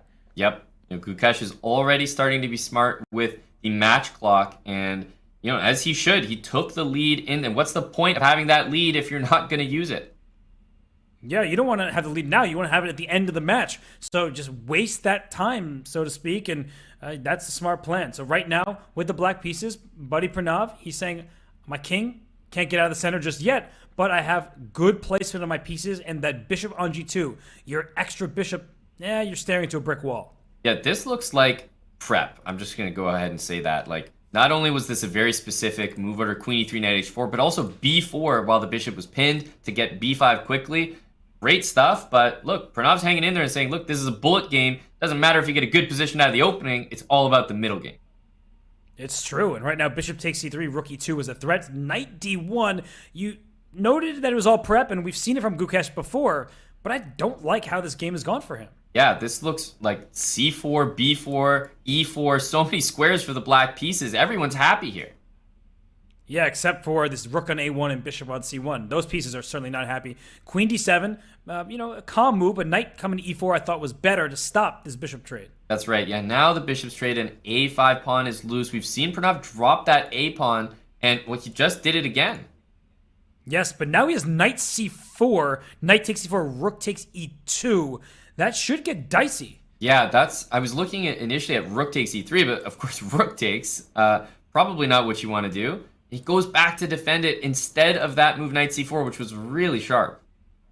Yeah, maybe he thought that the liquidation would help White in some of these ways, but I think when you play rook e8 and rook a8 back, this game is trending in the wrong direction. Yeah, rook c8 he might do here, but then rook c5. It's just hard to defend everything. Rook takes c6 is not a threat because you would have traded and played rook c8. So actually, he could have lured Gukesh into a trap. Knight a8. You're not happy to play that move, but he didn't really have many options. Knight e4 here. He goes for it. Bishop takes, rook takes, h3 is hanging. Don't forget about that pawn. That's right. He goes king g2. If that knight gets to b4, suddenly black is in charge. Yeah, it could go to either side of the board and be happy. So he doesn't want it moving at all with rook b7. Understandable. And now knight e6, as you pointed out, heading on over to the king side, or knight a6 into b4. It's a very active square where you're defending c6. Yep. Either one looks okay here. Knight g4, I mean, yeah, actually, coming into e5, that's a bit annoying. Is knight takes h3 a threat? That's a big question that I'm about, because the knight on g4 is about loose. He goes f4. Another great f4 from Gukesh. That looks really strong.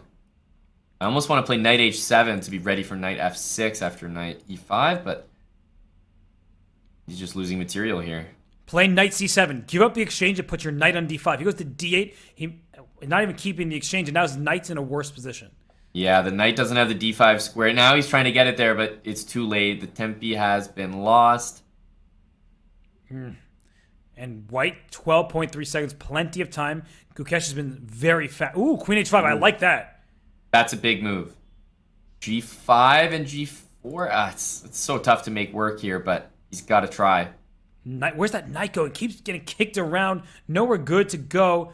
h4 closes the king side, and now this c6 pawn is under attack. But queen h6 protects it. Yeah, he wants the knight on f6. Every single pawn is falling. Queen offering a trade which cannot be accepted, and with 2 seconds left, can Pranav find anything here to keep? Oh, he did. Rook takes e4. c7 is a problem. Get a new queen. Yeah. Oh, there's not much to try. You should resign immediately, and Gukesh wins on time. It's a 4-point lead once more. I mean, Pranav, he struggled in that game. He just couldn't find the right squares for his pieces.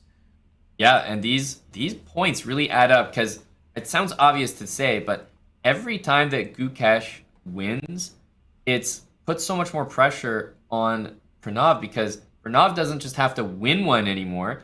He has to win one to get back to where he was before, and then he has to win another one. And he's got to do that process like 4 times. And he's playing Gukesh, who is an amazing chess player and 3,100 plus in bullet.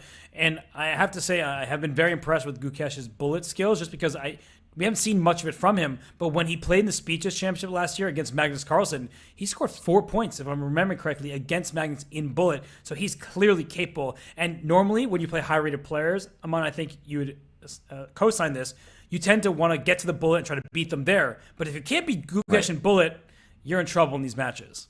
Yeah, where can you beat him? I mean, scoring 4 points against Magnus is quite something. Scoring points against Magnus is impressive. Let's start with that. So 4 of them is fantastic. But we're in the thick of it here in this game. Pranav with the time advantage. And, while I don't love Pranav's position here, at least he's got that strong knight on f5, which will always give him attacking chances. Yeah, monster knight sacrifices on h6 or g7, and that's why Gukesh takes it. And after pawn takes f5, I think you said with the g pawn, is black going to play knight f4 or going to retreat? Ooh, if e4, I think he takes on g6. Now, I don't know if that works. Queen g3 check. That's a good point. Queen g3. Wait, but queen g3, where's that king going? That was missed. That was the idea. I think he was calculating pawn takes here, but it has to be queen g3. Yeah, queen takes h3 and bishop c7 at the end. Uh-oh. Amazing. What a calculation. He can just give this up. And what's the material count after that? f4, pawn takes, and knight g4. All the black pieces are coming to the attack. And this is amazing because white can take a rook on e8, get a new queen with check. And so black temporarily will be down a rook and a bishop, and yet it's still completely winning because checkmate ends the game. Unbelievable. What a calculation. Like, to feel comfortable being down, what, a piece and a rook? It's amazing. Yes, it is just Gukesh on fire is what we are seeing. And Pranav, he's letting his time elapse, but he can't find a single defense. There is none that exists. I mean, you have to take the rook, right? You feel like at some point, but it just doesn't help you. Yeah, what a game by Gukesh. I mean, Pranav shaking his head, but that's one of those head shakes where you're not really disappointed in yourself as much as kind of impressed by what's being thrown at you. just sick play from Gukesh. I mean, since the first 4 games of this match, he's been a totally different player, right? He started off incredibly slowly. He was down 3 full points, and it looked like Pranav not just had a chance, was the favorite to win the match. And then Gukesh stormed back, and he's been relentless. Yes. At this point, we really need to see something different from Pranav, or the match will just end. We're at that moment, 16 minutes on the match clock, and the deficit is, 13.5 to 8.5. So 5 points, which means, guess what? You have to start winning right now. I think mathematically speaking, if he loses this game, he'll have to win the next 6 in a row. So he needs to get this game, does Pranav. And his position looks pretty solid from the black side over here. I tend to enjoy playing against this backwards C-pawn in these structures. So, yeah, I'm happy for Pranav at this point.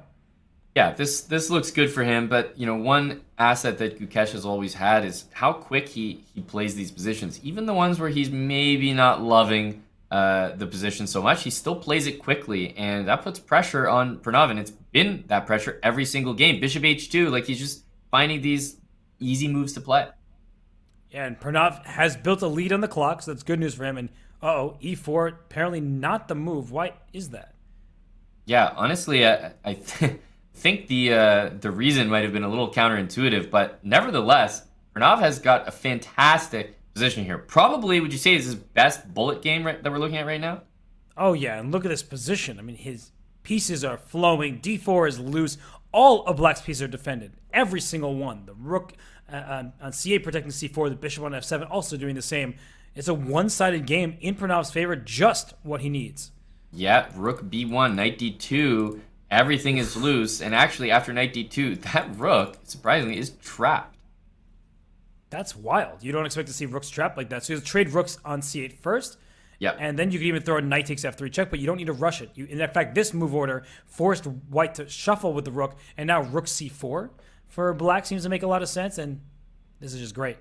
I like that. Yeah, rook D8, big blunder. But other than that, I mean, you could probably just take this and cover the 7th rank. Is that just a nice, easy way to play? King F7, King E6. Oh, it goes G5. What? Maybe that was a pawn to be taken, right? Because there was going to be a skewer down the E file at the end. Yeah, that actually was a missed opportunity. Yeah, very tough to see that, though. I only could see with the assistance of knowing that the eval bar was jumping in one direction. Right, it goes to zeros, and like, why would it be? Oh, that's Must why. be. But right now, you see that black is up 2 full pawns, and the A pawn should just run up the board. White does have some compensation thanks to that H pawn that's running quite fast as well. Yeah, he has more compensation than he should, put it that way. Bishop D4, probably. Yeah, that bishop helps the A pawn promote and stops the H pawn at the same time. H7 is a... Oh. Yeah, that's weird not to play H7 here. Rook D7 takes God. the bishop. Wow. Oh my goodness, and Pranav had 30 seconds. Yeah, so much time and just heartbreaking. It's going to be a queen with check, by the way. Actually, yeah, you just... I think, do you win the rook here? It's actually not so easy to win that rook. King E2. Now it's queen D6, though. He walked into it. And you can see how upset he is. Yeah, he just slams the table. And, maybe the biggest loss of all was on the clock, right? The match clock is down to 12 minutes and 30 seconds. He's down by 6 points. So you only need 1 second remaining to start a game. There still mathematically is a chance, but Aman, we're honest people here. This looks like Gukesh's match, and it means that he'll move on to the JSCC finals. Yeah, the other thing is that you also have to look at what just happened and say, if you can't win those positions, what positions are you winning?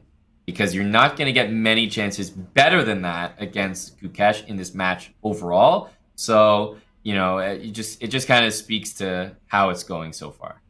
And this game is going just like our games in Blitz. I love playing the Hippo, That's right. Gukesh seems to be a fan of it himself. And it's quite a spicy position where now it's opening up, and that would give both sides chances here. Yeah, and obviously that's what Pranav is looking for. He's still trying to shake off that last position. Also, there's a Hippo style of of play might be a bit of a tactic from Gukesh to elongate the games. He's just saying, okay, take this very closed position, and hey, it's up to you to break through. So go ahead and calculate. And Gukesh gets in a d5 move that Pranav has been showing to us all match. The rook comes to d8 to support it. There's a lot of pressure down the d file, and apparently that move was a mistake. Why is a question I will maybe never answer. Exactly. Oh, that's one for the history books. And Akshay16 says Gukesh is better in bullet than I expected him to be. I think that's the case for every participant in the JSCC, that many of the others are known bullet aficionados. We have Raunak Sadhwani. He's playing bullet all the time. Pranav, always playing bullet. Denis Lazovic plays bullet regularly. And then you have Gukesh, who doesn't play bullet very often. And then when he does, he shows that, yeah, I'm kind of good at this thing. Exactly. No, super impressed, and you can only sort of tip your hat to the way Gukesh is playing right now. Despite some very good positions for Pranav, they're just not panning out. So it's like Gukesh is drawing or winning his bad positions. He's not even losing them. And then he's, of course, winning his good positions. And of course, he brought his king out to f6, which apparently was the best idea in the position. I mean, this is how talented he is. I mean, king f6 here is actually the safest it would be. It would, if you hit it on the 8th rank, white maybe had time to get the rook over to h1 first. But now black controls the h file, although white controls the c file, and that's dangerous for black. Yeah, if you move the bishop, rook c7 happens, and rook to h8 just doesn't make a threat. I mean, rook takes e6 with check. Uh-oh. So suddenly it's turning around for Pranav. He goes rook c8. There's got to be a pin down the c file that should win for white. Rook c6. Oh, knight e7 at the end. That is a good spot. Obviously, Gukesh is upset. He immediately noticed, oops. That's the first real serious blunder we've seen. But the game's not over. Not at all. I mean, queen h8 is an idea for black going after the white king. And if your king has to run to f2, there's rook h2 for black. Yeah, I was thinking bishop f1 and just kind of, yeah, have the king there. But this is not so simple. I think bishop f1, and if the rook comes down somewhere, go like rook c7. Yeah, that's true. That's a good. Wait, he he induced it. He said, "This is a mating net, so I'll give you my queen, and I'm going to win yours right back." Yeah, interesting. And then he's got that a pawn. It's kind of clever. That was really knight nasty. d3 and knight takes b4. Okay, the knight escapes to e6. Yep. Or f5, even better. But, I mean, look how much time Gukesh just wasted just finding all that. Yeah, it's been an impressive display of defense, but at long last, Pranav is going to score this victory, and Gukesh, he's just going to play it out because that's good match strategy. Why not? And this game's going to go on for a little bit. Checkmate in 2 at this stage. Okay, it's 3. Black can give up the knight first, but it's about to be a checkmate, and Gukesh, he's just going to let his time go out, or maybe he will see himself get checkmated. And time elapses. Pranav gets a win, but only 8 minutes remain in the match, and it's a 5-point spread. Possible, but only if Pranav wins every single game instantly. So what you're saying is there's a chance. I am saying that there is, in fact, the slimmest of slim chances. A non-zero chance. Yeah, I mean, if you look at how long that game took, it was actually a 4-minute game. And those types of numbers are not going to cut it. Pranav also just chucked a pawn. I think he's got that wry smile on his face now where that's almost like okay, this thing is over, because he just played h3 when the bishop was blocked with the knight on d7. He's just playing too fast because he needs to, and Robert, I just don't think he's in this match anymore. Nah, yeah, it's not going to happen, and I have to say the current prediction, 92% in Gukesh's favor. That's wrong. It's like 99.9% in Gukesh's favor. That's actually surprisingly low. Yeah, that has to be, just turn it up a notch, because this match, we're just being honest with you all, it effectively is over with only 6 minutes and 50 seconds now remaining and a 5-point deficit. In fact, all Gukesh needs to do is play this game out, and then he could probably lose all the rest of the games on time by just sitting there, and he would win the match. Yep. Yeah, and this one I'm not even sure that he's going to play out and draw or lose. No, he just might play it out and win it because his position also looks overwhelming here with the white pieces. Yeah, oh, look at this. Trading the queens because there's rook d8 check at the end if you take it. Could also have taken the pawn now that I think about it. Oh, that was a better way of doing this very same thing. Exactly. A knight takes e4 would have been a stellar move. Instead, we get here the knight on g5 is almost trapped, but I guess it's not because E6. e4 is hanging. E6. Oh, I'm actually really, really mean. Bishop takes, everybody takes rook d7, play an equal rook endgame, which is just cruel. So instead of winning quickly, you draw slowly. Oh yeah, that's actually much worse. I kind of like it. Slow death. That's very cruel, but it makes a lot of sense. If rook a5, knight takes e4 next, and the knight can go into f6, and white is probably just going to win this game. Yeah. Oh, knight d6, and I think it's done from here. He's even going to resign the game. Of course, at this point, you want to resign and like start the next game as quick as possible, but it's also, you just know kind of the match is over. When the lead has just ballooned now to back to 6 points. So unfortunately, Robert, I don't think we're going to see any comebacks here. Gukesh is 3146 rated in Bullet on the site. Like, he is getting to the territory where he's at the top of the leaderboard, and maybe he should keep playing Bullet. But for his classical chess, for the type of chess he wants to play, he's going to stay away from Bullet, I'm sure. But for Gukesh, it's been an awesome match, and I just want to point out that Pranav does have a lot to play for in these next couple games. We said it's $4,000 to the winner, and the remaining $4,000 is split by win percentage. There's a lot of money at stake with each point that Pranav can score. Exactly. So, I mean, I think it makes it nice for the fans that while you do see the players tilt a little bit, they're also not ever fully on tilt, right? Because they know that each of these Bullet games is $50, $100. I mean, there's a lot on the line. And we have a great position here where black castles queenside after white castles kingside.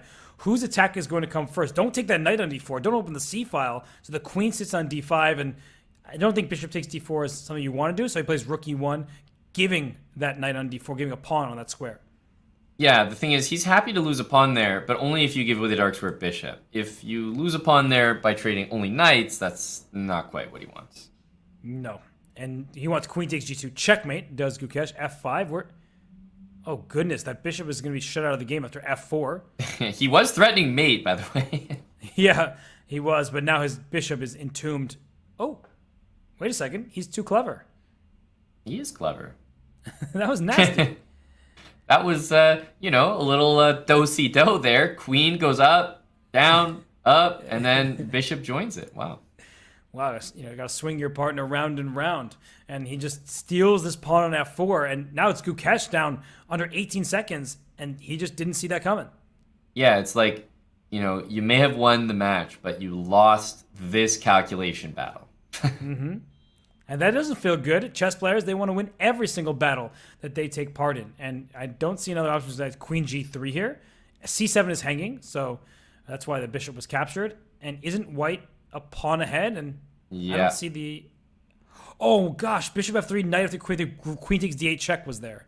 That's incredible, yeah. If there's ever a thing to miss, that would be it at the top of the list. Queen f4, rook e5 looks fantastic, though. Ooh, just very direct. Yeah, he's all over this position. Queen to g6 and maybe even knight h4 there. And he plays g4, which means the pawn is defended very, very well. And now white is up 2 pawns, and it might just become 3. Yeah, after bishop...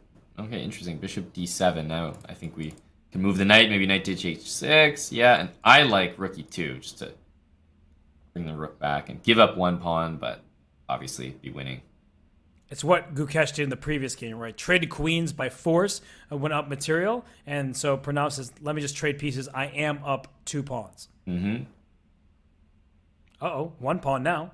Yeah, it's always a good idea until you do it so often that suddenly you don't have any left. And rook d2 check takes b2, and now you're up 0 pawns. Yeah, wait a minute. Okay, now it's a little too much, right? At least the pawns are rolling very quickly, but black with an outside pass pawn of his own. Mm-hmm. Is knight f3 the right way to do it? Yeah, because the bishop is so long range. I guess knight e4 is a really good move. Oh, yeah, take on a4 and then rook h1 g5. Well done there by Pranav.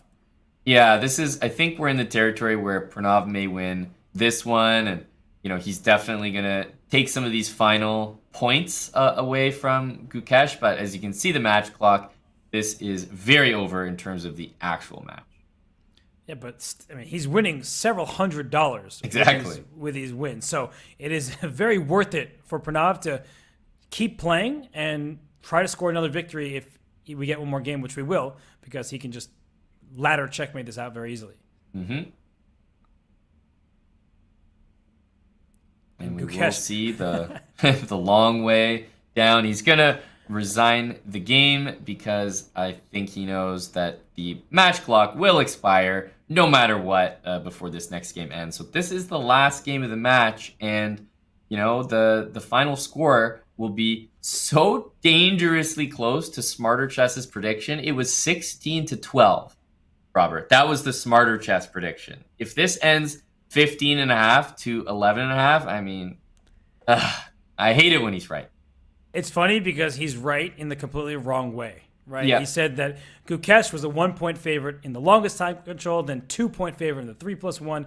But the match also started with 3.5 out of 4 for Pranav. So since that rough start, since that first break, Gukesh became a different player. And for Pranav, things didn't go his way. He's playing one of the best chess players on the planet, one of the best prodigies in chess history. So he can hold his head high. And he may, in fact, win this game. And if he does, he'll win the final 2 games of the match, earn some very hard-earned cash, and move on to his next event. Absolutely. And I was about to say, interesting with bishop c2. So he does it now. I was wondering if he wanted to trade rooks or not. Because the knight is loose here. So some final tactics by Pranav, and he's kind of got his bishop in a weird position. Yeah, so rook takes e1 check, rook takes e1, bishop takes a4, there's knight e4. So he plays h6. He's like, I can't afford to give up my d6 pawn, but good awareness from both players. The way they're handling these, isn't d6 hanging now? Yeah, forgot about that one. Both players have their hands in the air for different reasons, I think, here. Wave your hands in the air like you just don't care. But I think that for Gukesh, he's stretching. He's like, oh, this wrist has done enough work on the mouse, on the chessboard. So let's get ready for the finals. Yeah, I think he probably will win this final game, even though, what's the material? Only 1 pawn advantage. The eval bar is basically saying white is more than up a rook. And it helps when you have a pawn on the 7th rank. It couldn't be captured because the knight on g6 was loose. And now rook d6 hit the h6 pawn threat and checkmate. Yeah, that's just you and your accuracy, Robert Hess. Can you? Hey, I see checkmate in 2s. I have gotten pretty good at that over the years. Rook d6 is that. It's a type of move that is just so strong. It knocks you out on the spot, and Pranav's going to resign that game. It's officially over, Robert. The bullet has come to an end. I mean, what a match that was, but it really did get out of hand. I think the deficit was too much to overcome in the bullet. It just wasn't ever going to happen. What a result from Gukesh. Gukesh advances to the JSCC finals. He is our first entrant there. He wins by a final score of 16.5 to 10.5. And this scoreboard does sort of tell the story because Gukesh in the 3+1 and the 1+1 was dominant, but it doesn't tell the full story that it was a lead for Pranav and then Gukesh went on a roll. Exactly. That is the story right here, but you can't actually see it by only looking at that graphic. 4.5 in the 5-minute portion doesn't tell the full story. There was a serious lead for Pranav early. Gukesh had to come back. I mean, it was actually a really topsy-turvy match, so I think we were treated today, but it just was getting out of hand near the end, and Pranav couldn't bring it back. It's like you kind of have that hope in bullet that, oh, there's my one chance to bring it back, and then you realize, wait, I'm playing a 3150 bullet player who's 13th best player in the world in classical chess. Yeah, this is actually harder than it looked.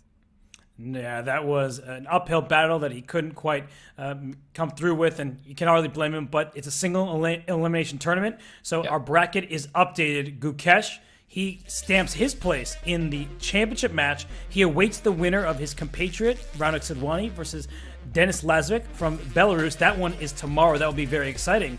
But before we get to tomorrow's action, that's a day away, we are going to take a quick break, and when we return, we will have Gukesh on for an interview. So chat, now's your time. Submit your questions. Ask away. We would love to bring some featured chat questions to Gukesh. And when we return from this break, it will be an interview with our JSCC finalist, Gukesh.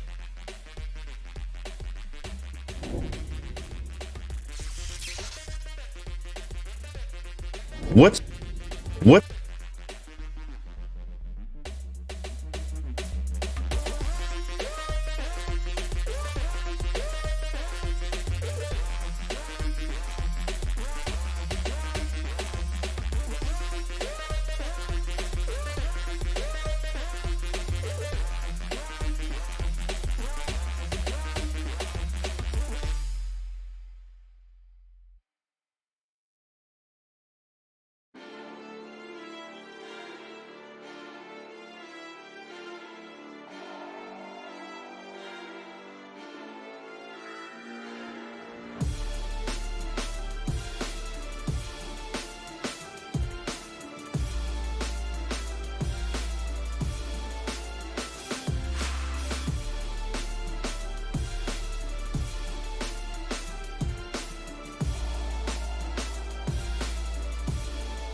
Did you teach certain positions or openings or middle games, or what did your training people look like? I'll give you one of the secrets here. So a good coach will correct your moves, but a great coach will correct your thinking.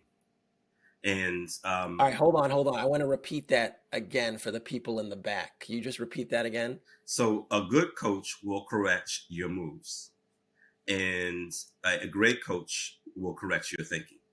So really part of the magic of coaching is holding a mirror up to a child so they can see their own thinking. And sometimes you made the move because you were overconfident, you were dismissive of your opponent. And so whether they were this kind of self-knowledge, this self-awareness is part of the cognitive process, and it helps to accelerate their learning curve as players. And so, meaning games are not lost because you didn't know the Roy Lopez, or you didn't know the 14th move of the Roy Lopez, or because you couldn't execute a rook and pawn endgame. Yes, of course, these are technical things that you need to win chess games.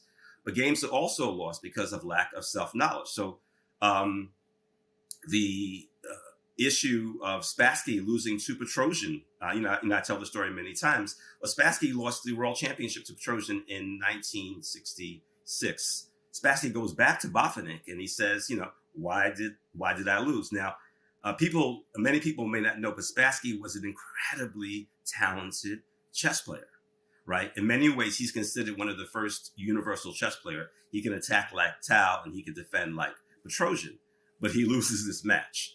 And Botvinnik told him, the great talented Boris Spassky, did you study Petrosian? Right? So meaning he didn't think it was important to study the opponent. The famous line from Sun Tzu, know your enemy, know yourself, in 1,000 battles you will never lose. He just thought it was about Spassky. And so he had to take the time and recognize that he needed to understand Petrosian. Beating you means I must understand you. Chess is a conversation, is a dialogue between two chess players. So by 1969, he knew what to expect at the chessboard.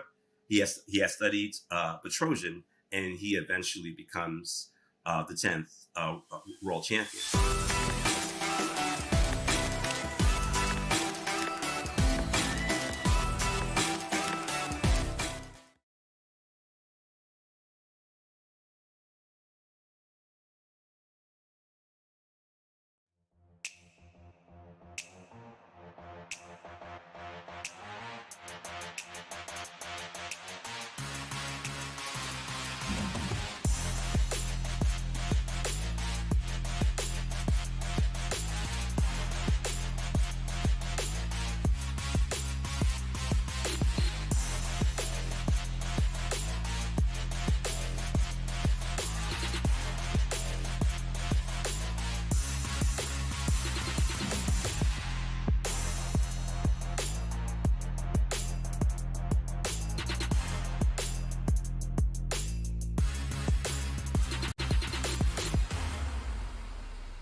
It is a pleasure to be joined by our first finalist for the 2023 Junior Speed Chess Championship.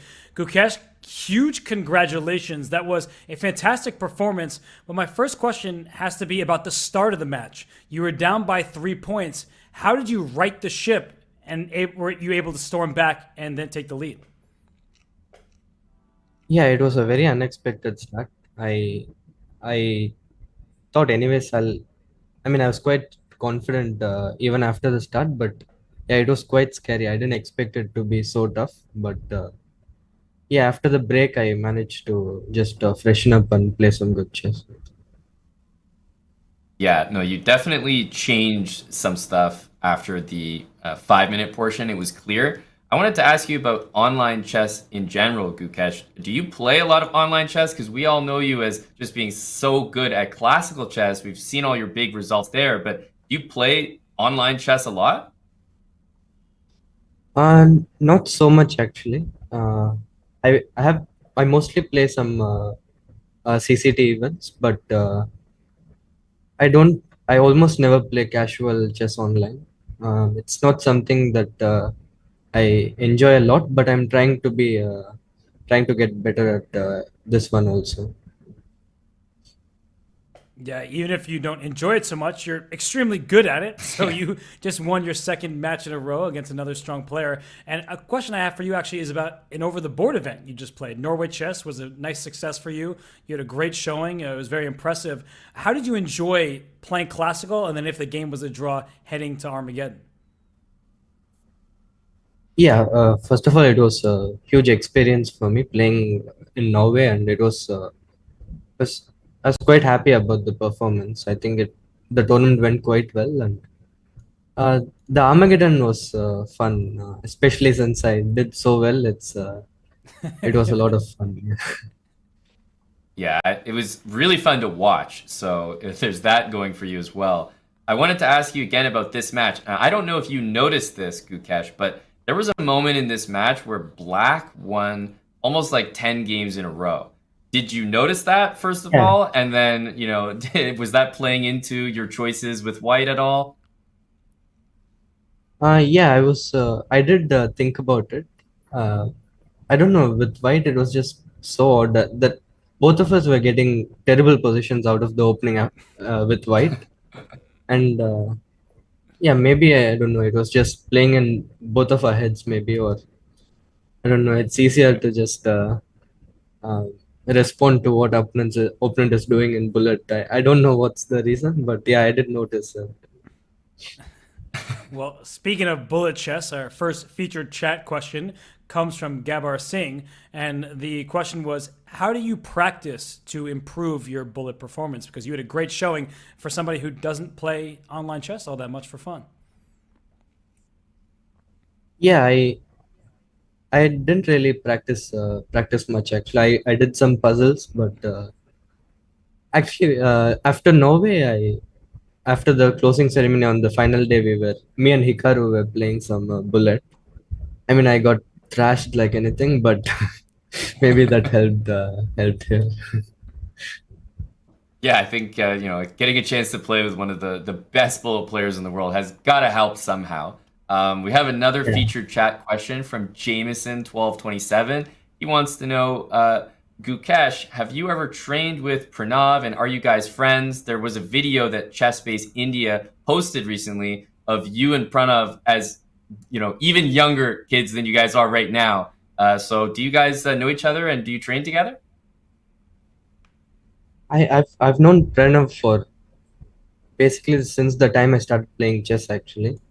Wow. From 7-8 years old, we were playing in the same tournaments. We grew up together. We traveled to tournaments together. And we also used to train together. But the last few years, we haven't been in so much touch. But yeah, it's nice to see his improvement as well, especially in faster time controls. He has become a beast nowadays in faster time controls. So, yeah. Yeah, he's definitely a monster. And I just want to ask you another question about that, because it sounds like you two are friends, have known each other for so long since you started playing chess. Is it difficult for you to play against your friends, or do you not care and you only focus on the chess?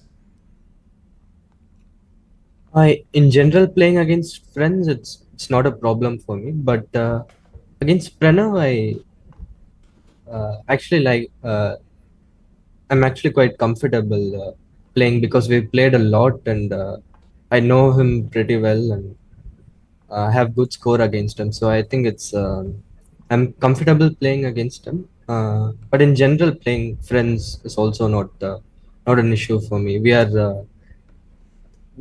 all the competitors we managed to fight it out on the board, and then we become friends again after the game. So it's not really a problem. Yeah, I love that mindset. And, speaking of friends, Raunak Sadhwani, he's playing in tomorrow's match against Denis Lazovic. So we have a featured chat question from Brainstorm18. Who do you think is the favorite between Denis and Raunak? I think Raunak has to be a slight favorite. He's I actually don't know much about Lazovic. I've watched some of his matches, and I saw his match against Arjun the last year, and it was really close. So he's also super strong, obviously. But since I know Raunak so well and I know how strong he is, I think I have to give Raunak a slight favorite. Makes a lot of sense, and always looking out for your friends there. I think I might know the answer to this question, Gukesh, but I'm still going to ask it anyway. Featured chat question from Blue Lugia 2 says, are you enjoying playing speed chess as much as classical?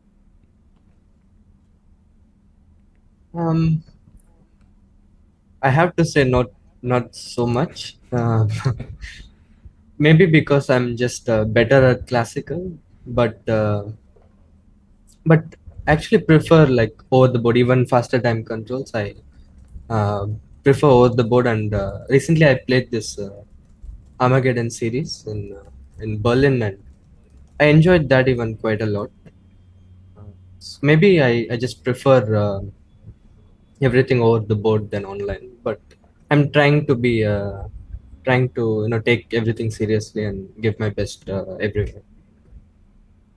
Well, you've certainly had great results online. You've played the Champions Chess Tour and had success there. And you also played in the Speed Chess Championship last year against Magnus. So what was that experience like? I know the result didn't go your way, but did you feel like you gained a lot from that? I mean, what is it like to play the World Championship for so many hours? I mean, it was a nice experience till I started losing 10 games in a row. But I guess it was a learning experience. I mean, in general, gaining practice against these super strong players is always nice. I mean, of course, I'd like to forget the result, but I'd like to believe it helped me somewhat. Yeah.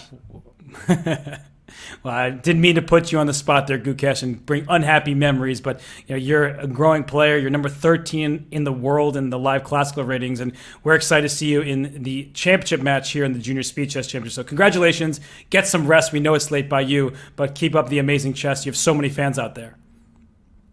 Thanks a lot.